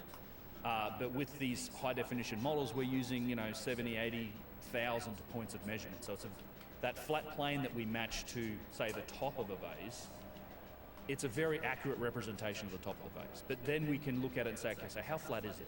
So we're looking at these vases, it's within 1 or 2 thousandths of an inch of being perfectly flat. But once we've got that top of the vase, you can kind of now use that as a comparison or a relative measurement for other parts of the vase. So you have now, like, think of it as an x-axis. You've got the top of the vase gives you your x-axis. And we looked at the vase and we said, well, let's match, say, a cylinder. You're matching regular geometric shapes to parts of the vase, things like cones, cylinders, spheres, toruses, toroids, things like that. So in the neck of the vase, so you have the top, you've got the mouth of the vase, we can fit a cylinder to the mouth of the vase. And again, using 60,000 points of reference, so it's very accurate. You can now do geometric operations on that cylinder. You can look at, okay, how cylindrical is it? Like, how perfectly does that vase neck represent that shape? And again, you're within single digits of a thousandth. But then this is where it got interesting on the metrology, is you can now look at, all right, so because it's a cylinder, we can define the center line. We know where the center line is. How perpendicular is that center line relative to the top of the vase? Think of that as like a y-axis, I guess, or z-axis. And turns out we're within, again, like a single thousandth of an inch, so it's perfectly, almost perfectly perpendicular. And from there, we stepped out, and I can show you slides on this if we want to maybe get into some of the detail here, but you can then match things like the bottom of the vase matches a part of a sphere using like 80,000 points of reference. You can define where the center point of that sphere is and then match it against the center line of the vase. And that's where sort of some of the precision in this object really started to shine, because it's, you're within these single digit thousandths of an inch, which tells you a lot of things about the accuracy of how it was made, the regularity of the shapes, and it's just leagues beyond anything that is achievable by hand. I mean, we're talking about tolerances that aren't really perceivable by hand or eye, and it's stuff that's done in rose granite.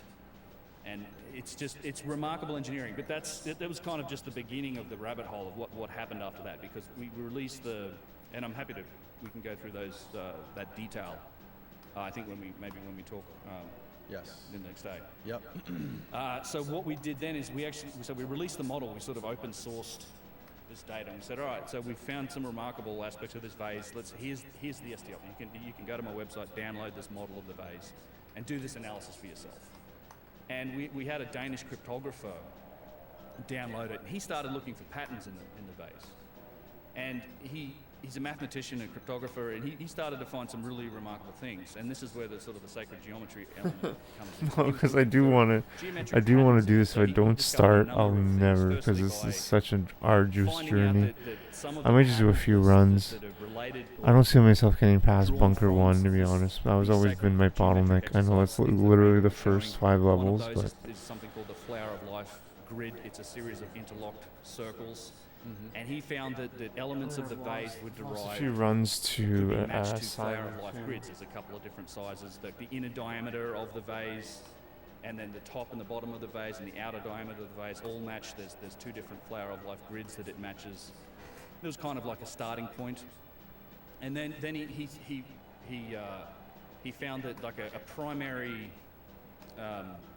I guess unit of measure that seems to have been involved in the design of the vase is the radian. So a 1 radian angle, which is it's a simple way to radian is an easy way to represent an angle. It's a little more elegant than the way we use 360 degrees. It's if you take a circle, you take its radius, you apply the length of that radius to the circumference of a circle, you like cut that out. The angle that it forms in the center of the circle is a 1 radian angle. So you have like half a circle is essentially pi radians. So and there's 2 pi radians in a circle. So you can express any angle as a fraction or as a part of a number of radians, right? Right. So the 1 radian angle is used to derive a number of features on the vase: the placement of the handles, the dimensions and the curvatures of the sides of the vase at the top and the bottom. It's a fundamental principle in its construction. Further than that, he found that all of the curvatures of the vase, and now you're talking about curves like, because these vases are shaped like this, right? So all of the curves are essentially, sections of circles. They're like, the circle's kind of the main primitive that's used in its construction. And all of the curves in the various different little places on the handles, at the base of the vase, at the top of the vase, and at the neck. You're talking about circles or sections of circles that have radii measuring from 42 millimeters at the high end down to like 1.1 millimeters at the bottom end. So you're talking about a circle with a radius of just over 1 millimeter. All of those radii of specifically those circles, the radii of those circles, they all match a specific algorithm that he discovered in this vase, and it's only those radii that match this. Something he called the radial traversal pattern. So it's every curvature that's used in the vase was only, it all matches a single algorithm. If there were different sized radiuses, they wouldn't match this pattern. We don't see that. So each of these curvatures are related to each other through this single algorithm. Effectively, what you could do is represent the vase mathematically with this algorithm. So we thought, that's interesting, right?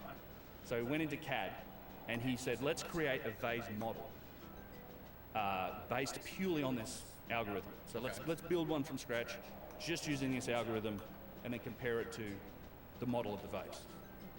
So he did this, and then he compared the model of the vase to this model that he created just using the radial traversal pattern. The median deviation of measurements between the vase Are we ready? And the pattern that he created using the Are mathematics we ready? was something like 2 micrometers. Whoa. So it was, yeah, so this is it. If you scroll down, abstraction set in granite. Yeah, if you scroll down a little bit, Did I see a vesicle there? Hey. This is what you were showing us earlier, Randall. Yeah, if you keep going, I think this is the second article that he wrote. So this is the radial traversal pattern. This may be a disaster, my these are the friends. radii of these circles that fit it, and so. But if it is a disaster, we will face it together as brothers And I'm happy to show and sisters more detail onto this. I'm and just trying to mark this. He's the everyone in between. Okay, got it. So it's you have a couple things to consider here. One is that there's like 12 degrees of mathematical interrelationship between the curvatures that are used. So the different sizes of circles and those radiuses that are used to construct the vase. And there are. It's only those. Brutal. Like if you had Terrible different sized start. curves, like different Really bad circles that were start. used to create the curves, it wouldn't fit this pattern. We wouldn't see it. It's not an accident. This thing, it seems like, and you can express the vase mathematically, and it matches. Oh my god.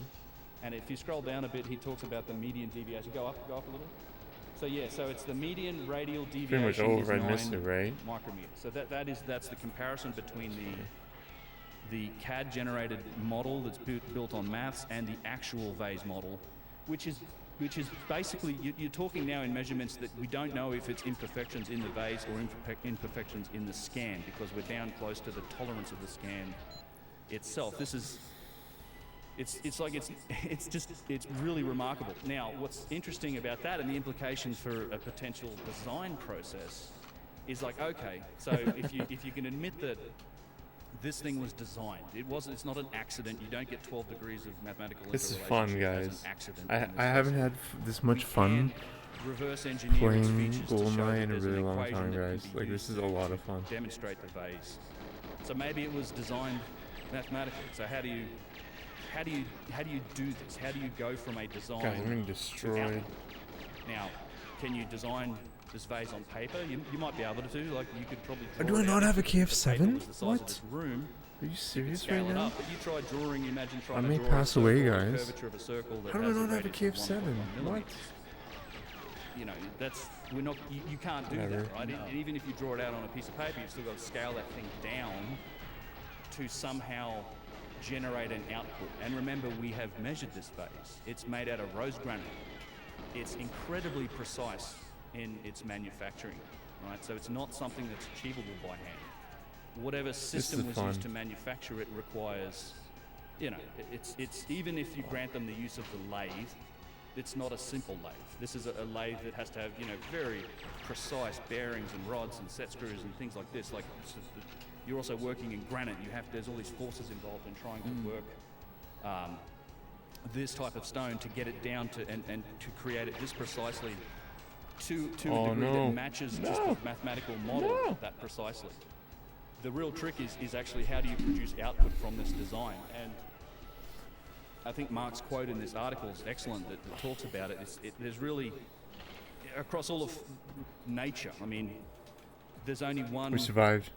phenomena that we know that can do this type of thing, which can take an input, can take a design, it can take input, it can operate and do operations on state, and then, I and then need this. translate I that, need it. basically do something and then provide an output.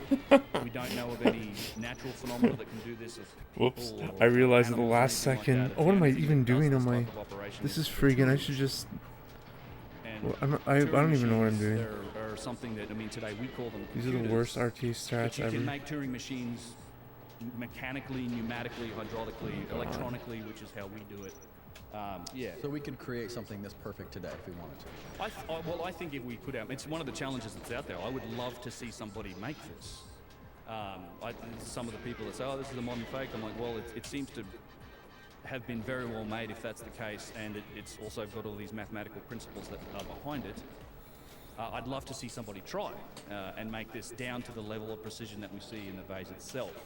But it seems like it would have required, this is Mark's conclusion on this article, is it would have required a Turing machine to create this. Guys, this is a lot of There's fun. no other way of doing it. In fact, Honestly. if you scroll down, how many vases have How been good am I measured going to get with it degree Dan of accuracy? 002, honestly? so that's a good question, yeah. So we've really talked mostly about the one vase, which we've had access to through private collection, but there have been now probably a dozen that we've measured. And we're working on the analysis for this, but I can tell you that purely from the metrology perspective, so that the things that I mentioned beforehand about looking at the It should be a reset. Every time I do that, that should be like a reset. perfection of, say, the bottom of the vase, the top of the vase, things like that. Some of these vases are even more accurate than this one. Like they zero out on the thousandth scale. And as you see, you also see this is the divine proportion here. The golden ratio is represented in the vase in a number of places. And these were allegedly made how many years ago? Well, so this one is a pre-dynastic. Many of these vases, they're pre-dynastic. That was really bad. They come from, well, they've been found in burials that predate the beginning of the dynastic civilization of Egypt, which was roughly just around 3000 BC, a little earlier. Sorry, a little later than that is kind of when the first dynasty kicked off with the Menes, the first pharaoh of the first dynasty. Not 5,000 years ago. At least, I would say they're at least 5,000 years old. That many of these objects, and this one in particular matches the pre-dynastic vases you'll see in museums. And no, they're what? termed pre-dynastic because they're found in pre-dynastic burials, and they're found. And there's a lot of contradictions there, right? Typically, they're found in these burials along with very primitive pottery, which is always a strange contradiction to me. Is like, well, because they're found in the same burial, they'll say. I should get this guy's AK, right? The same period or the same Oh people my have made them, God. which I think is always a very sort of strange leap to make. But most of them were found, like 40 to 50,000 of them were found beneath the step pyramid of Joseph at a place called Saqqara, who was a pharaoh of the third dynasty. And he collected them. And it's even acknowledged that in the Egyptologists do say, and at the museum at Saqqara, they'll tell you that many of these were inherited heirlooms because they've got names of like earlier rulers on them, or they've, so they're saying that he was collecting them up and he stored most of them with him. But we have some of these vases have been found in burials that go back 14,000 years. There's a site called Toshka that's now underwater since they built the high dam in Egypt, but it was excavated in the 1960s, and it was a primitive burial. They found a guy in a fetal position, the skeleton curled up. Yeah, I've seen this. And in the burial, he's got this primitive handmade pottery and stone vases, like these what seem to be precision-made stone vases. I say seem to be because we haven't measured them yet. You can't say it's precise until we've actually measured the stuff. That's what I should do, like that. That's what I should do. Just you can kind of look at it and see these things aren't the same as the next thing, right? Because it's just a. Oh my God! I thought I missed someone. Which is the clay-formed pottery. These aren't pottery. These are made from hard stone. It's not just granite. Can't spin this on a wheel. Granodiorite. No, it's a reductive process. You go versus pottery is kind of additive. I said, well, it can be reductive too. You take a lump of clay, but this is extremely hard stone in a lot of cases. You have the lag, schist, corundum, diorite, granodiorite, all sorts of types, and lapis lazuli, all types of stones, right up to ones that contain high degrees of or high concentrations of things like corundum, which is a 9 on the Mohs scale of hardness, a diamond being a 10, steel being a hardened steel like 6.5, granite 6.5 to 7, flint and diorite like 7.5 to 8, fingernails like a 2, coppers like a 3. So these are extremely tough substances, and there's just these thousands and thousands of these vases made from this material, and they're found in burials that often have essentially pottery that are set up and made to imitate the vases. They're even painted to look like them, and it's hand-formed pottery that isn't even spun on a wheel. Like, it's literally put together by hand. They didn't have the wheel. These are some of the contradictions. They didn't have the wheel in pre-dynastic Egypt. Well, they don't even credit the Old Kingdom with the use of the wheel. That didn't come until later. Like, they were dragging stuff along on sleds. Right. So they say there was no use of the wheel. So oh no. No potter's wheel. No Oh, lathe. that run, that was pretty good, right? Fairly advanced application of the wheel. But yet you have these objects that display characteristics of sophisticated technology, mathematical design, sacred geometry, and they're buried with very simple artifacts like pottery, hand-formed pottery that is I think clearly set up to imitate these Like, vases, why? and they even look like them. I've got a bunch of pictures here that show you examples of this. When you say they painted them, they painted them to look like the texture of granite with like the different color variations. Yeah, if you've got that SSD handy, that drive, you go into the vases directory in my podcast images directory. Actually, this is on Randall. He's on which TV? Guys, I suck. He's on I really Okay, suck. yeah, if you go into the podcast images directory and into vases, I'll show you some examples. There's I think when we look at this is not specifically related to sacred geometry, but I think when we look at the past and we look at ancient Egypt, I think we need to be considering concepts like inheritance, renovation. Talk to me, baby. So if you go displayed next to simple pottery, that's go up, yep, 4, imitation. To the right. Yeah, you were on it, that's it. Come on, man. So it's tough to see, but Like, Jesus so you Christ, have this here, facility, guys. Like, come on. I may pass away. Oh yeah, they dotted it. Yeah, so you have these are this a precision-made sort of hard stone vase next to what is it's not a wheel spun but a hand-turned pottery vase that's been dotted up to look like granite. And you see this. I saw it in the British Museum earlier this year. I've got dozens of pictures of this type of stuff. I'm fascinated by it, but pretty clearly imitation. Like this is. I mean, if you're in the business of making pottery vessels and you find like a hard stone, you're doing stonework, right? You're probably working with limestone and softer stone, and you find a granite vase or something that's made from extremely hard stone and it's made with perfection. Okay, guys, this is where it all goes to you shit. would notice it and it would become immediately precious. It would become an artifact that is valuable, and then you would probably try and imitate that. Once it's what we do today. Like, it's human nature to do that. It becomes precious, and then it gets buried with you, and maybe it's an heirloom, or your tomb gets raided by the next king, and he takes it, and he's buried with it. I think that's what we're looking at. There's a huge technological jump between these two industries. There's like a tale. There's two different industries. There's a primitive and a sophisticated industry when it comes to many of these artifacts. The tale that it tells is that this stuff came way before. Well, I think so. I should just fucking just go away.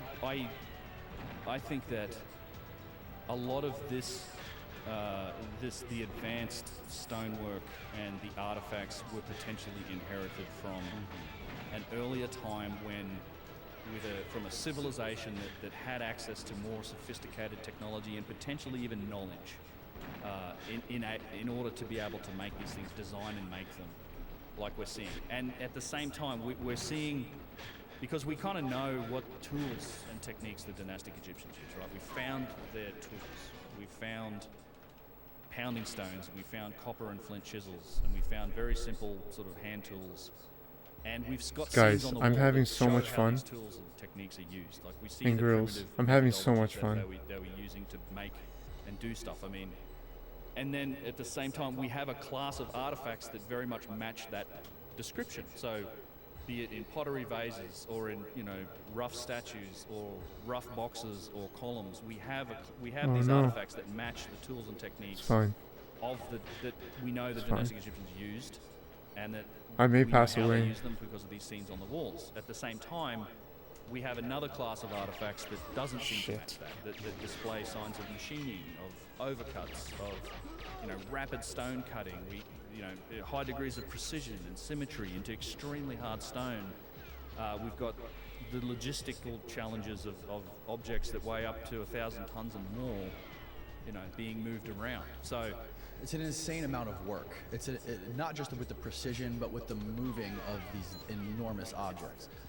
My biggest question, I mean, there's so many big questions, but like one of the things that always puzzles me, especially when it comes to the pottery, and not only that, but the big boxes that you find inside these pyramids that are perfectly square. I'm gonna have to zigzag to not get shot, honestly. Why do they need to be so precise? Well, it's an interesting question. I think the answer to that is because at some point, or originally, Is there body armor on that box? functional rather than ceremonial. There's a relationship between precision and No. function. We use the term precision all the time in our world, right? If you hear precision this, precision that, precision ranges, blah blah blah. The actual understanding precision is kind of a different thing. Oh, what? That Do was not really develop shit. Precision unless there's some sort of functional return. Right. This is what Chris talks about. Chris done an Come excellent. on. He talks about this, and in fact, there's been a couple of really good books written about precision and how it was developed in our modern world. In our world. Oh no, Bunker One, here we go. This is probably where it all goes. This is where it just all fails, my friends. Honestly. In the industrial world was the need for naval cannons to shoot straight, right? We used to create these cannons by casting them. This is where it all and goes then to while they were shit. still hot, they'd fire a cannonball out of it and go, oh man, well, I hope that's going to shoot straight from now on. That's how we make it. And they were like, maybe if we cast it and then we actually cut out the barrel, or we start to try and make it more accurate, we might be able to shoot straighter and shoot further. And so that was sort of the initial foray into precision, and then that was followed by the need to make chronographers and watches and timekeepers, because this is essentially how we eventually were able to measure longitude. You have to be able to measure Shit, time is the alarm gonna go to off? This was really bad idea, man. And then once the I industrial don't think I can age came, survive this. Steam engines and steam power became a thing, and so you have to start to worry about the precision engines and being able to make surfaces that can contain pressure. And so you do this in order to get a functional return, right? And if you go all It's the way over up if to the our alarm modern goes world, off, eh? we have silicon processors that are down to like 7 micrometers. In creating transistors where we can fit millions and millions of transistors in complex logical circuitry down onto a footprint that's this big. And it's cost billions of I dollars think we might to be develop okay that still. capability, but we do it I because there's a survive. massive functional return. Our entire world is built on the transistor and the integrated circuit. Everything we use, from washing machines, it all is part of it. But developing precision is extremely expensive, and you only do it if you have to, if you think you can get a functional return to it. Now, if you're building a box to throw a bull carcass into, or to put a person into, or something that's purely ceremonial, you don't need precision. Right, exactly. You color within the lines, you hollow out the inside, you slap the lid on it, you're done. No one's supposed to ever I open think it. we're okay still. But if you're going to the trouble where you are making surfaces flat to within, a few I had to do thousandths of that. an inch, I or had to. making, I had no choice. Relative surfaces just perfectly perpendicular or parallel, or Oh, things shit. that lock to create hermetic seals. I mean, you're doing that for a reason. There must be some sort of functional return on it. And I genuinely think that's what the boxes were for. I think some of these sites themselves may have been functional at some point. Pretty tragic, but whatever. I'm probably I gonna will pass say away in also that silo. Once you do develop precision, once you develop the manufacturing capabilities, I to gotta use pass these guys away anyways. then precision's kind of what you get when you make stuff. Think about it this way: like the industrial design on your average toaster today, right? Where is Boris? Much better than it was in the 60s. Like it all He's works not well. outside, is he? Everything's aligned. The panel gaps are There tiny. he When you is. press the button, everything goes off. It's because Oh, it's it's a designed in a box. computer. And it's done Did perfectly he on a literally piece of run paper, and then outside? it's executed in a system that is capable of delivering precision, just because that's how the system Did I not works. predict that Panel Bunker gaps 1 on was cars gonna today be are where much it tighter all than they were in goes the to shit? 1960s. Everything clips together much better. It's because our manufacturing Where is he? systems are capable of delivering much more precision. Standardization. Did he run away? Without precision. That's right. Like, where is he So, even? that's also how you get to, when you look at artifacts that come from the ancient world, to me, things like statues. What was objective D? Because we Boris? see Boris high ran degree of away? Precision in statues. We see perfect symmetry, which is an element of precision. I actually think there's That looks like failed. an endless number of applications for this scanning technology to start revealing some of these man. geometric relationships and precision on these artifacts. But from what we do know, there's a high degree of precision in some of these artifacts that you could really only term as being artistic. Like I can't look at these giant statues of Egypt and go, well, that's functional. Right. It's artwork. He ran away, guys. It's perfectly ancient, symmetrical. But some of them, perfectly symmetrical is the ones that we've looked at. And eyeballing the others, they kind of look that way, but again, needs testing. But they're precise. The measurements that we do have, and the scans that we do have, and the analysis that's been done, they're precise. But I think they've been created by a manufacturing system that delivers precision. Once you have it, that's what you get. And potentially the vases fit that category. I think some of the vases may well have had a functional purpose originally too. Who knows what that could have been? I mean, I don't.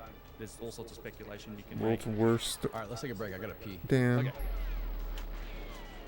We're back. But I wanted to ask you, Randall, like, what's going through your mind when you're seeing all this stuff about these vases and the symmetry and the sacred geometry of these things? Well, I know you've had time to review it, but like as we're going through it right now, I'm seeing your reaction, and a lot of Come a lot on, of Ben's man, work like, is come on. relatively new to me. I've seen a couple of his presentations, so I'm still digesting it. And of course, it's consistent with this idea that, yeah, I mean, it's just one of many different kinds of phenomena that seem to point to some kind of a science or technology that is beyond what mainstream academia has recognized up to this point. So, I mean, if this was a standalone thing, you know, it probably could be, you know, even like the critics are trying to dismiss it. But the thing is that it's not. It's part of a whole corpus of different streams of evidence suggesting there's a deeper, more complex story.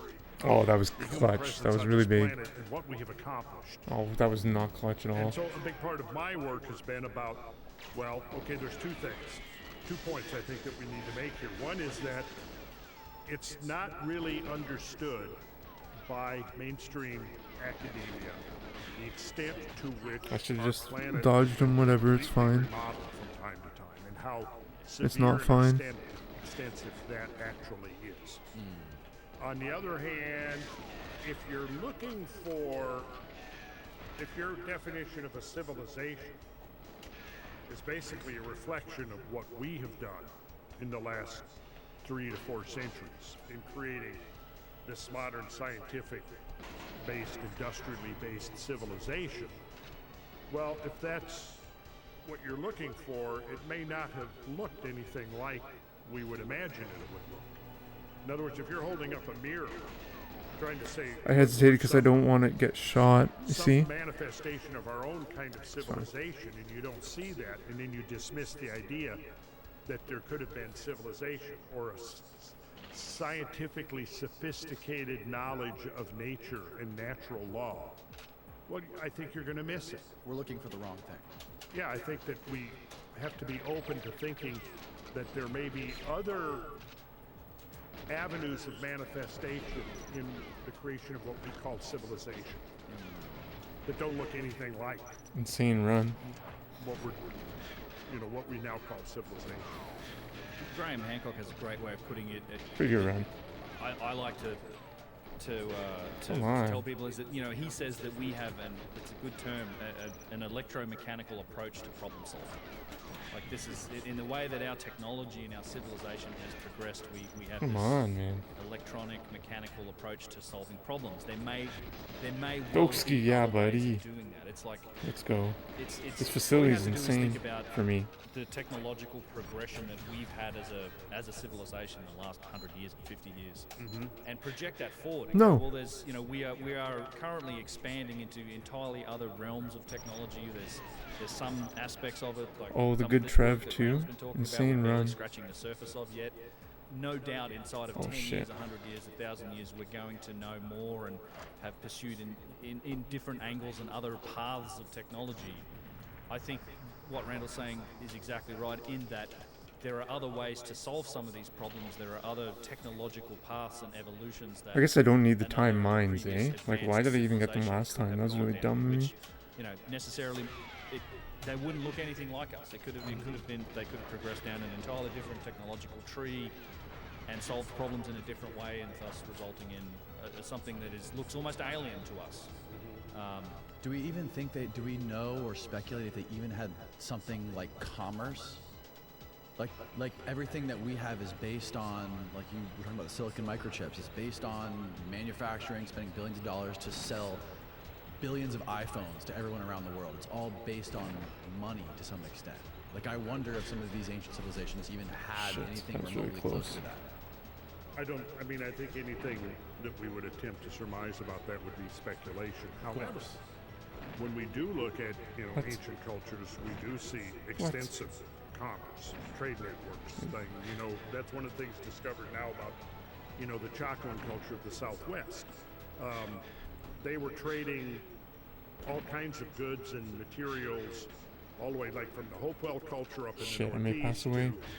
West Coast, Come down on. to the Mayans, maybe even into South America. So there was, if we go back 1,000, 2,000 years, I mean, there's definitely evidence of, well-developed trade networks going on.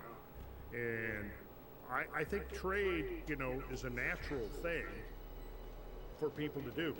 And the model I work from is, the realization that when we go back to some of the catastrophes, like the most powerful catastrophe of the last, in my opinion, perhaps is, maybe 5 million years, is the Younger Dryas and the events around the Younger Dryas. And we know we can, as our yardstick, we can basically Come on, man. use habitat That was loss so as a dumb. measure of how That was so extensive fucking dumb, dude. a catastrophe would be. And then we can measure habitat loss by looking at species extinction, because particularly when you're looking at the top of the food chain, you're looking at, the larger species require more habitat. They require more time for generational turnover. And when we look at the mass extinction of species at the Younger wow. Dryas, we're seeing half of the megafaunal species on Earth get wiped out. I don't think necessarily it was one single event, but it was a cluster of events that occurred. That If you see me zigzag, it's because I don't want to get hit. out of the depths or the grip of the Great Ice Age into this interglacial Come age on, that man. we find ourselves in now. That transition involved the loss of roughly half of every species of animal Oh, on that's Earth, safe. over about 100 pounds in body weight. That is an enormous extinction event. Now, it doesn't compare to some of the great extinctions in Earth history, like the Cretaceous Tertiary dinosaur extinction event, which wiped out perhaps 70 to 75% of all species. And that's what we were looking at with the picture of the diagram of the crater impact earlier. That's right, about 66 million years ago. Okay, or even worse, the Permian Triassic extinction event that wiped out perhaps 90% of all species, terrestrial and marine. The extinction event of 13,000, say the Younger Dryas extinction event, Pretty wiped fucking out good surface. about half Might be a of the PB. megafauna. So we're talking about the Maybe top of the 210. food chain. Oh no, is this bunker barely one? Oh touched no. marine Oh species, for no. example. Most marine species came through unscathed. Most of the smaller What do I even do here? I gotta do this. I have no other strat. came through. I'm just so Because bad. For one thing, they require far less food, they require less territory, quicker generational turnover times, quicker time from bringing in newborns up to... I don't know what else to do. that they can survive on their own, the I viability. have to clear everyone Whereas the out. It's larger the only species, strat I have. all of those are different. You got to have more territory, more Like, food. honestly. Generational time, turnover time is slower.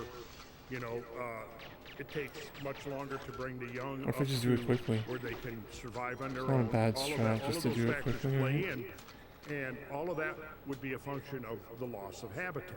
And the loss of habitat means that there's not as much food for them to eat. Right? Like, that's And pretty what we quick. see is that half of the species that went extinct during the Younger Dryas, or close to it, there's some evidence that some species Thank were God it's already on their way auto-aim. out Jesus Christ. prior It's to the Younger ridiculous. Dryas. I think that is I would be because we were terrible getting without this auto-aim.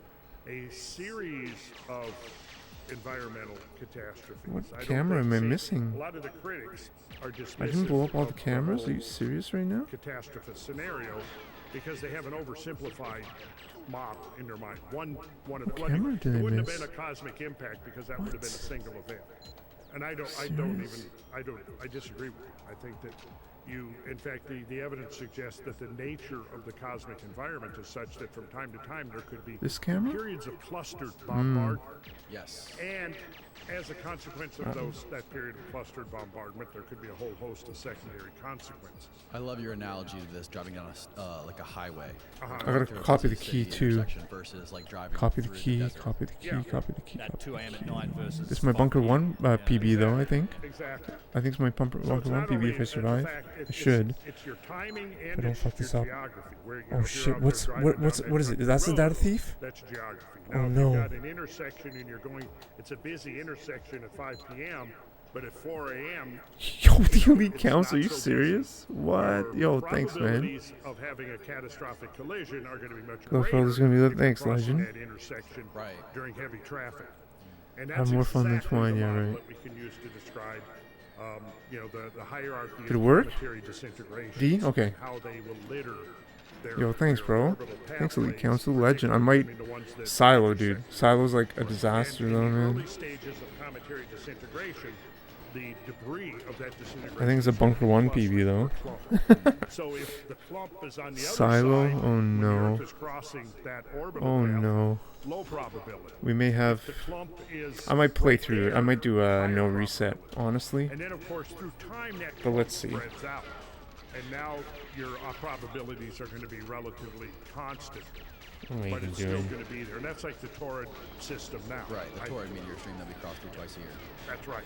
And what I was asking before we started too was, is there any evidence of during that great year of 27,000 years, I'm like when the dead Earth was already. going around the equinox, is there a time where we I guess go I'm gonna have to through- just speedrun it, eh? During that 27,000 year period, is there a Fuck off, time man. frame where it's more probable to go through more meteor streams? I feel like I should just quit out. So it's actually closer to 26,000. Okay, that's sorry. Okay, it's okay. We forgive you. No, I'm making too much noise. You better take another. Thanks, man. Ben's secretly trying to hit the Thanks, salsa dude. while we're talking over here. We can't let him. I was playing it like Agent, I guess. I'm awake now. Want some, Randall? Don't be shy. I'm running out of freaking PP7 bullets. Though. Oh, this Kind of refreshing. I have to get some. Without taking risks. Oh, Ace, yo, that was such good help. Thanks, man. Oh God. Dude, this is insane. Look how much faster this is full health. So Oh my this god. is what. Thank you, man. This is what. Okay. Like when the women used to faint away and they had their fainting couches and you Bring them around. bring them around. This is what they were using. Probably. So have you ever watched? It's like when Body boxers armor get here? knocked out. It's like, wake up. Have you ever? Yeah, exactly. Have you ever seen hockey, I a have hockey to. match, or like I a have to. football match where the guys get concussions or they get hit really hard and they're sitting on the sidelines, I and the need this medics will come ammo. over and they'll crack this little like Yeah, yeah. thing right in front of their nose, and they're like, they wake up. Yeah. That's the same thing. Oh, that's what It like it like jolts your nervous system and it wakes people up out. It wakes people up after they get knocked unconscious. Where do you get this? I think. Let me see. Is it legal? Yeah, it's illegal. It's jujimufu.com. JUJIMUFU.com. Yeah. I might have to get that from you. Good shit. Sorry, before we got off on the, what were you asking me? Oh, okay. So here's the thing. Come on, no. I probably It's fine. should pull I don't have the key. I need that guy's key. Where's the fucking key for this? Is it over? Did I miss the cycle as a guard? Right here Give me the key. represents a full processional cycle. Okay. Okay, usually rounded off to No, 26,000 years. no. And current measurements of the rate of pre, not pro. Oh my god, Get this why there's straight, so many? Are they everybody. cloning? Pre-session, not Like, pro-session. what the fuck? Why is it Oh, called it's that such pre-session tragedy, as man. opposed to pro-session? I have nine bullets. Well, because This is if real you go life. out- Oh, is Ben waving? Ben knows. Ben, you want to answer this? Well, it's a pre-session because it proceeds backwards through the zodiac. Yeah, because it's backwards.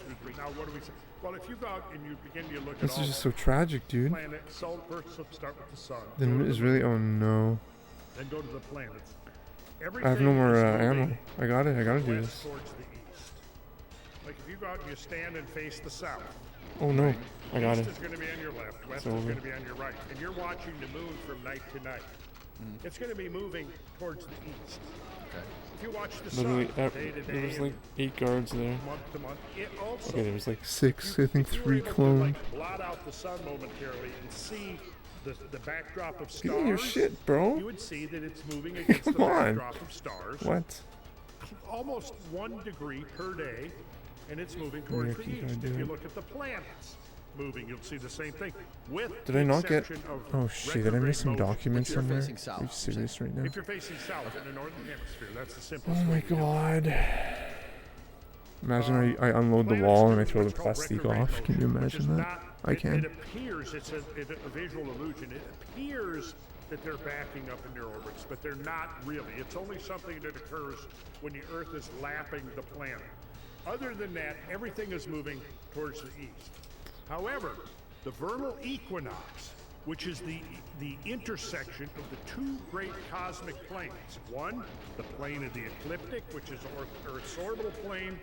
Two, the celestial equator, which is the Earth's equator. Oh my God, they're just projecting cloning, into aren't they? space. Now, the thing you got to realize, I'll use this straw, perfect. Okay, imagine this is the Earth's Oh my axis. God. Right? Well, the Earth's axis is not perpendicular to its orbital plane. Come on. Like, let's suppose that Ben's head... That's fine. I think I needed that shot to pick up that body armor anyways. Right? It's fine. Okay, so there's a plane of the ecliptic. Oh my God, my friends, may we survive this? I don't even know. We may pass away. All right. Okay. Well, Did I get all the documents? I don't think I did. Right. And it's going around, Whatever. and that's what gives us the It's going too seasons, far. right? Because here's, let's say, this would be winter. The northern hemisphere is still to the west. It's further in. It's summer. Now, all right, got it. These two are the equinoxes. where No! day and night Oh are my God, that was so the close. same. I almost passed away. Now, Earth's axis is I don't think I got the documents. I didn't. What the fuck? Was it E fail too? Did E fail? Fuck me. half a cycle I might as well restart, honestly. It's just too tragic. Oh. Damn it. It's doing this. And it takes 26,000 or a little bit less than 26,000 years to do this. I should probably The restart. currently measured rate. That's the great year. That's 16 what minutes? called the great year. Yeah, restart. The current rate been measured by That's okay. astronomers is right at We've improved our 50 B1. seconds per year. What does that mean? 50 arc seconds per year. Yeah. Okay, so you know that every circle is divided into No, but I mean, 60 honestly, degrees. Right. Every degree I'm having fun is doing divided this. into 60 It could minutes. become a thing. I don't know. Just like an hour of time on the clock is divided into 60 minutes of time. You know what I mean? 1 degree of arc in a I just don't know circle is how divided into painful it's going to 60 be minutes watching of those arc. bunkers and In fact, silos. the term minute becomes because we're talking The about controls are going to be painful too. minute I forgot I was getting body armor. Now, for most day-to-day usage, you're not going to need more than that Come on. degree of precision.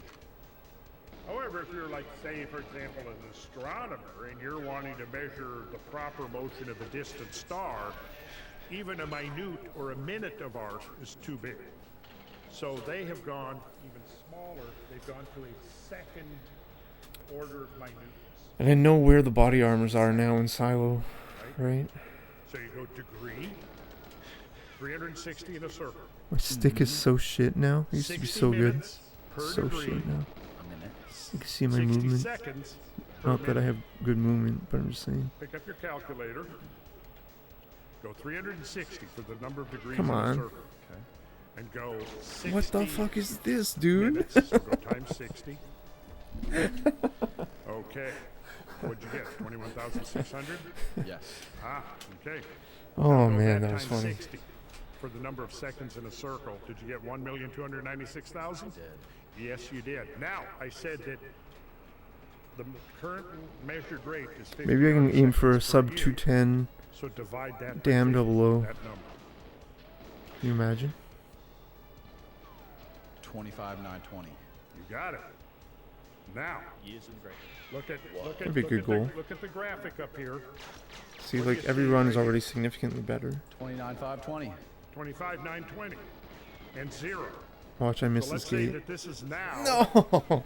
And we're going backwards this way through the signs of the Terrible. zodiac. We go one complete cycle. That's 25,920 years ago. Now, the plane of the ecliptic. I'm letting go is of C up divided there. into six, I should just 12 not.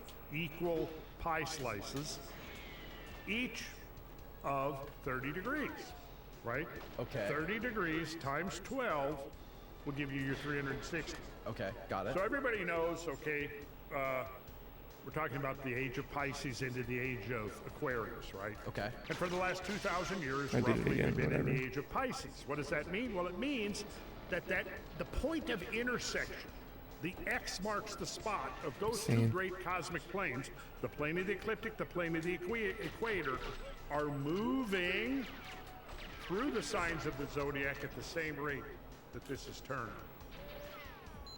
Okay, is this beginning to make sense? But what we've got here is each of the 30-degree slices, pie slices, have rates. Look at here. We go back to the dawn of the age of Pisces. That was 2,160 years before present. BP is before present. Okay. We go back two 30-degree or Oh, 60 so bad. degrees ago. That's 4,320 years before present. Oh, You no. can see as we go through here, each one of these average, so if we take, you got 25,920 in your calculator, yep. now divide that by 12. 2160. Insane Now, boost. 2160 represents what we would call the cosmic month, the month of the great year. So we Oh, this might be a PB for me, conceptualize it as honestly. an analogy I know I between didn't our see up the bug annual throw or year, whatever, 12 but months, and the great still year, might be fast the enough cosmic year with 12 if I don't cosmic pass away. And for the last roughly 2,000 to 2,100 years, the vernal equinox has been moving through against the backdrop See, I'm of the improving a little bit. constellation of Pisces. Even just a wee bit. That makes sense. It's moving now into, it hasn't gotten there yet, but it's moving towards the constellation of Aquarius. And at some point, which people can argue about, we would then have the age of Aquarius. Oh, dude, how about that Roughly ending? 2,000 years that the vernal equinox is moving against that particular star field. That would be the dawning of the age of Aquarius. And on that 215. note, could you do a few bars from the classic song from Pretty shit. 1969? You have a much better voice than me, Randall. Well, maybe if we all do it together. Okay, you start. This is the dawning of the age. Oh, of it sucks so Aquarius. fucking much. That's it. Okay. Of course, they got it. They got the astronomy completely wrong in that song, but we won't get into that. So come on. How close are we to that, though? Do we know? Well, it depends on how you define it. We're not close. We're actually 300 to 400 years away from the vernal equinox, moving actually into what we now define as the star field of Aquarius. 300 to 400 years. Yes. Oh, That's come pretty on, close dudes. in this scope. Oh yeah. We're almost done with Pisces. Yeah, the age of the fish. See, and then if you go into mythology, you know, look, the founding of Christianity, how much fish symbolism. Follow me and I will make ye fishers of men. We'll feed you fish and bread. Yeah, Right? yeah. Yeah, some of his disciples were fishermen. Yeah. People that drive around with the Jesus fish on the back of their car are actually acknowledging the astronomical age Yeah. that we're in. It's, Ichthus, the fish, ichthus, right? Okay. So there's, and if you go to Hinduism, you had the fish incarnation of Vishnu. I'm having a lot of fun, Fish guys. symbolism. If you go back then, And girls. the previous one, the age of Aries, you have And ram everyone. symbolism. You know, you have ram-headed sphinxes in Egypt. Moses. Moses, right. What did he? Moses What is he this, flew the man? ram. Like, come on. Yeah, exactly. Moses, yep. So Moses potentially is a representation of the age of Aries, the bull. There's a lot of that, and if you go back, The ram. the ram, because I was going to say if you go back to the age before the, and so if you go, what's the time for the Old Testament? So if Jesus, let's say, represents the age of Aries, you're talking rough intervals of, 2,100 years. When did Jesus come in the New Testament? It was roughly 2,000 years. 2,000 years. What was the period before that to Moses in the Old Testament? Roughly 2,000 years. Right. 2000 BC. The elite And if you think when council. Moses was introduced to us, he came down off the mountain with the commandments and he found Sorry. his worshippers doing what? Do you remember? I'm not laughing at the elite council. I'm laughing at the Calf, name. because the age before the age of Aries was. I'm the not age making of fun of your Taurus, the name. bull. I'm just. Yeah, so now... Oh, this dude. This guy, The man. old age is now obsolete. It's going past. We've got a new age with new energy symbolized by the ram. So you can go back through and you'll see that. And once you know that, the astronomical component, you can go back and revisit myths. And you'll see a whole other dimension of meaning begin to emerge. God, there's so many layers to this. There's a lot of astronomical phenomena symbolized in our stories and religions, and particularly the Bible. Right. Oh, yeah. I mean, the whole birth and death and resurrection is essentially as telling a story about what the sun does during the winter solstice. So. And what is the speed of the Earth moving around the sun? It's 18.5 miles per second in its orbit. So convert that into miles per hour. Might have to be reset too. 18.5 miles per second. Okay, 18.5. 18.5, and there's 3,600 seconds in an hour. You multiply that by 3,600, and that'll give you the number, which is the key solar number, one of the key solar numbers.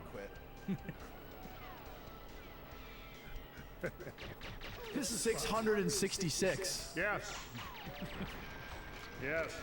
Okay, so the number of the beast. Appreciate. The number of the beast. Here is wisdom. Let him who hath understanding count the number of the beast, for it is the number of a man, 666 is what it says. Yes. And it's not what most people think it is. It's Scratch a penny on his forehead.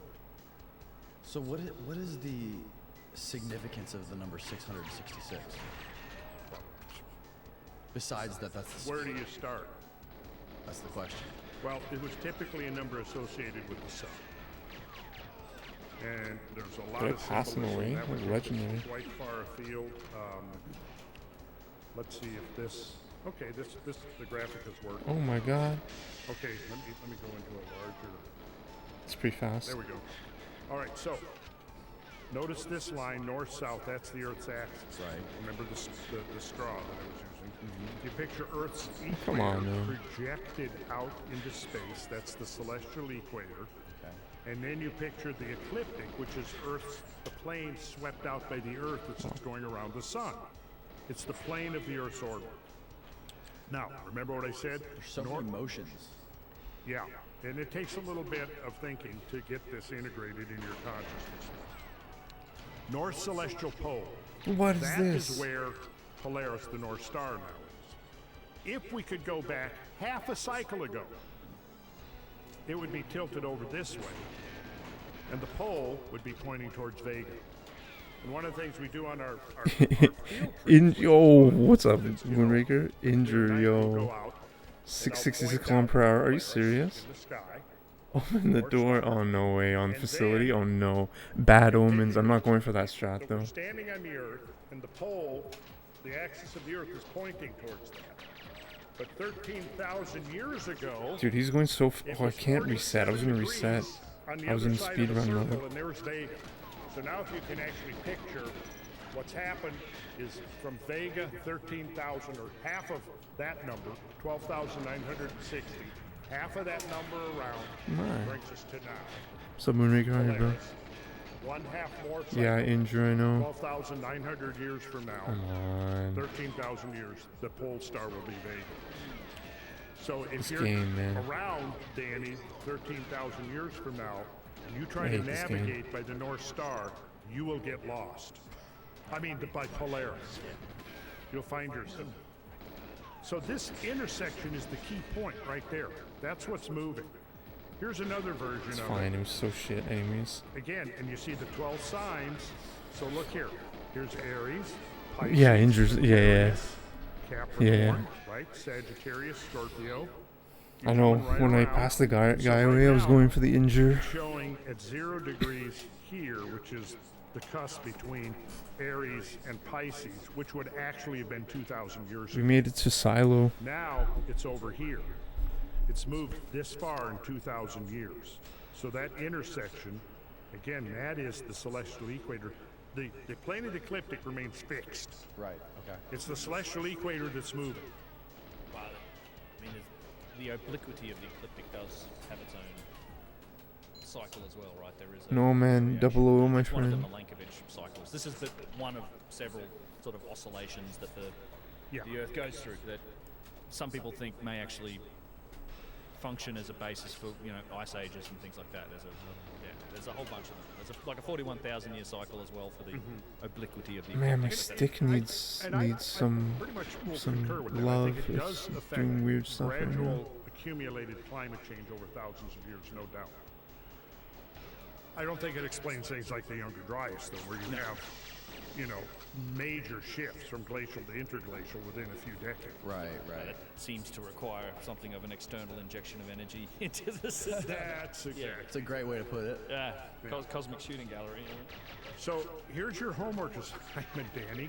Find a nice flat open space, draw a big cross underground, get a chair and sit right at the middle, and sit Hell there yeah, for bro. 1 year. I mean, now you can take breaks to eat and go to the bathroom and stuff, but come back and sit there for 1 year, face the south, like this guy is doing here. And what you're going to see Dude, my is stick is fucked. this changing, look, summer solstice, the sun is way up here. Winter solstice is way down here. The equinox is it's right in the middle, right? Got it. And you'll notice too, that if summer solstice, notice the path of the sun above the horizon. Like this guy, is man. much longer than it is This here. fucking isn't guy, it? dude. Well, Like, I swear to because the God. day is much longer. I should just use the KF7 there. What am I doing? Let's do Why am I something. I'm gonna not? Go back to Like, why am I literally not? That was really dumb of me. got these numbers here because you're going to see Whatever, we certain learn. numbers recur over and over and over. Let's see if I've got them here. Yeah, like here. Let's go to this one. Okay, these are part of the canon of sacred numbers. Okay, now here, let's see. Here we are now. 25,920 years. Here's graphics of the star patterns. Okay. Right. Half of this number, 25,920. Are is you fucking serious? 12,960. Curiously, this is within about a half a century of the Younger Dryas catastrophe, the start of it. Dude, this is so much fun, though. Right here, I'm having a lot of fun. at the cusp of Virgo Leo. Right here. Okay. It Poor lasted man's, for about yeah, dude. 1,300 years, or if we want to use the sacred number, it Thanks, would have man. lasted 1,296 years, which brought it right to the center of Leo. And that was the end of it. And then we get from there into the constellation of the Crab, the constellation of the Twins, and this was the post-glacial world right here. Then we get into Taurus. Something interesting happened right here. Is that what I have done in this other graphic that I had up here. Let's see if I can pull it. happened right in the middle of Leo. Yeah. What ended in the middle of Leo? Ended in the middle. Mm. Yeah. The Sphinx. I didn't want to lose my health. This is one of the reasoning people talk about. And I lost more of it. Slightly off topic, but you know, that's if the Sphinx happened to have been a lion, and it happened to be pointing towards the east in the sunrise. I can feel him. He's here. That makes sense. That's No, one of the he's proofs not. that suggest it could be a marker. I mean, it might be the end of the Younger Dryas. It might be a marker for significant events on the planet. Within the, I mean, it's within one precessional cycle. If it's a fact that the original Sphinx was a lion's head, the symbolism would be perfect. Right. Because now you're looking at the age of Leo. Right? But it may not have been. You're not saying that it would have been made in that procession, right? It could have been made on a previous Possibly. procession. Oh my god. I mean, it's possible, but in terms of the Younger Dryas and nailing significant events, you also have other sites like Göbekli Tepe, which seem to be a celestial calendar indicating the Younger Dryas. There we go. We're starting to get it.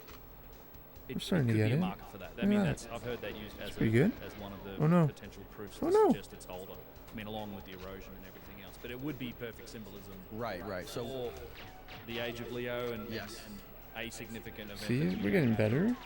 Based on Right. A little bit. all of the Sorry full for record. the minor tangent, but it was just I if they was would have thinking built it's fun. that after the Younger I Dryas, did. it wouldn't explain all the I water did. erosion on it, right?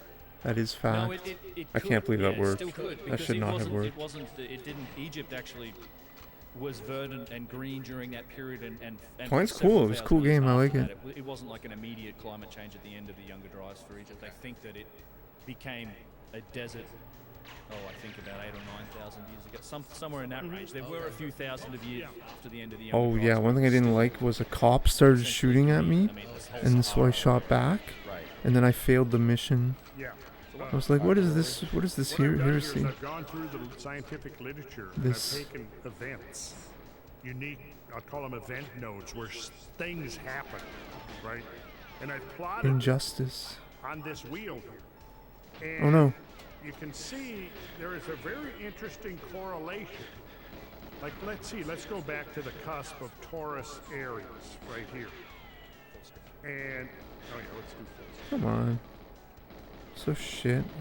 43,000. I guess I gotta look down more, eh? 4,320 years ago. Right? That's twice 2160. And we've got Heinrich Event 3 happened 4,320 years ago times 7. So if we go back to here and then we go back 7 cycles around, an event happened 30,240 years ago. What kind of event are we talking about? Well, we're not sure. What we know is that the manifestation of the event was a what's called a Heinrich event. Heinrich event is when you have this massive. Now you got a picture. Missing a digit on that? Pardon me? 300,000 years? Should that not? Oh no, 30,000 years. So one cycle ago then. It's Yeah, let's see. 43,020. it's 40. You got 4,000. Oh, God. It's supposed to be 43,000. No, it's How? Like how? 4,320 years ago. Okay. So 30,200 years ago was Heinrich Event 3. Got so it. if you go back to this event right here, and then you go 7 times around, right back to did it again, when the man. vernal equinox was standing in the same position I in didn't the want sky, to lose my health, and I but lost 7 all my health. times more than this, you'll see that it was at 30,240. Oh, in intervals of 4320. Okay. Yeah. I thought you were saying in intervals of processional cycles. No. Oh, talk to me, baby. Yes. Then We if gotta you run. go back to this here, this is called the onset of neoglaciation. So here's the end of the Younger Dryas.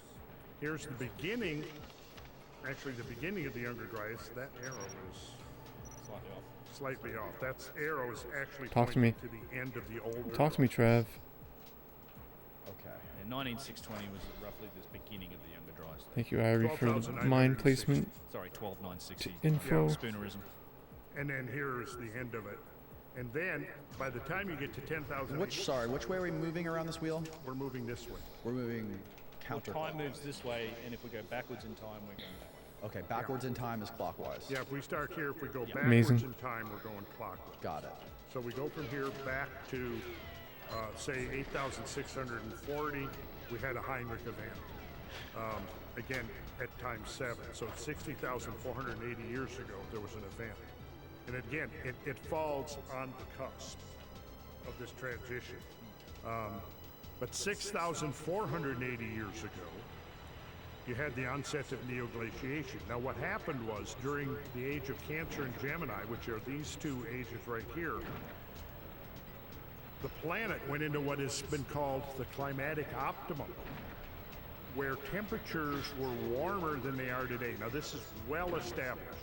I went for the home run shot there. I did it again. Higher. Sea level was higher. You know, the Younger Dryas is a flowering plant that likes cold weather. It's a polar wildflower. So Terrible at this long, man. in Europe, in northern Europe, you had an abundance of Dryas octopetala, which is the plant, the flowering plant. Gave its name to the Younger Dryas. That went away and was replaced by warmer, loving species. They prevailed, and if you look on this graph, that's from right here, end of the oldest Dryas, and there was a sharp temperature rise. The cold-loving Dryas octopetala did not like this rise, the warmer temperature, because they were adapted to a polar climate. Where am I? Oh, I'm a Well, fucking the polar climate retard. came to an end, I and went you way had a too warming far. It's fine. period It's moot. for half of a It's cycle. literally moot. And then, very suddenly, It's fine. at around 12,960 years ago, Dryas octopetala suddenly returned, the cold-loving plant. Now that's an example of how you What can the use fuck? Why is this door open? determine What is even going on here? Oh my environmental god, change. what the fuck is Because this? if you go from cold to warm, Did you see that? plant and animal species will change. So cold times you're going to have certain species of animals Whatever. and plants. I think I got the The key. warm comes back. Can you and imagine? now you bring back in plants and animals that Whatever. like warm species. Still may pass away. Now you can correlate that with studies of where sea level is. So typically what will happen, temperature rises, more glaciers melt, sea level rises. Oh man, I probably will pass away. Latitude of warm weather goes, warm climate shifts to the north, Just like if we go back to the medieval warm period, say 1,000 years ago, that lasted roughly from 900 AD to 1250 to 1300 AD, sea levels higher, you had much warmer weather, warmer climate, you had a flourishing wine industry in the British Isles, right? Which didn't exist until genetic modifications allowed the reintroduction of vintner, what do you call it? Vintner grapes, which is wine grapes. Yeah, wine grapes into England. That's also when Greenland was colonized Brutal. by the Scandinavians during this warm period. Well, the warm period gave way to the Little Ice Age, and then when the Little Ice Age came, you had this expansion of polar ice, like sea ice. That's not very good. Now, during the medieval warm period, No. you could It's sail over. I'm from dead. Northwestern Europe I'm a dead man. to Iceland to Greenland. Wow. When the medieval I'm dead, warm though. period ended, the sea ice, the polar ice, extended far to the Wow, south. insane. It There was so much lag. It didn't switch the guns. It shot the gun. almost caused the complete extinction I did a of back all switch and it shot human the gun. society on It's my Iceland. fault though.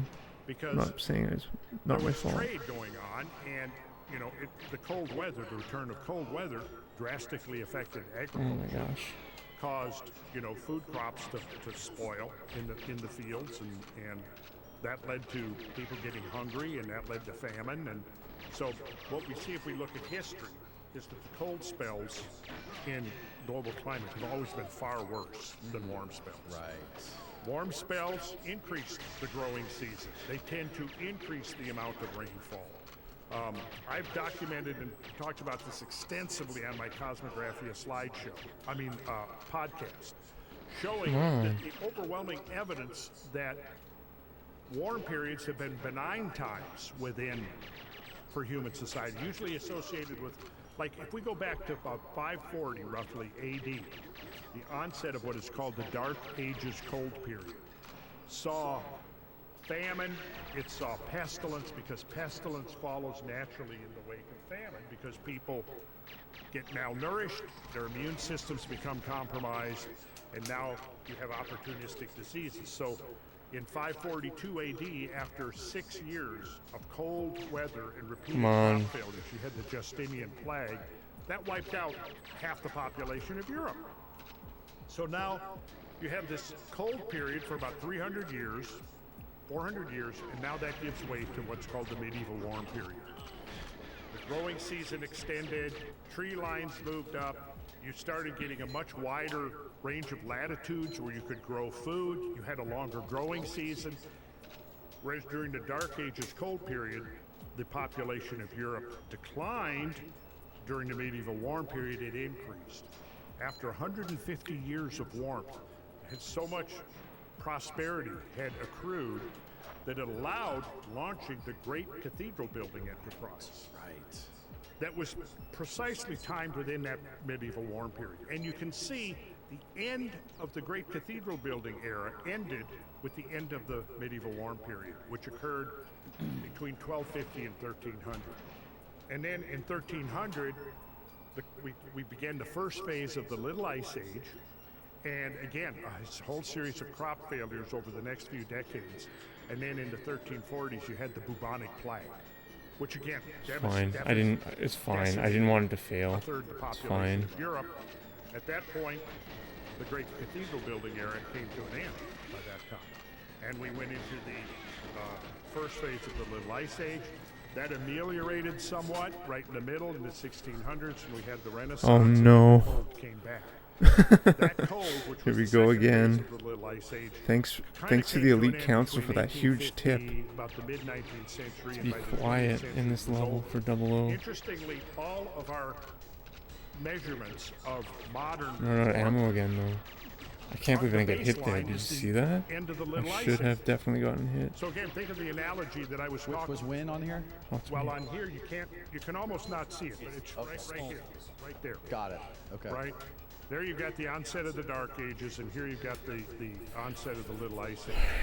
What do I need? Quarter of Plastique? 2160. Roughly, yeah. So we go back beginning of the Little Ice Did it Age go to through the fucking wall? Okay. in round numbers. Whatever. It didn't start everywhere. I at went the too same far. time. But within a half a century to a century, Could it have gone through the wall there? affected the whole world. Now, that little ice age was the coldest half millennium since the end of the Great Ice Age. Now, knowing that, and how do we know that? Well, from all these other factors that I talked about. For one thing, glaciers around the planet expanded Way better enormously fucking run this time, during let the me tell Little you. Ice Age. In Europe, Way Northern better Europe, run. you had whole villages and farms that were wiped out by the glaciers that had swelled up to be bigger than they had been since the end of the Great Ice Age 11,000 years ago. Now think about what it means if our Insane run so far. determinations of, global warming and so on, our baseline is the coldest period Come on. of 11,000, 10,000, 3 11,000 bullets? years. Really? Right. Just like the analogy I used earlier, if you started marking climate warmth, but you started at March 1st, and then you get to June. Well, obviously, yes. Each month you're going to see records being broken. Right? See, that's what people are not being taking into account. Did I miss a And the document? scientists that know this, some I think of I them missed are a pointing this document. out. They're Did I being not dismissed as climate miss a deniers, document even in though the there's second no room, such maybe? thing, because nobody Does a scientist have a denies that the document? I climate think a change- scientist has a document in the second room. Show me Are you one serious right now? professional, one scientist, one meteorologist Oh my that's God. denying climate change. They don't exist. It's a completely fabricated concept to try to discredit anybody who's pointing out Course everything's in that the fucking whole Japanese, climate change narrative has been manufactured and it's based upon certain assumptions that completely don't come out legitimately once you've examined them. Because most people don't realize, okay, Oh my we're God. measuring glacier recession from the point at which the glaciers Should were I the biggest continue? they were in 10,000 years. Yeah. And see, this is what's not being told, and it's deliberate. It's a deliberate deception. How far back did some of these glacial core samples take us? Well, 400,000 years, I think, at the maximum. Some of the you're talking about the ice core samples. The ice core samples, yeah. Yeah, Greenland and Antarctica are going to be the longest record. And yeah, we can see in there that there's massive changes. Now, there haven't been changes enough to completely melt away the Greenland ice sheet or the Antarctic ice sheet. However, the Laurentide ice sheet that was over most of Canada was as big as the South Polar ice sheet. The Cordilleran, which was over Western Canada, was about roughly the size of the Greenland ice sheet.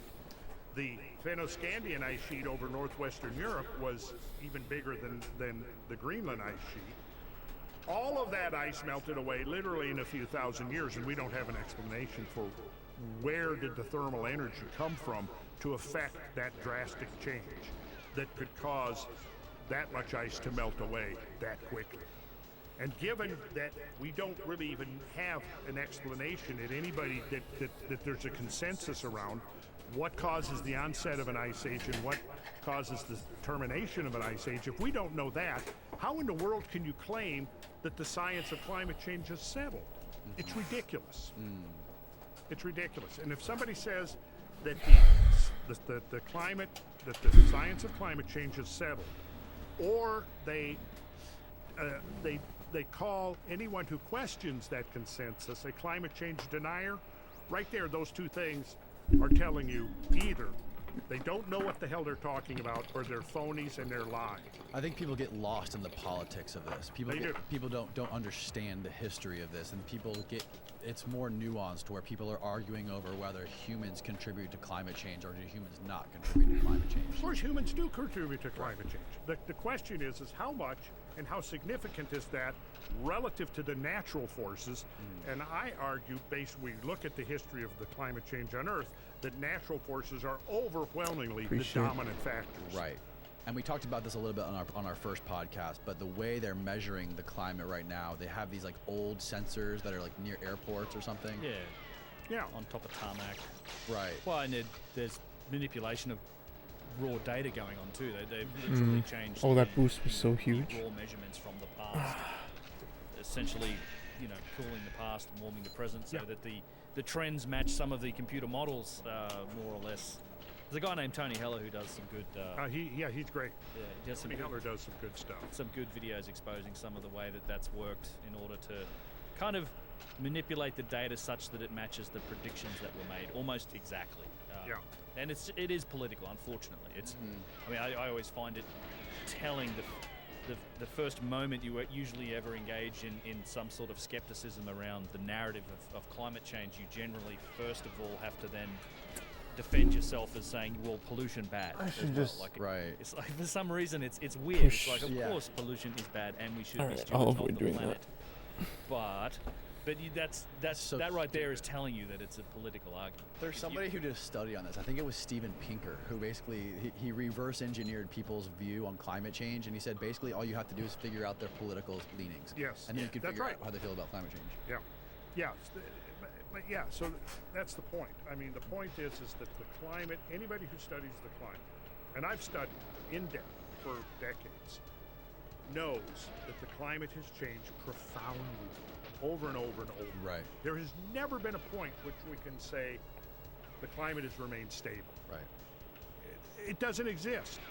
So what you're now going to tell me is that all the natural factors that have been causing the climate to change, whether it's the sun, whether it's geomagnetism, whether it's ocean currents or atmospheric currents, or changes in albedo, changes in the relation of the planets, which is also a very interesting theory, volcanism. I mean, we could go on with the list. Are you going to tell me now all of those are irrelevant and non-operational anymore? And it's only because people are driving SUVs. What am I doing? And I don't know what I was doing there. Sorry. Right. And eating cows. I should probably reset this run, but it's fine. But we're not going to eat cows tonight. We're going to eat seafood. Right? We're going to eat fish tonight. We're going to eat fish. Fish do not contribute to climate change that I'm aware of. Terrible, damn though. Give it time. Oh my God. But I think that the ancient peoples knew that there was a tempo of global change. And a lot of their mythology and so on embodies their knowledge of environmental change, climate change, and so on. Because when we look back at the Oh, I took off the tape from my my stick too. Folklore and mythology of the ancient world. So I have no tape on my stick and over anymore. Again, we have to recognize that I don't know what I was doing there. catastrophism is a major part of all of it. And you can start with things as obvious as the Great Flood myths. We're all here brought up in the Judeo-Christian tradition. Well, the Great Flood myth is introduced very early on within the biblical story. Finger slip. Right? And of course, like flood myths from all over the world, there's always a moral component that's sort of juxtaposed on it. And I think that that's sort of a natural thing. When something like that happens, we can refer to the impact, the atmospheric impact of the so-called Tunguska cosmic body in 1908 Siberia. Right. In the aftermath of that, what happened? Well, the Tungusi populace, the tribesmen that lived there, had launched a new religion. And Agdi, the god of fire, descended from the sky to punish the people for their sins and their infractions and the things, their bad behavior. So immediately we see in a modern context a celestial event like that spawning a religion. Whatever. Now Miracle. imagine that you have an event that's 10 times or 100 or 1,000 times more powerful than just a single Tunguska event. Obviously, yes, and when you start looking at flood stories, I mean, one of the things we'll be doing in Montana, Ben and I we will be exploring landscapes that were created by flows of hundreds of millions of cubic feet per second. We'll be exploring landscapes that were carved and created by water flows that are 10 and 20 times greater than every single river on Earth combined. Now, if you survived something like that, yeah, it's natural that the survivors of events on that magnitude would look at it in theological terms and moral terms and so on. But behind that veneer, that theological and moralistic veneer, I think we're looking at very natural events that we now know we can document that events like this have occurred repeatedly in Earth history. And the wonder of it is, in some ways, is how we humans did not go the way of the woolly mammoths. That is the wonder. Yeah. We did have a bottleneck. I mean, we know this there was definitely a bottleneck in both population and genetic diversity associated with the time frame of the younger dryas. It's kind of funny. There was a study done recently. Antonio Zamora's done some good little short YouTube videos on it if people are interested. But it is a study that shows that there was, across the world, all populations of humans almost everywhere, and these are disconnected, isolated groups, simultaneously went through a decrease in genetic diversity, and particularly in male populations, actually. And it's all associated with a period of time shortly after the onset of the Yeah, a little younger better. dryas. And of course, it's the study's authors don't make a connection to, the younger dryas period because it's still a debated topic, I guess, in what you'd call mainstream science. But they said that, well, perhaps it was just some sort of somehow simultaneous change in breeding and preference patterns between these isolated and different groups of people that resulted in this genetic diversity. But it also coincides with this extinction event, and turns out we're megafauna. I mean, I'm certainly megafauna. Or 90% of the world's population got wiped out. Whatever. Well, it's hard to say what percentage. It wasn't that. There was a bottleneck in population and in just diversity, but I'm not sure it was that much. Yeah, it was probably. I mean, it could have been. I mean, we're just saying kind of at the beginning of piecing this together. I mean, clearly, the human species was affected by Don't these ski, events. you're You the don't have man. events that wipe out half the megafaunal species on What is Earth this? and not affect the other half of the megafaunal species that survived. It's not like half the species came through completely unscathed, but the severity and magnitude of those events completely exterminated half the other species, right? We know. Look at how close the bison, Talk to me, the asshole. American bison, came to becoming extinct around the turn of the century. There was only a few hundred individuals. Now, we can go to the grocery store and buy bison burger, right? 1,000, 10,000 years from now, you could completely miss the fact that bison came this close to becoming extinct species. Because it's only, within a few generations, once we made up people decided that they wanted to salvage the species, it didn't take long for the species to recover. So, I mean, 10,000 or 12,000 I or almost blew myself 13,000 up years there. ago, the species may have come that close to extinction, but there was still enough numbers that the species within a few centuries could completely could recover. See, and it brings us to the question of, how drastically were humans affected? Yeah. And I think there's parts of the world as well. I mean, it's not, as you were saying, younger dryas, although it pretty was fucking probably perfect. the most dramatic thing to happen to the planet in maybe 5 million years. So is that? It wasn't 5 million. Yeah, I mean, it might have been the worst thing that's happened to the planet in 5 million, certainly from an extinction perspective. But it's not. There were parts of the No, planet why? that weren't as affected as badly affected as others. Certainly, North and South America were tremendously Which one did I impacted miss? with the species that went extinct. We see a similar thing in Europe, but Really? you look at Africa or Australia, Which and one there did I seems miss? to have been much less impact. I mean, that's one of the, Africa has a lot of megafauna, This fucking and game, you dude. look at the what we estimate the age of lots of that megafauna is still going to be like 2 to 3 million years old. Like those species. Oh, I should have gotten shot the there. You younger see that dryas. bullet? Australia is somewhat similar. Australia did undergo very severe mass extinction, but it was much earlier than the younger dryas. Now, if you look at percentages, North and South America both experienced about a 75% reduction in megafaunal species. So in other words, North America lost about 3/4 of the big animals. I mean, think about the animals that used to be here in North America. 4 species of proboscideans. You had the sort of woolly mammoth, the Columbian mammoth, the imperial mammoth. You had mastodons. You had dire wolves. You had giant cave bears. You had huge moose. You had giant deer. Armadillos. Armadillos. Giant armadillos. Size of a Volkswagen. Yeah, and you had and giant ground sloths. I mean, the list was up to like Why? close to 100 Why? species, right? How do we know we Why? had armadillos that big? Because we found their remains. I hate this game. Go through Cincinnati Airport I sometimes. hate this fucking game, dude. Cincinnati Airport, I went through there the other day. They actually had the skeletons. They had a dire wolf. They had a hate saber-tooth this tiger. game. They had mastodons. They had one of the big elk, the giant elk. that Yeah. was just like, oh my god. Yeah. So short-faced bear. Now, okay, so North and South America both lost about I hate three-quarters this of game. their species. Eurasia lost a little more than a third. About 35% of species in Eurasia went extinct by the end of the Younger Dryas. Africa, 10 to 12%. So a lot of the big animals in Africa are the survivors of the Pleistocene.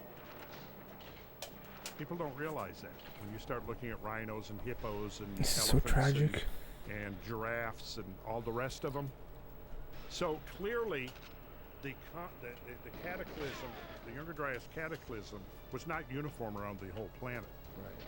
Now, one of the other things that I've noticed from going back in the literature is that a lot of times, going back to the idea of how humans were affected, you had places Makes where you wonder, is there there body was armor on obvious surface settlements, had been there for 00? centuries, and then all of a sudden they're abandoned. Makes you The wonder. usual assumption was, well, these people got up and migrated somewhere else. Problem is that then the other places you find evidence of human occupation, and they're gone at the same time. You find quarries all over non-glaciated North American settlement camps and things like that, where people were living, working. A lot of You lag on find this run. The refuse pits, the There's so middens, much all the lag on that things. There was run, evidence like, that there was dude. a fairly long period of occupation, and then all of a sudden it ends, and that termination coincides in many cases with the beginning of the Younger Dryas, and it's probably less a case that they got up and moved somewhere else, is that they didn't survive. Right. Like a quarry, where they're pouring flint or stones for their spear points and things, are active for centuries, and then all of a sudden they're abandoned. Oh, well, they got up and moved somewhere else. Well, where'd they move to? But what's more likely is that, that particular social group died out, With the back and that was boost. the end of it.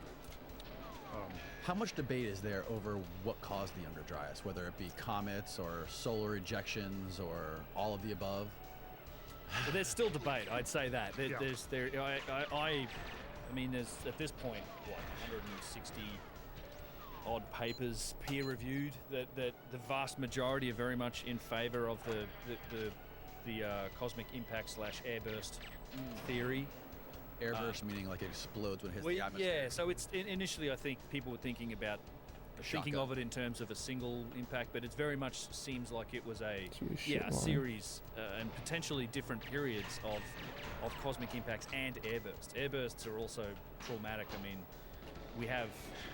there's actually been a few really good studies on sites that show cosmic impact. It's not related to the Younger Dryas, but Dr. Stephen Collins at Tel El Hammam basically discovered the source of the biblical Sodom and Gomorrah story.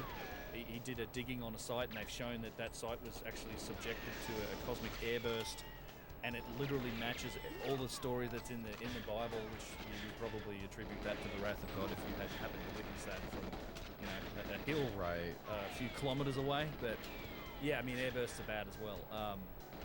So there's still debate. I mean, there was a sort of another paper released recently that was attacking the theory pretty poorly, I thought. I mean, it's some of the opposition to it is quite strange, and some of it has probably no place in what I'd say is peer-reviewed science, like the whole requiem for the Younger Dryas paper is silly. You should, but safe to say at this point there's still some debate. I mean, I'm not I'm not playing in that arena, but it feels to me like there's a vast amount of evidence supporting the idea. Yes.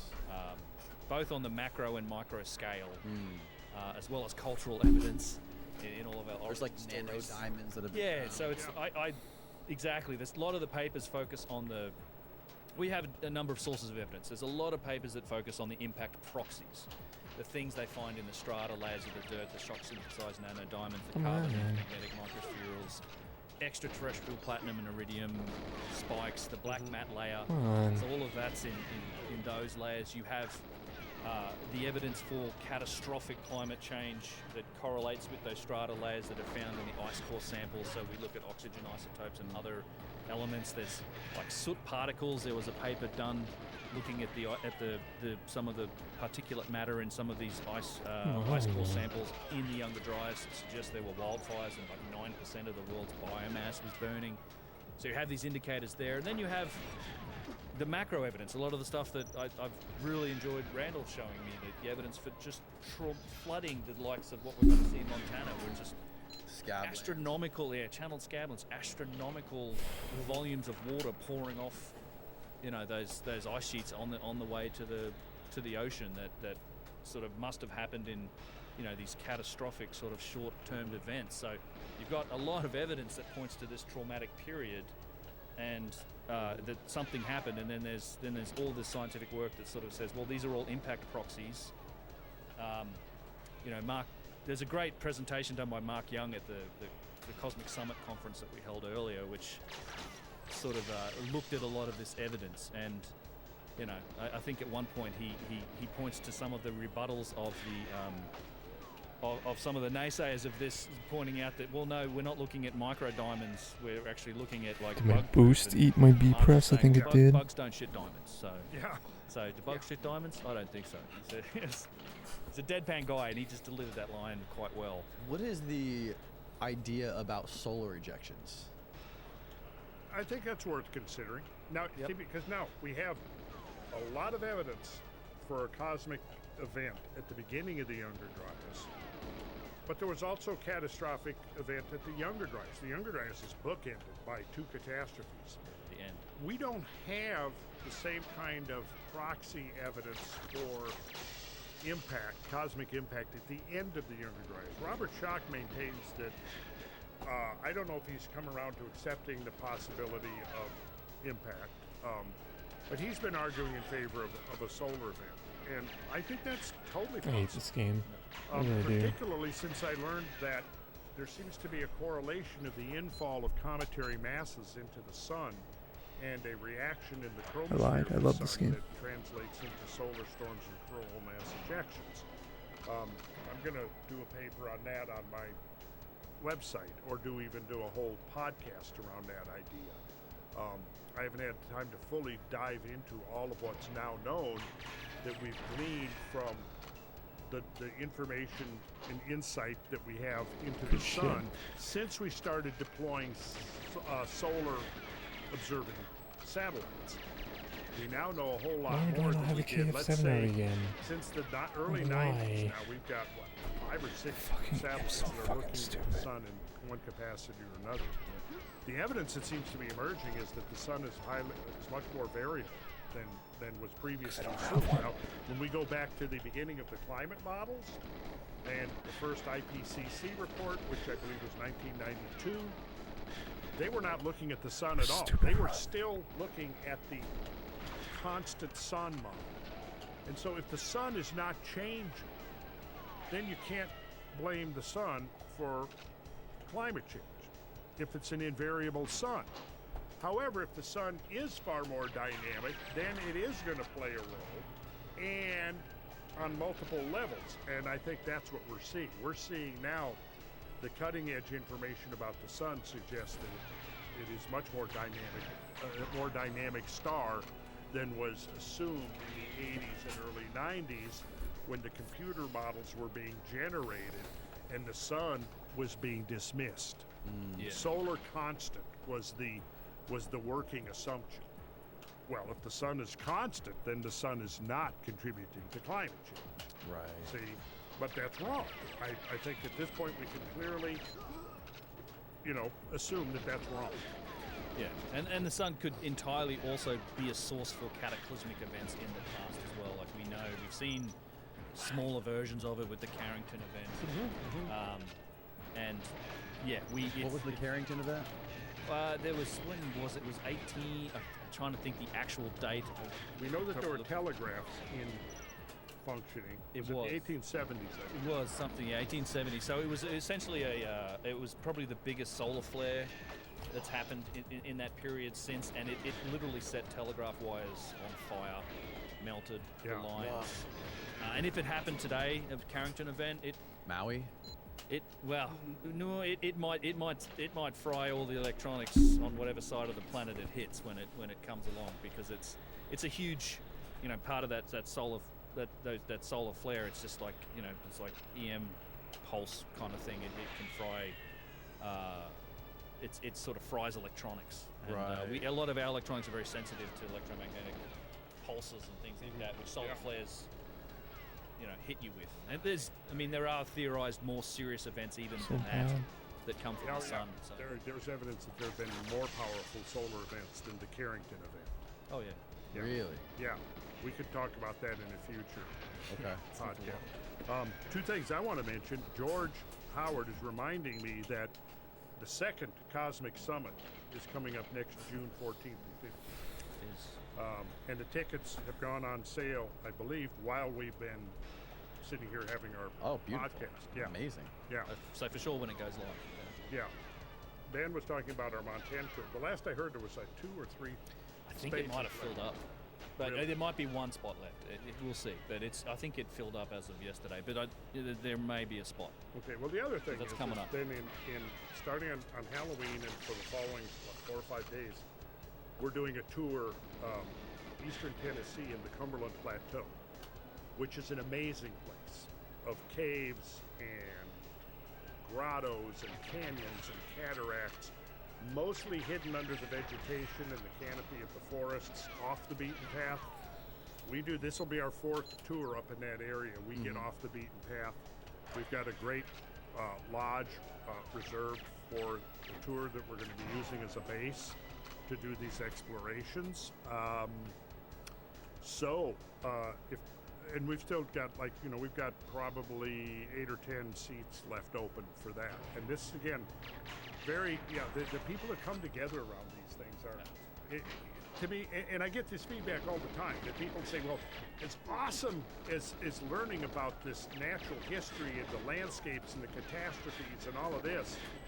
Just as interesting and valuable and satisfying as the connections and the friendships that come out of it, because like Ben said earlier, repeatedly people will say, well, every day, I go to my family for dinner, I go, at work.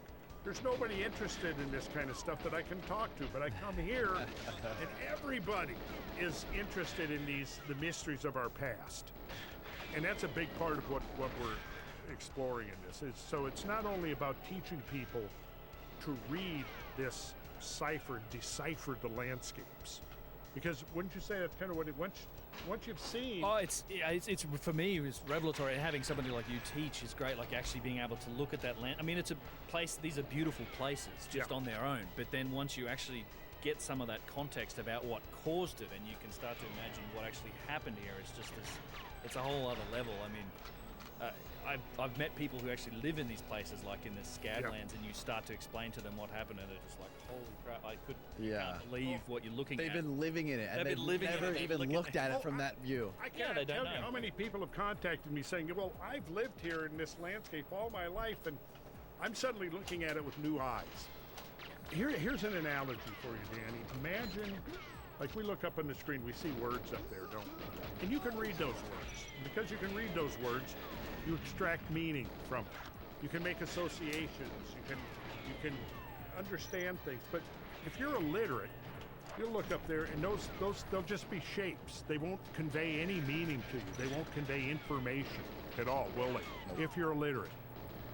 So what I'm getting at here is that there is a grammar, a syntax, a language of catastrophist geology that even most geologists are not well versed in. So what I've been doing for 40 years is learning that language. So when we go into the field, we look at things, and what I'm trying to do is teach people to be able to read that. And imagine this, all your life you've been going through and you're surrounded by words. And maybe if you're intuitive type, you get the sense that those aren't just shapes. There's some kind of meaning there, but you don't know what that meaning is. Now you come and we do a week-long intensive, and I start explaining to you, well, this is an alphabet, here's how you say it, and this is what this word means, and this word means. And if you take letters by themselves isolated, what do they mean? Nothing. If you arrange them in a certain way, suddenly the word has meaning. Then you take those words and you put them in a certain arrangement, it's a sentence. More depths of meaning emerge. Put those sentences into paragraphs. You see what I'm saying? Now, let's say we do a week-long intensive, and you go from being completely illiterate to now you walk out and suddenly words all around you start conveying insight and information to you. That's the goal of these tours, to teach people to read that language that has literally been hidden within the landscape of the entire planet for 10 or 11 or 12,000 years, because nobody had the perspective to see it on the scale that we can now see it. That's why when we do our briefings and we do the full study of what we're doing, it starts with, we look at myths, we look at stories, obviously, then we look at photographs, then we look at videos, then we look at NASA satellite photography, we look at,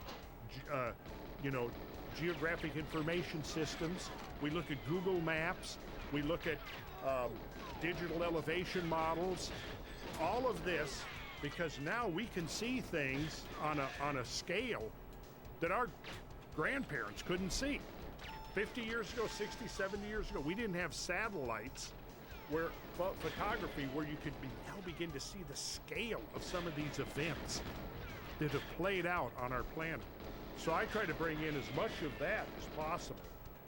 Then the crown of that is you go out in the field and you start seeing this stuff and I'll tell you, even with all of the photography and the videos and the drone footage and everything, seeing that, until you get out in the field, it just, that's when it hits you. You begin to realize, I'm like a microbe here. I'm like a microbe. These things that have played out on the surface of this planet are in another realm altogether. So, yeah, you can start to appreciate the literal, like, one of the terms I've heard you use is like, they call America was also known as the New World, and it literally is because it's built on the ruins of the old world, and you can get a sense for some of those processes when you start to see this. These catastrophes, and that's why I think catastrophism and the evidence for it is such an important key that unlocks the possibility for a longer timeline and civilizations and things like this. I hate this It's game. because it literally changed the surface of the earth. It's between the flooding, the fires, the sea level rise and falls. It changes the surface of the earth. And oh, this is the video. What is this? The Devil's Canyon? Okay, this is drone footage from actually none other than Ben Van Ben's Kerkwijk. work. Yeah. Am I okay to go? I sent it to you for this very reason. Yeah, okay, but I want to make sure that it's understood. This is Ben's work here. Yes. This is one of the places we Oh my visited. God. This was a canyon that was probably cut in a matter of a week or two. No. And What? How did I get by one of shot the so great much? floods. Now let's take a look at Like, this. what the fuck, man? Yeah, this was basically an outflow to the Snake River, right? Yeah. And what you're seeing here is not a canyon produced over millions of years, but a canyon produced over a few weeks by a flow that probably would have been close to 50 million cubic feet per second or greater. And so this entire canyon was rushing with water. Yes. For a short period of time. And it's been dry since. It's like... Yeah. So now this is in the channel sketch. So this was on one of our tours. And you'll see as we pan around. And again, a lot of this is not going to be, it's not going to necessarily speak to somebody until you've been trained to read the language. Right. But now you can see here, there's the group. There's some outcrop boulders that were left in the aftermath of the great flood flows. Those things on the left? Yeah. There you can see our vans. How deep is that from the very middle of it to the top? Deepest part, what it would be, 800 feet maybe? Maybe 600 to 800 feet. It was, was it overflowing this at one point? Well, it started with an overflow and then it cut down. Here is what you call a cataract, this bowl-shaped feature. Now, this entire landscape that you see here was completely submerged. This Palouse Falls is that's the whole remnant, but you can see it's cutting its own little cataract there. But the cataract produced by the big flood was this big round thing that you're seeing all in here. This is one of our regular places to visit, and it's mind-boggling in scale. So this is one of your great features here. This is called Potholes Cataract. Picture out here, this is like a turbulent, moving sea. Okay. The entire width of the scene here is probably close to 200 feet deep. It's choked with thousands of icebergs.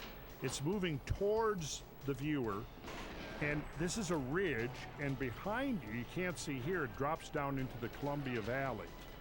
This water is pouring over this ridge, and these walls here are about 400 feet high. Think about this. If you have floodwaters coming through, ripping up stuff, excavating, eroding, well, that's half of it. The other half of the equation is that material is transported and it has to be deposited somewhere. So you learn to correlate both of those. What kind of rock is ripped up from here and where does it end up? Right. But you're going to see West Bar here, which is pretty amazing. We're coming around. This is West Bar. You're going to see it now. So are there giant rocks here that came from somewhere else? Oh, yeah. Glacial erratics. Yeah. There's rocks and huge chunks of granite that probably came from Canada that are deposited out on this giant, like a strewn floodplain. Where these coulees ended out is just these boulder fields that go for hundreds of square miles of just huge chunks of basalt, even some granite that probably came from a long way away, and then you get these big erratics where, like haystack rock and things like that, that are just these giant boulders that were deposited. Now I want you to look here at the surface of this 3 mile long, 200 or 300 foot boulder bar has giant current ripples on it. Now, the height of these current ripples varies between 30 and 50 feet. The height of like up to a 5-story building. And that's how we know, without any doubt at all. There we go. Look at these. These are the kind of current ripples. I mean, you'll see them walking along a sandbar in a creek. Except that these current ripples are gigantic. Like I said, from... Isn't this also seen in the Sahara? Well, you have sand dunes in the Sahara, and they're being blown by wind, not water, and they're dynamic. They're constantly moving. These are not moving. These are pretty much like they were when they were deposited 13 or 14,000 years ago, when this gravel bar, it's actually a boulder. That's what you see when the tide comes out of the beach. Yeah, that's right. Scale and variance, right? It's a great example of it. Like the same sort of phenomena at work in small scale as it did with this. Right. You can imagine this current of water coming around the inside of this bend, just giant current of water that left these current ripples. 50-foot high current ripples that are there now. It's almost impossible to comprehend. Wait till you see it firsthand, Danny. Oh my God. You got to put on your bucket list that you want to go on one of these tours. I'm coming. Yeah, no, haven't people pointed out specifically, I think it might have been Jimmy who pointed out that those things are near the reshot structure. Those water ripples. That was me. That was you? Yeah. Oh, okay. Maybe Jimmy got it from me. I think I heard Jimmy say it too. Well, Jimmy has been arguing that the reshot structure is Atlantis. Exactly, yeah. I don't agree with that. Now, right. I remember you were here last time. You said it's Azores. I think that the most if it existed, I think the most likely place that's most consistent in the details of Plato's two dialogues is the Azores as a remnant. Those islands are the tops of mountains whose bottoms are part of a plateau that about which there is a lot of evidence that it has subsided by a substantial amount since the last ice age. And I've got like 9-hour lecture that I do on that. It's a pretty solid case. I watched it. It's phenomenal. I watched it after our last podcast. Oh, excellent. Okay. Wasn't there a recent voyage that went out to the Azores to look at this? I don't know. We were talking about this. I thought James Cameron I thought he was supposed to look at. I haven't heard anything about that since it happened. I mean, but I wasn't involved in it. But a lot of the science on this... A seamount dive or something? Could have been. Yeah, I don't know. It's unfortunate that a lot of the actual science looking into the mid-Atlantic ridge submergence sort of ceased, in the 70s and 80s? Yeah. Most of the real science, once Atlantis became a dirty word, right? They kind of stopped looking at it, but it's... I think Oh yeah, like they, for example, one of the seamounts was back then was named the Atlantis Seamount. In the literature and everything, and I've got the old from the 50s, 60s, 70s, and then we get closer to now. The same seamount has been renamed the Atlantic Seamount. Really? Yeah. That's bizarre. Well, I mean, to try to have a connection. They try to get rid of that Yeah, the Atlantis thing. that woo-woo connection to Atlantis. Right. But what I try to show in my dissertation on it isn't woo-woo. Right. It's, I mean, what's woo-woo about it? I mean, if you start talking about, whatever, crystal spaceships or whatever, yeah. But if you stick to whatever Plato actually says, which is what I do, I pretty much break Plato's two dialogues down and go, what did he actually say? Now, what is geology, geography, oceanography, and so forth, botany and genetics, what does all that say now in the context of what Plato said? And that's where I come up with, that to me Azores fits the bill. But I'm not saying the Azores was Atlantis. What I'm saying is that if Atlantis was real, of all the places that have been named as potential sites for Atlantis, I think the Azores is the most consistent with Plato. And where did Plato, he got his information from Socrates? Solon. Solon, okay. Well, actually, from descendants of Solon. In the Socratic form, it was Critias, who was like a great-grandson of Dropidas, who, Did I not get the if I recall in the succession, he got man. the original story from Solon, who got it from the Egyptian priests, who gave him the date, which was 9,000 years. In their sacred registers, his Sauntius was the name of the priest. And that would have been when compared to now? Well, Solon's trip to Egypt occurred about 600 BC. So if you had 9,000 years to 600 BC, which would have been 2,600 years ago, what's 9,000 plus 2,600? 11,600, which is precisely the end of the Younger Dryas, which precisely coincides with what's called meltwater pulse 1b, where there was a massive melting of the I don't great know, ice guys. I'm gonna sheets, take a pouring break, water but I into mean, the I think I oceans, might be causing done the for oceans to tonight. I rapidly know rise. I didn't get very far at Coincidence? all, but let's see. Maybe. But what if it's not coincidence? All the pieces fit. I gotta change my clothes. This is the I'm stuff that I know sweating you so cover much. in your lecture series on it. But once the glaciers melt, you have isostatic rebound of the Earth's crust, which is the lifting up, like the all that weight of ice on the top of the globe here is going to come off it. So I love the beach ball analogy. Yeah. It goes up the mid-Atlantic ridge, which is where the Azores is located, is essentially like, think of it as like a hinge joint in the crustal plate on the planet. So imagine, right. So imagine if the land over here is going up, and what's it going to do? It's going to pull that apart. So you're going to have submergence of the landmass at that mid-Atlantic gonna go ridge at under. the same time. Yeah, it's going to go down. It's So isostatic compensation, because the Earth is constantly trying to make equilibrium. So if one place goes up, someplace else has to go down, and vice versa. That's the geoid. It's trying to constantly adjust itself to fit the mathematical geoid, which is the perfect distribution of mass given the mass of the Earth, its orbital speed, its rotational velocity rather, which is what causes that bulge Are you around the serious equator. right now? So during the Ice Age, you had this enormous buildup of ice on the planetary surface, on the land. All of that weight, which is billions of trillions of tons, is taken out of the oceans. So like Brent said, the beach ball analogy, if you take a beach ball and you press it this way, it bulges this way, right? If you, Danny, get up and go over and sit down on that cushion, what happens? Isostatic depression. When you get your ass up off that cushion, you'll have isostatic uplift or isostatic compensation will come back up. Right? I told this to Joe Rogan when I was explaining to him, and I said, Joe, you probably didn't Give me my realize input. that right What at this happened? moment, your Continue. ass is causing isostatic depression of the cushion on your chair. He probably doesn't remember that. But I did say that. One more thing I wanted to cover before we get the fuck out of here is the idea of the pole shifts. Magnetic.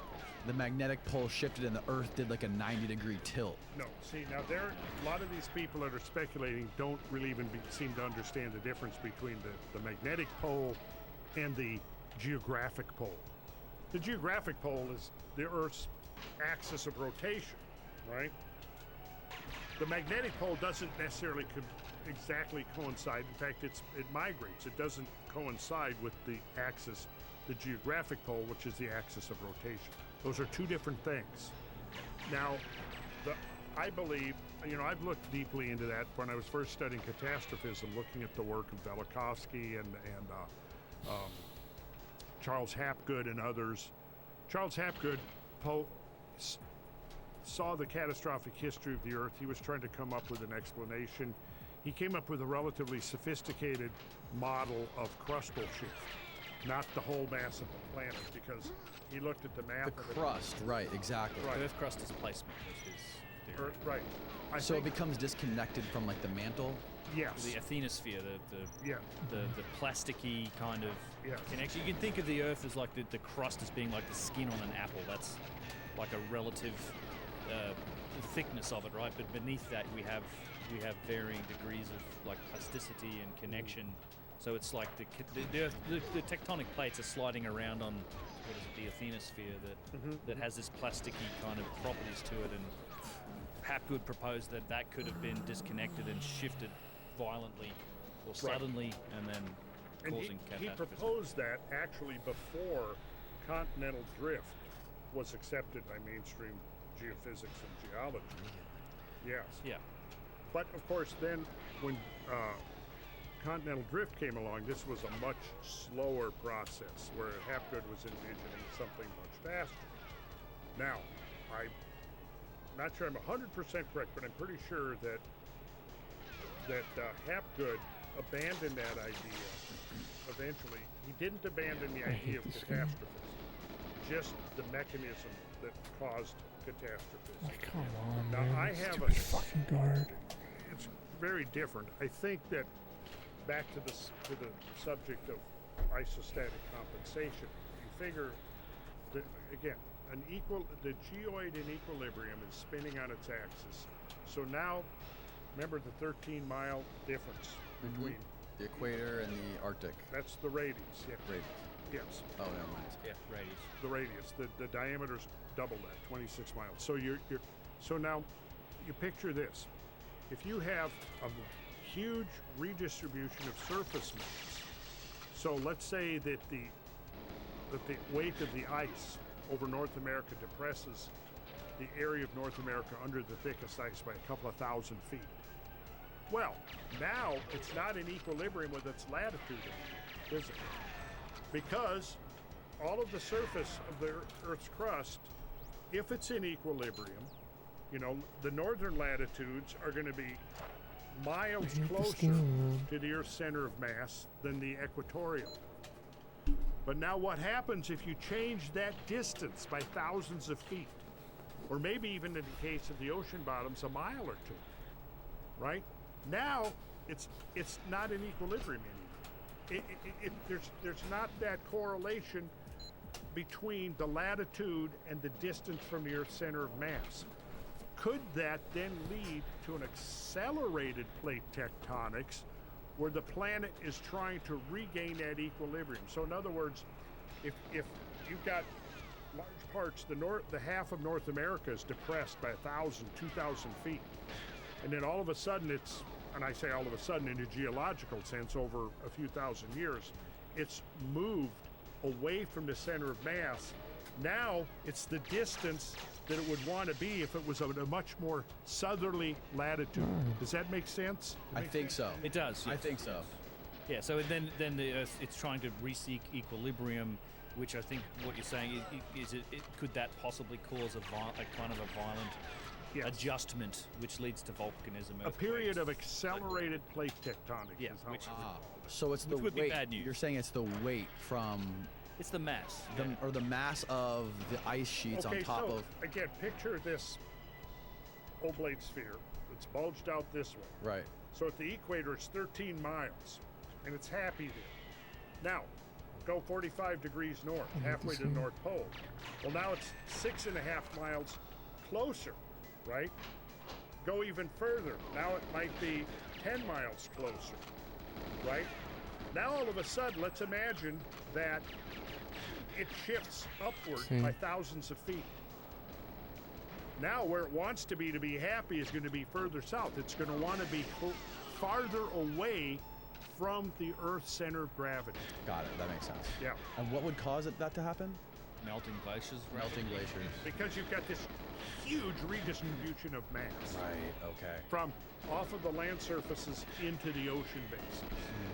And during the onset of a glacial age, you've got the opposite. You're drawing out trillions and trillions of tons of water from the ocean, piling it up on land, and now that weight is pushing the land down by perhaps several thousand feet. At the same time, you're removing that weight from the ocean basins, which is going to cause the ocean basins to want to rise. So picture glacial, interglacial. You've got water being extracted from the oceans, building up on the land surface. From glacial back to interglacial, this is all melting and going back into the ocean. So if you look at over a long period of time, hundreds of thousands of years, oscillation, glacial, interglacial, glacial, interglacial, the shape of the geoid is pulsating in response to that redistribution of surface mass. Now, I think there's a possibility, and I'm not a geophysicist, but I think it would be a possibility that that could introduce this disequilibrium that would cause the movement of the plates to try to shift. And once they start moving, the inertia of that movement, they're not going to necessarily stop. Because clearly, like Hapgood was right, I think, you know, when you look at orogenesis, mountain building, have you ever been up in Canadian Rockies and look at these incredible overthrust faults? That's a insane facility. Where you have slabs of rock, thousands of feet thick, thrust up over other, forming these mountain ranges. Well, okay, you can look at rates of erosion, and the higher you get material up, the faster the rate of erosion. The problem with mountains is this, that seems to be ignored, is that when you look at rates of erosion or downcutting, they're roughly, if mountains are being built by continental drift, and continental drift is a few centimeters or few inches per year, that would mean that they're moving, it's causing the plates to buckle and raise the mountains. Right. Well, the uplift of the mountains isn't going to be any faster than the lateral movement of the plates.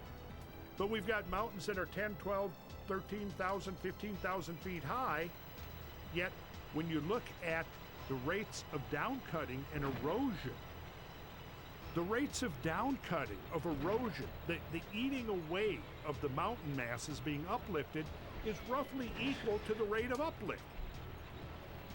How'd they get up there? How'd they get up there? Unless the rate of uplift was a whole lot faster. Way faster. Yeah. Interesting.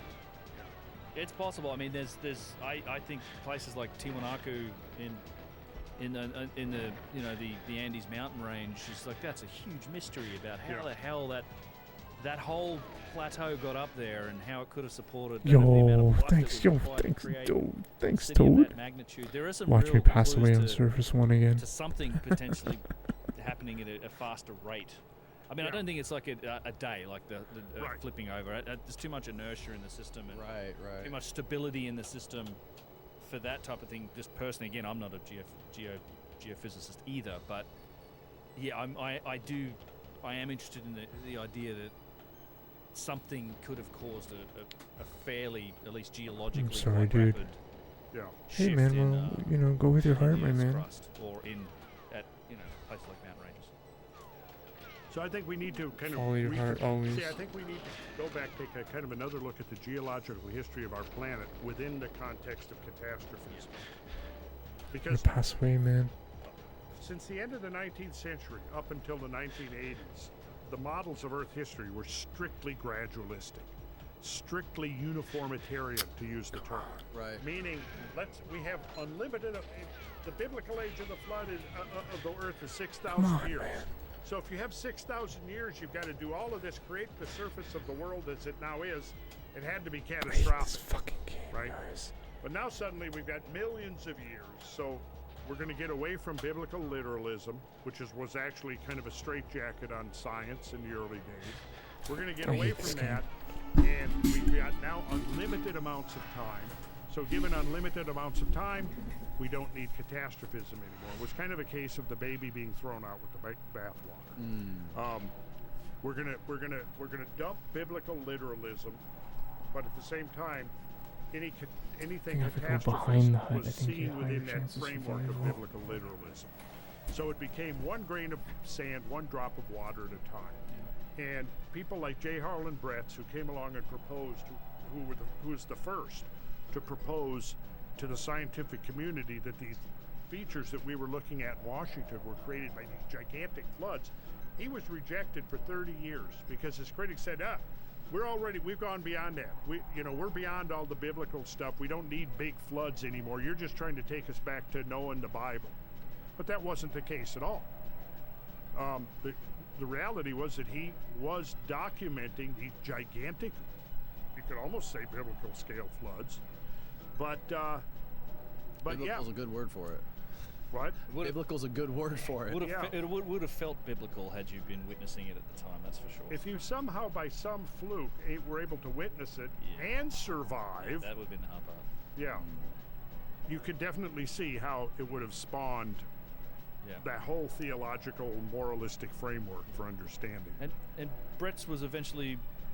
vindicated on his deathbed, unfortunately. Well, he got, actually, I think he was 96 years old when he got the Penrose Medal, which is the highest honorary medal in geological science. And like I said, I think he was about 96, and a reporter or somebody asked him, well, how do you feel about this? And he's finally, after all these years, and he said, well, it's great. The only thing is, my only regret is that I outlived all my critics, so they're not around for me to gloat over anymore. That's hilarious. And I was right, and they were wrong. Yeah, I was bringing it all back. I mean, the last time I had you on here, Ben, we were talking about what's it going to take for academia to accept some of the stuff that you guys are talking about. What is it going to take to make this like the accepted narrative of the history of the Earth?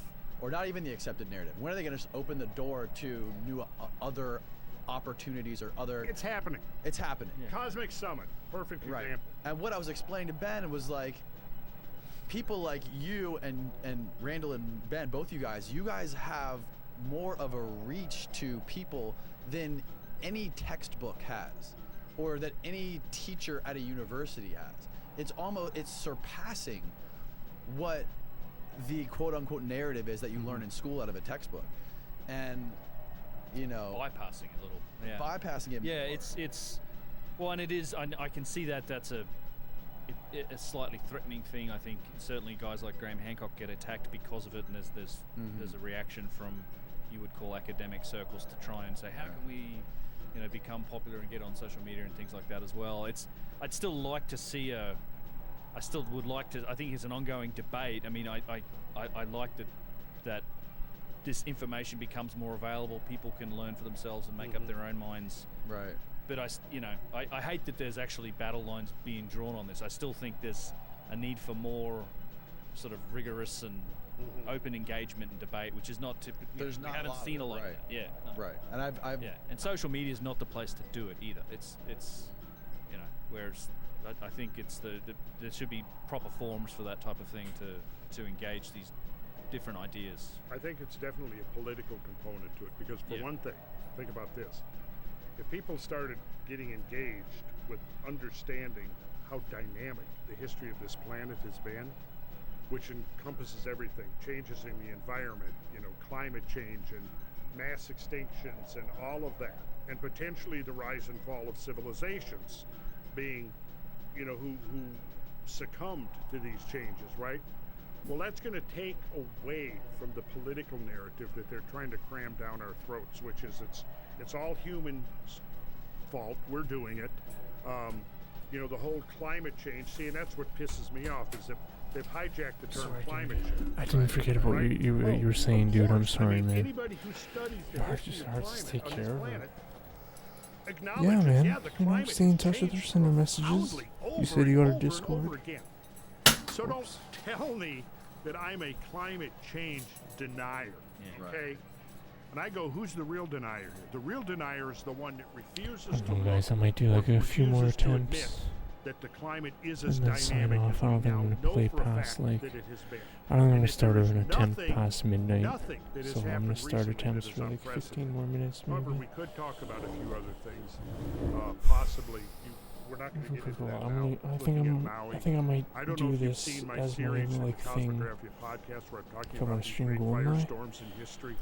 I If think I you might haven't try to watched be it, like yeah. get into And then RTAs more. circle back to the Maui. Because I'm. I've heard the Maui is I'm directed just energy so weapons coming not from space. talented. I don't. We don't need that. Great Chicago like vibe. single Chicago, levels? I know what you're talking about. Yeah. Hinkley Fire. Hinkley Fire. Look, you guys look it up on Cosmographia if you're interested. I think Randall's episodes on that are epic. This song's just Are these like solar death threat. related? Yeah, look it up. Wow. We will. We'll give you there'll be a See? little quiz next time, right? Perfect. See you. Well, that's a great place to calling end this, BS. guys. Thank All you right, so much. I'll just finally say one last thing. Yes.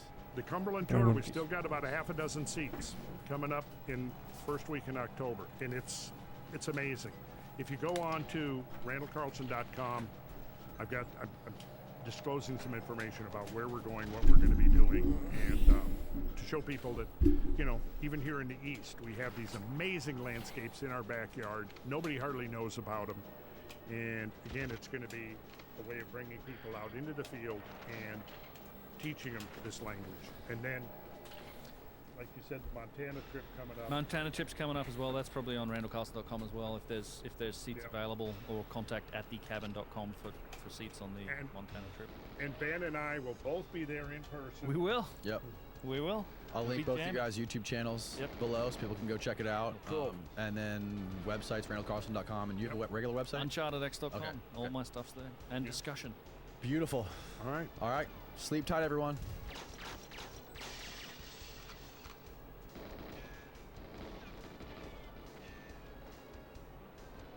Like why?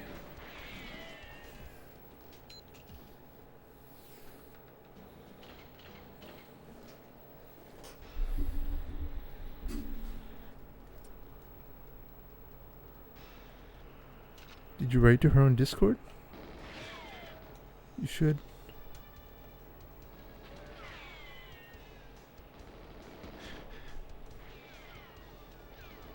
If you want to.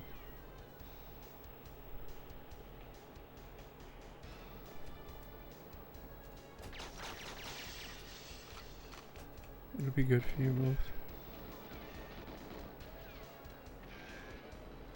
Oh, you're not on Discord.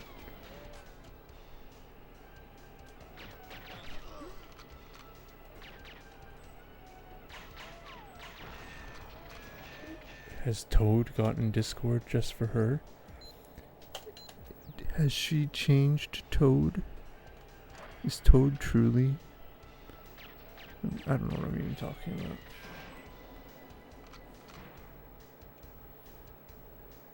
But yeah, you should message her, I think.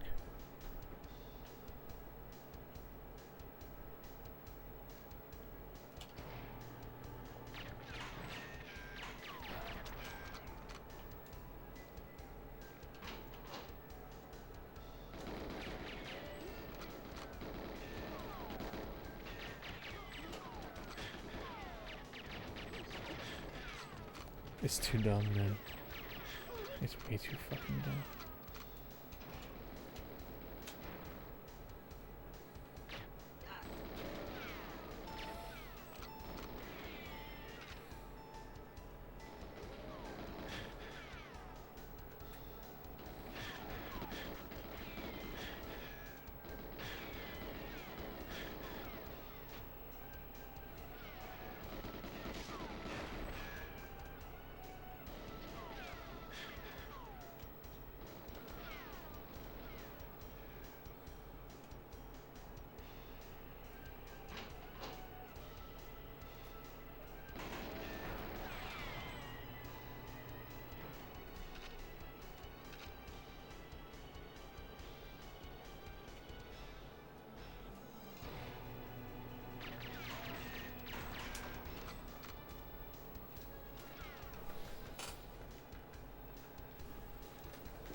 Toss me, asshole.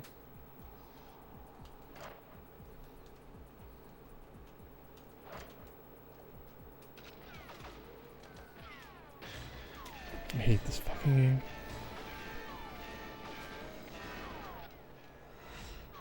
Yo, what's up, Greg? I guess so, my man. What's up, dude? How are you, man? I'm about to sign off, though, pretty soon. What's up, man? How are you?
Brutal.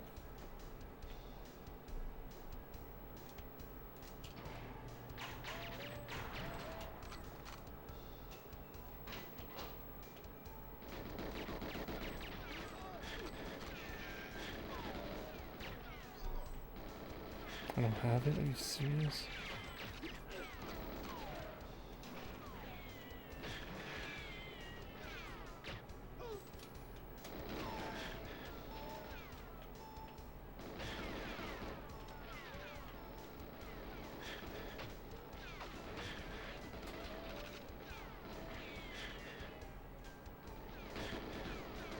Oh, man.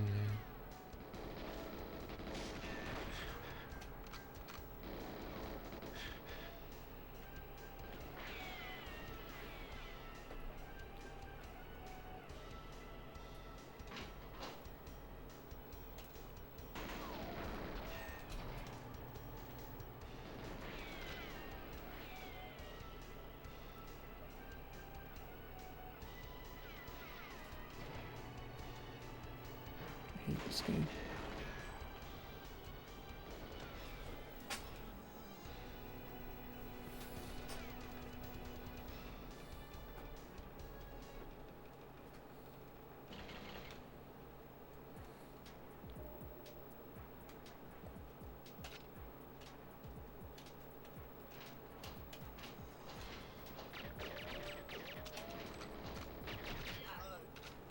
I hate this fucking game, man.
Oh, what?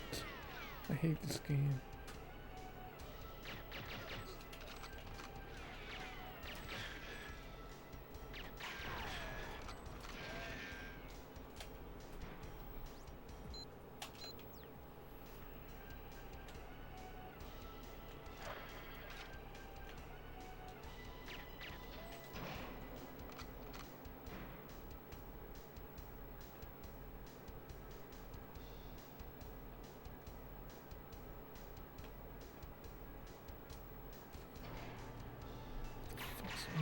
stick, man.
I hate this game. I hate this fucking game.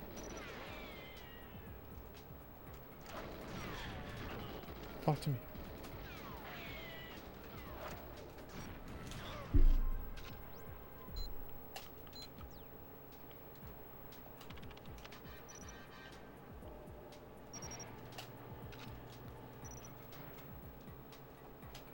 Talk to me, asshole.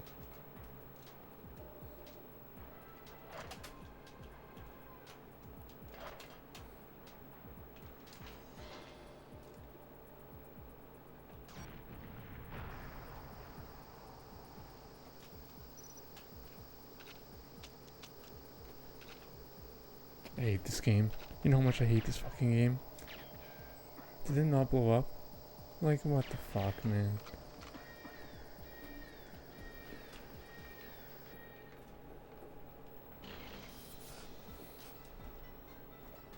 It's the last run of the night.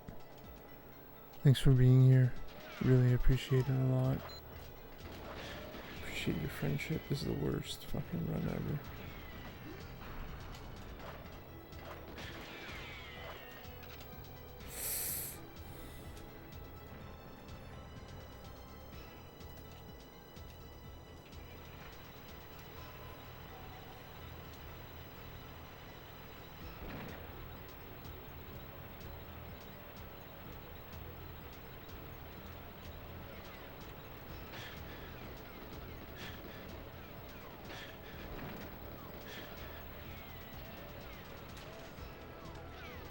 I hate this fucking game, guys. Like, fuck you, game.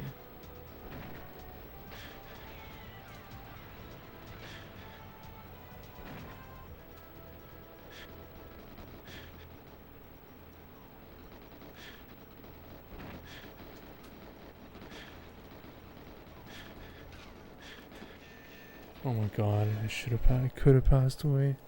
I would have went around the friggin' hut. I don't care. I mean, I could pass them away too. It's not a bad plan going to left strafe, honestly. Or just blow up the barrels.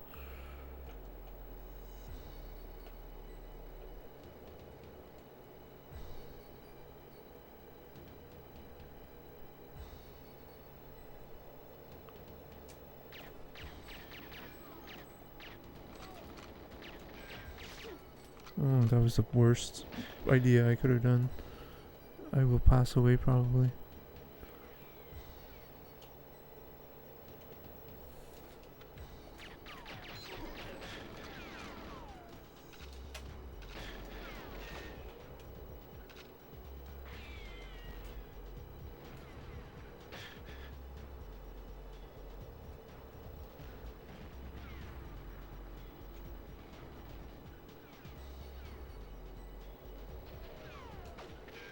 Come on. Jesus Christ,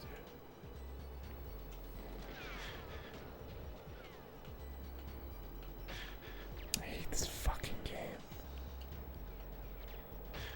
I hate this game, guys.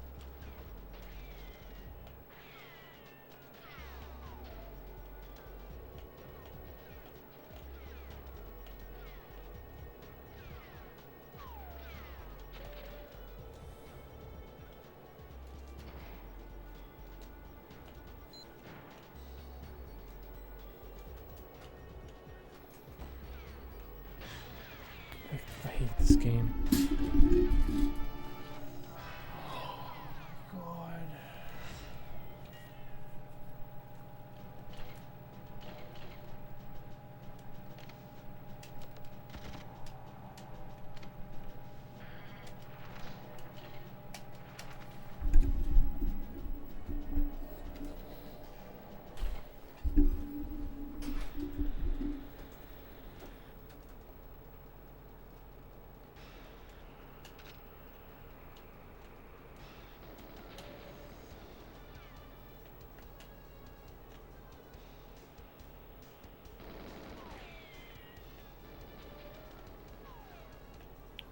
What the fuck?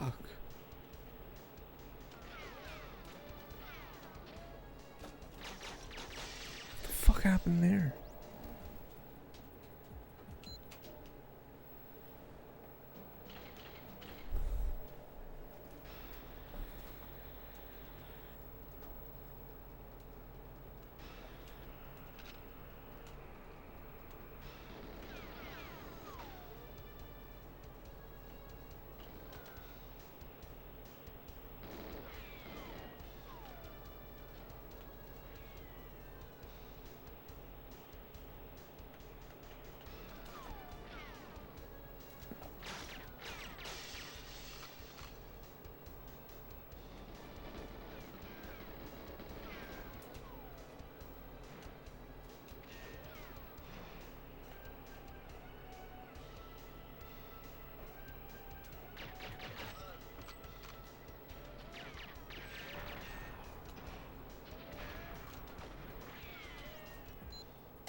Right off.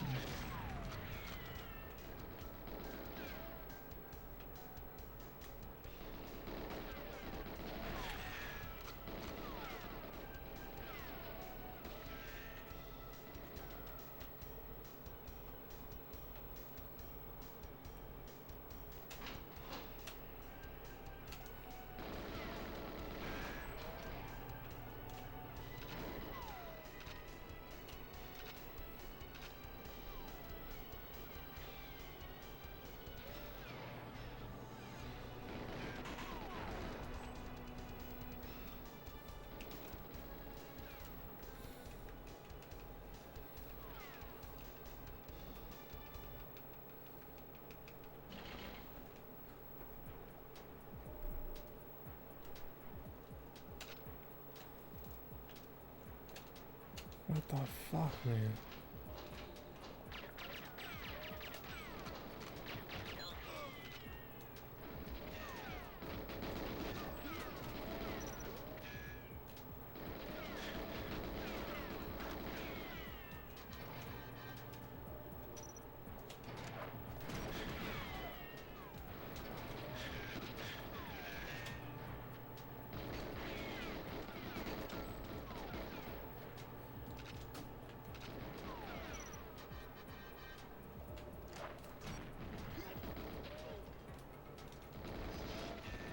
Talk to me.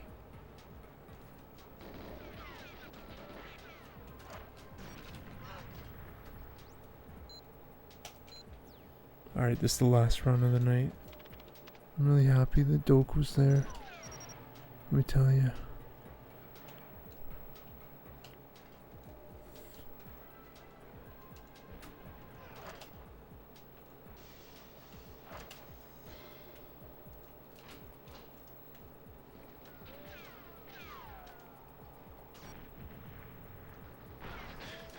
Come on, man.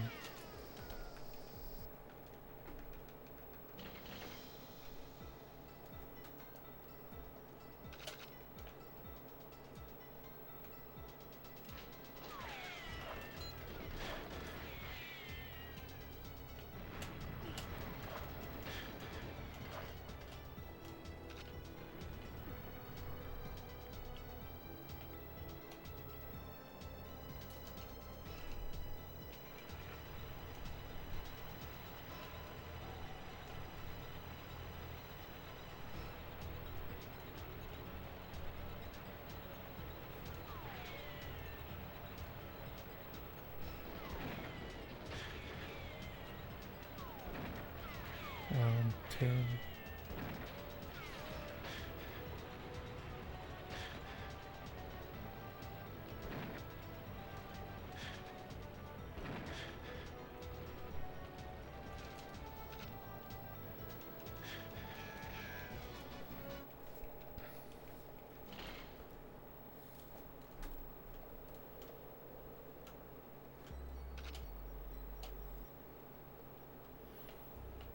Wish me luck.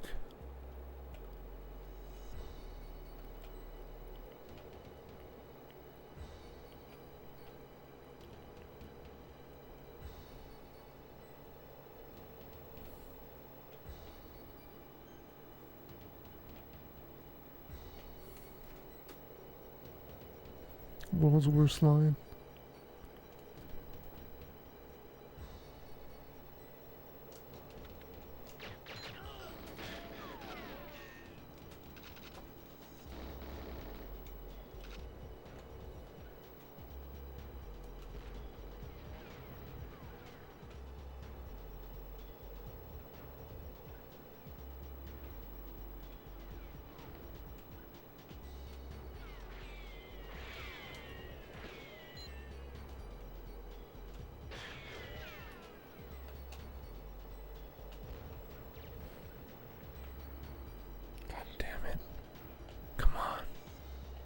Come on.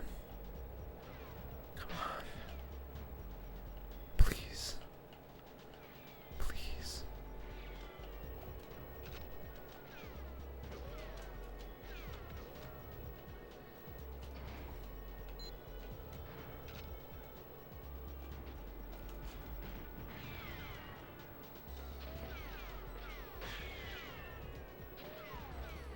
God damn it.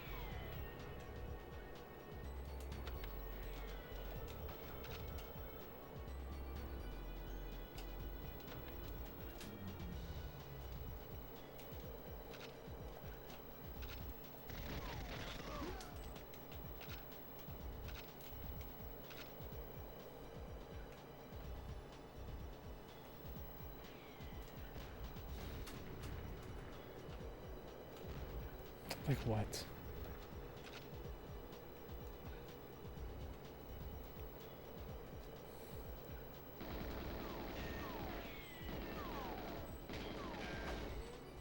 Oh man, Bunker 1, wish me luck.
Really?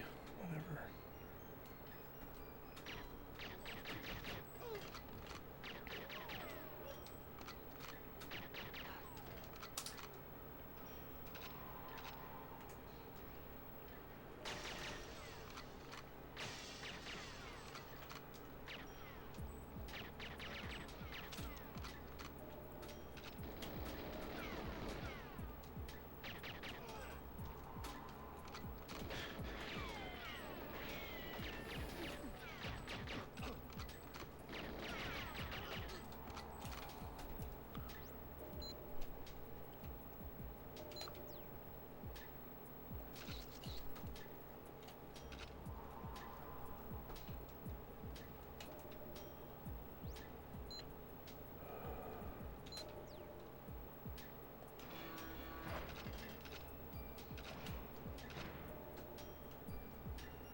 The key guard.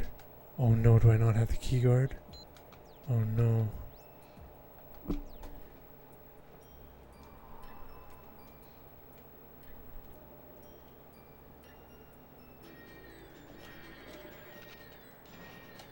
Did I not get D? Okay. Whatever.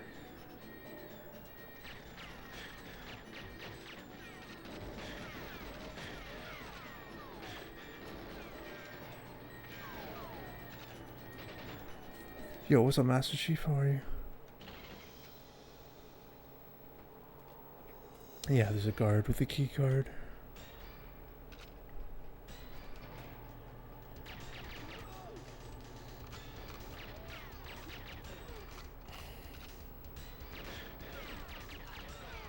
It's a bad start.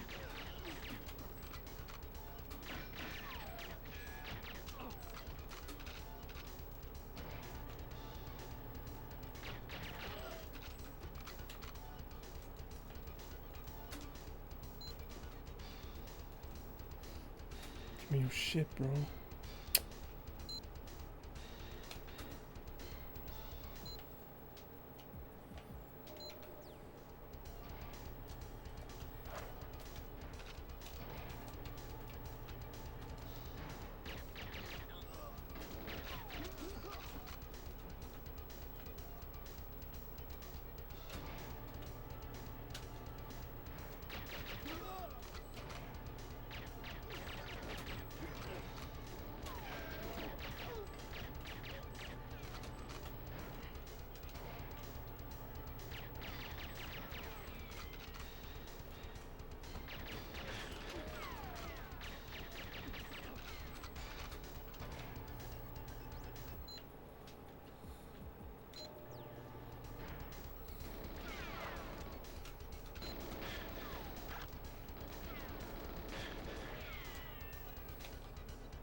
Oh my god, I might not have made that door.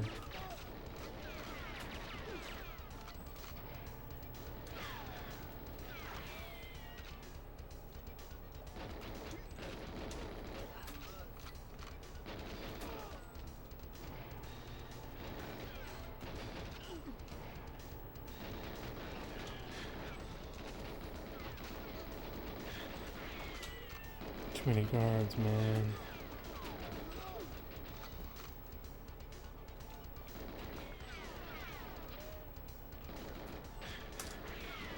Come on, man.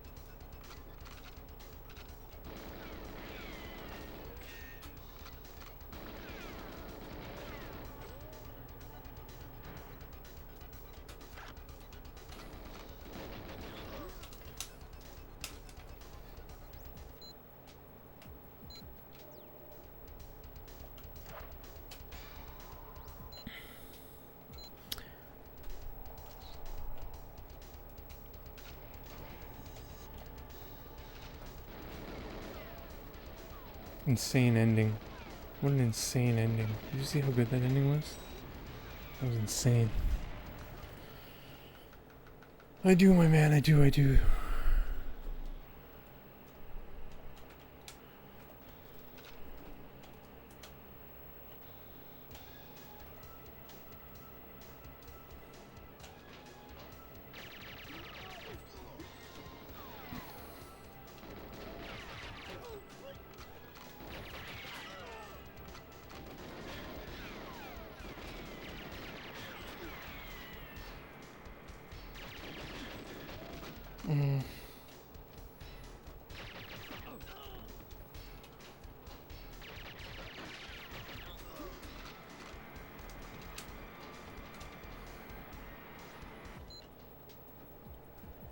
What is this?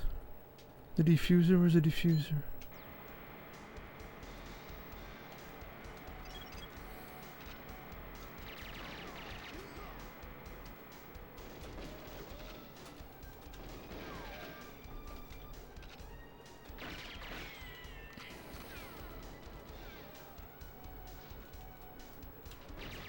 No, it's over. I gotta go back for the other guy.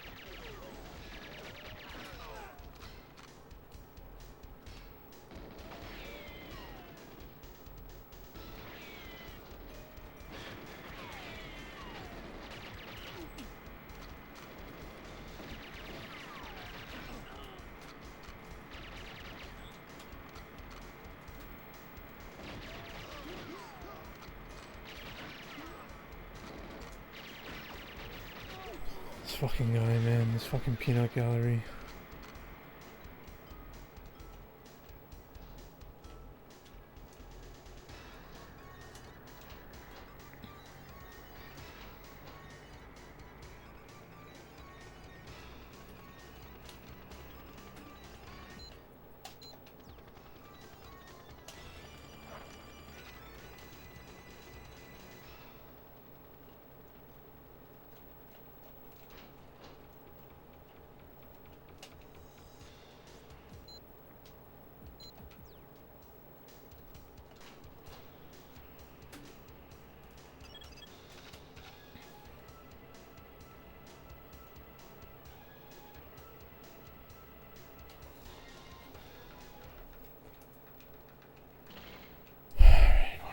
Surface 200.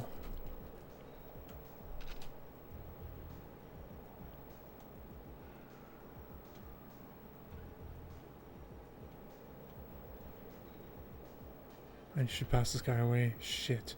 What am I even doing? I gotta get the key.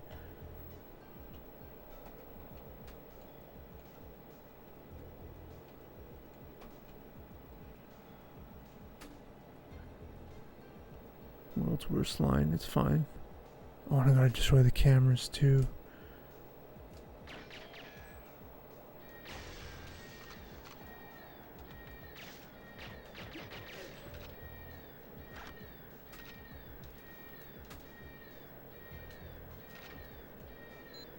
I almost left the key. Can you believe it?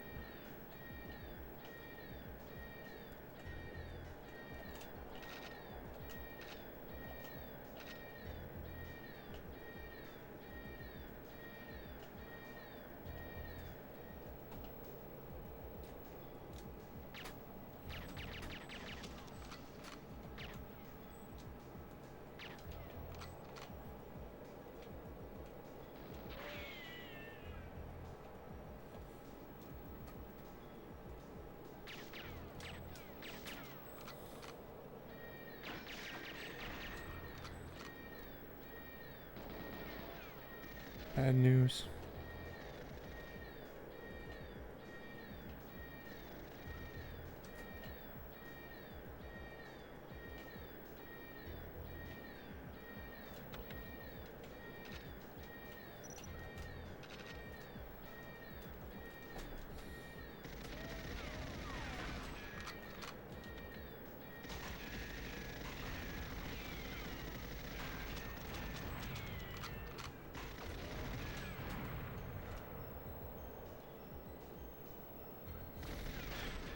Oh, I have so much health.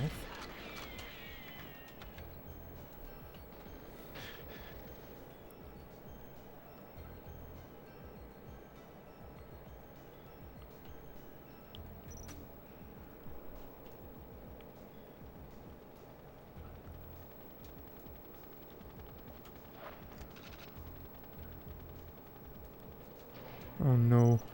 Bunker 2? Oh no, I think this is where it all falls apart, my friends.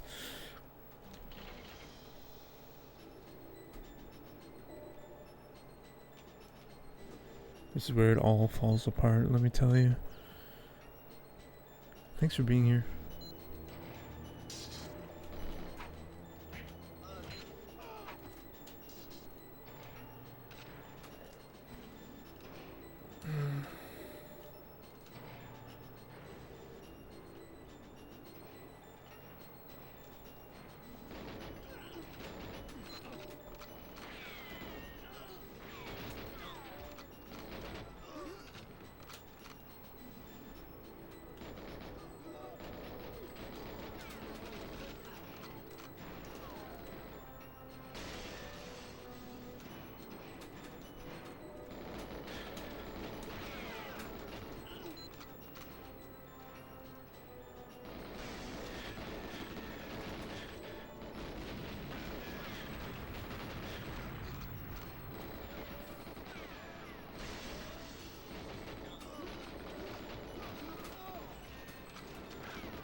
Fucking hell. I'm just gonna keep going. If I keep dying, then I'm gonna have to realize that this is probably where I'm gonna have to call it this level. I'll try speedrunning strats.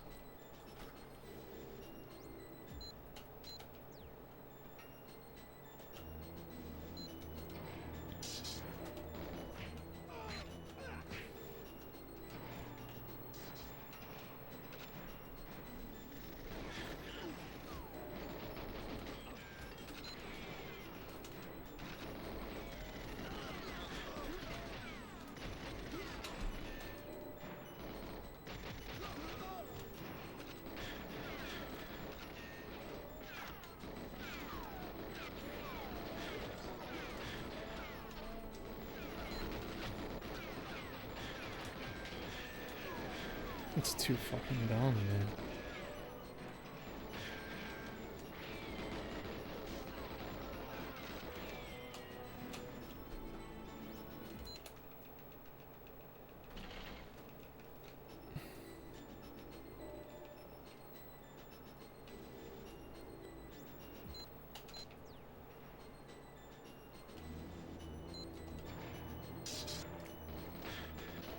Whatever. I thought the knives, I thought I'd get more knives there or something.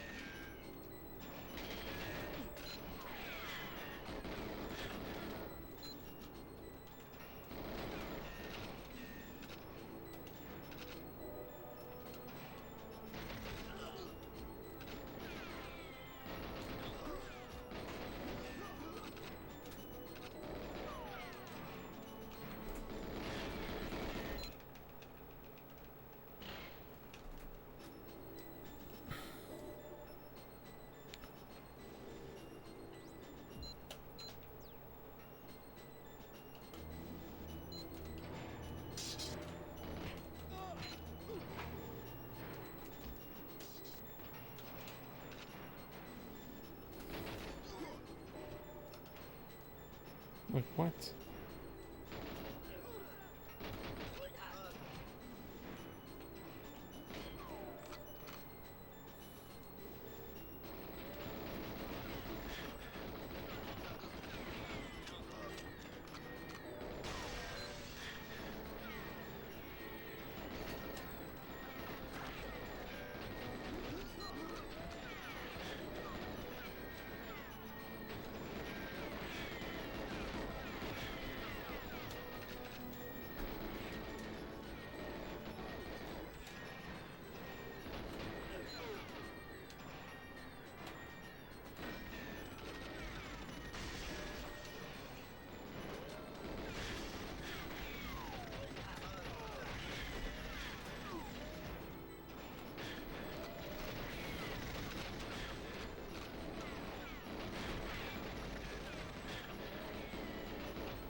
This game sucks.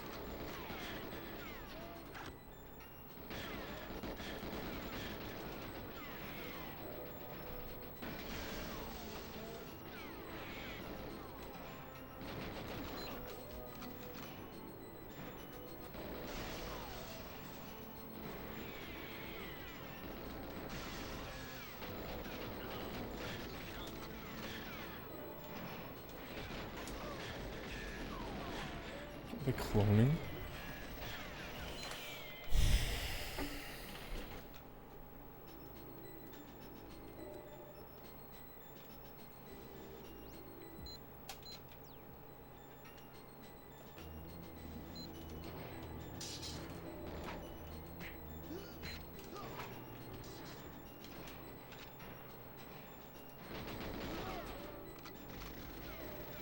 Like, why?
Oh, come on.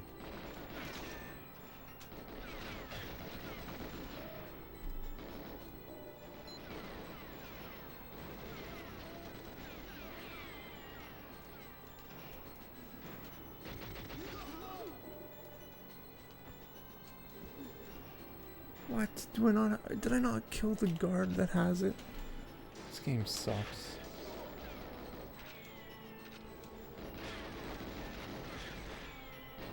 Alright, I think I'm gonna call it here. I'll try one more time. Like this level, I mean.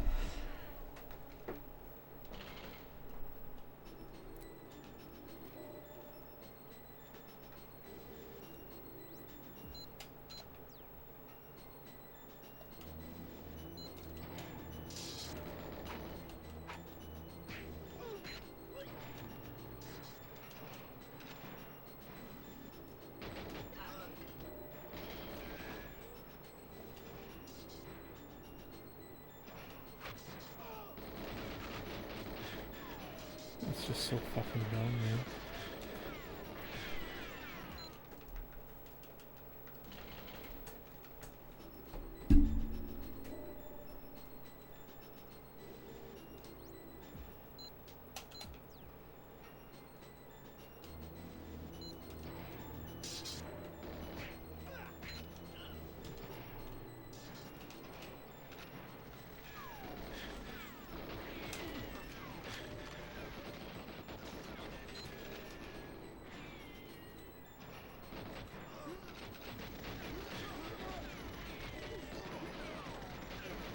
It's just such a mess. Like,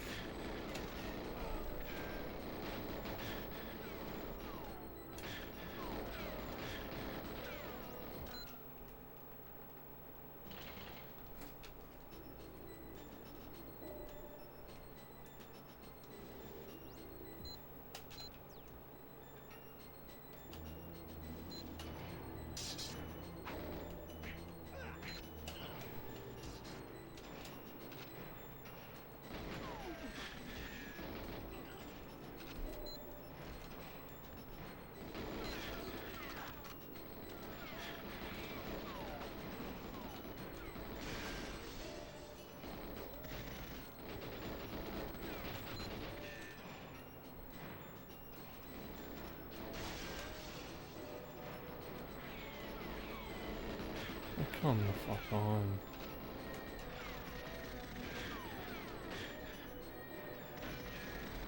I hate this game. Okay, this is really the bottleneck.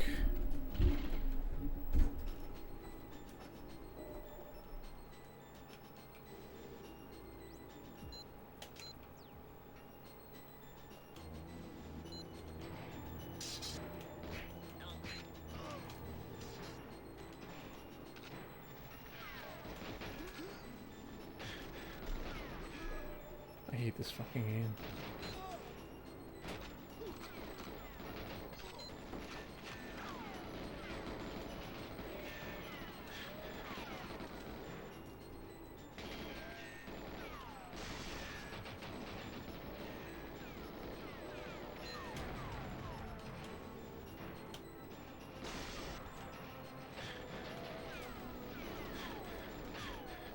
Come on, you stupid game. Also, stop being such a fucking bitch. Fucking stupid. Fuck you, game. Good, good, good. Fuck you. Wow, we got halfway through the game. Look at that, almost. Fucking shittiest player ever. Thank you for being here, Master Chief, Toad, Greg, Elite Council, Legend, Moonraker, everybody here, Legends, Ninja, Lifestyle. Greg, let's read somebody.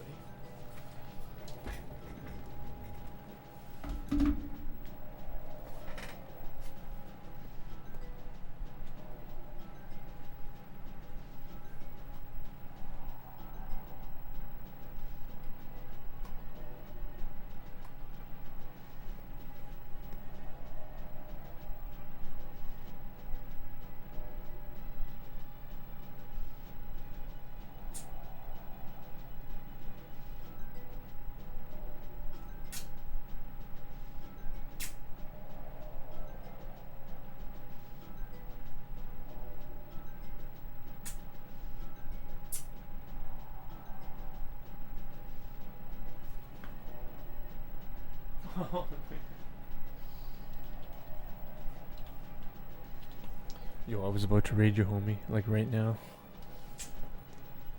Thanks for being here, man. Yo, we made it to Bunker 2. Synchro 2 is another beast. Oh my god. That level is fucked.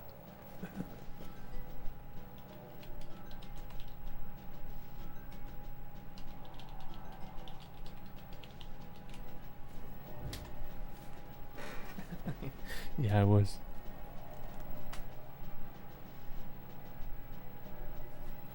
Thanks, bro. Thanks for being here.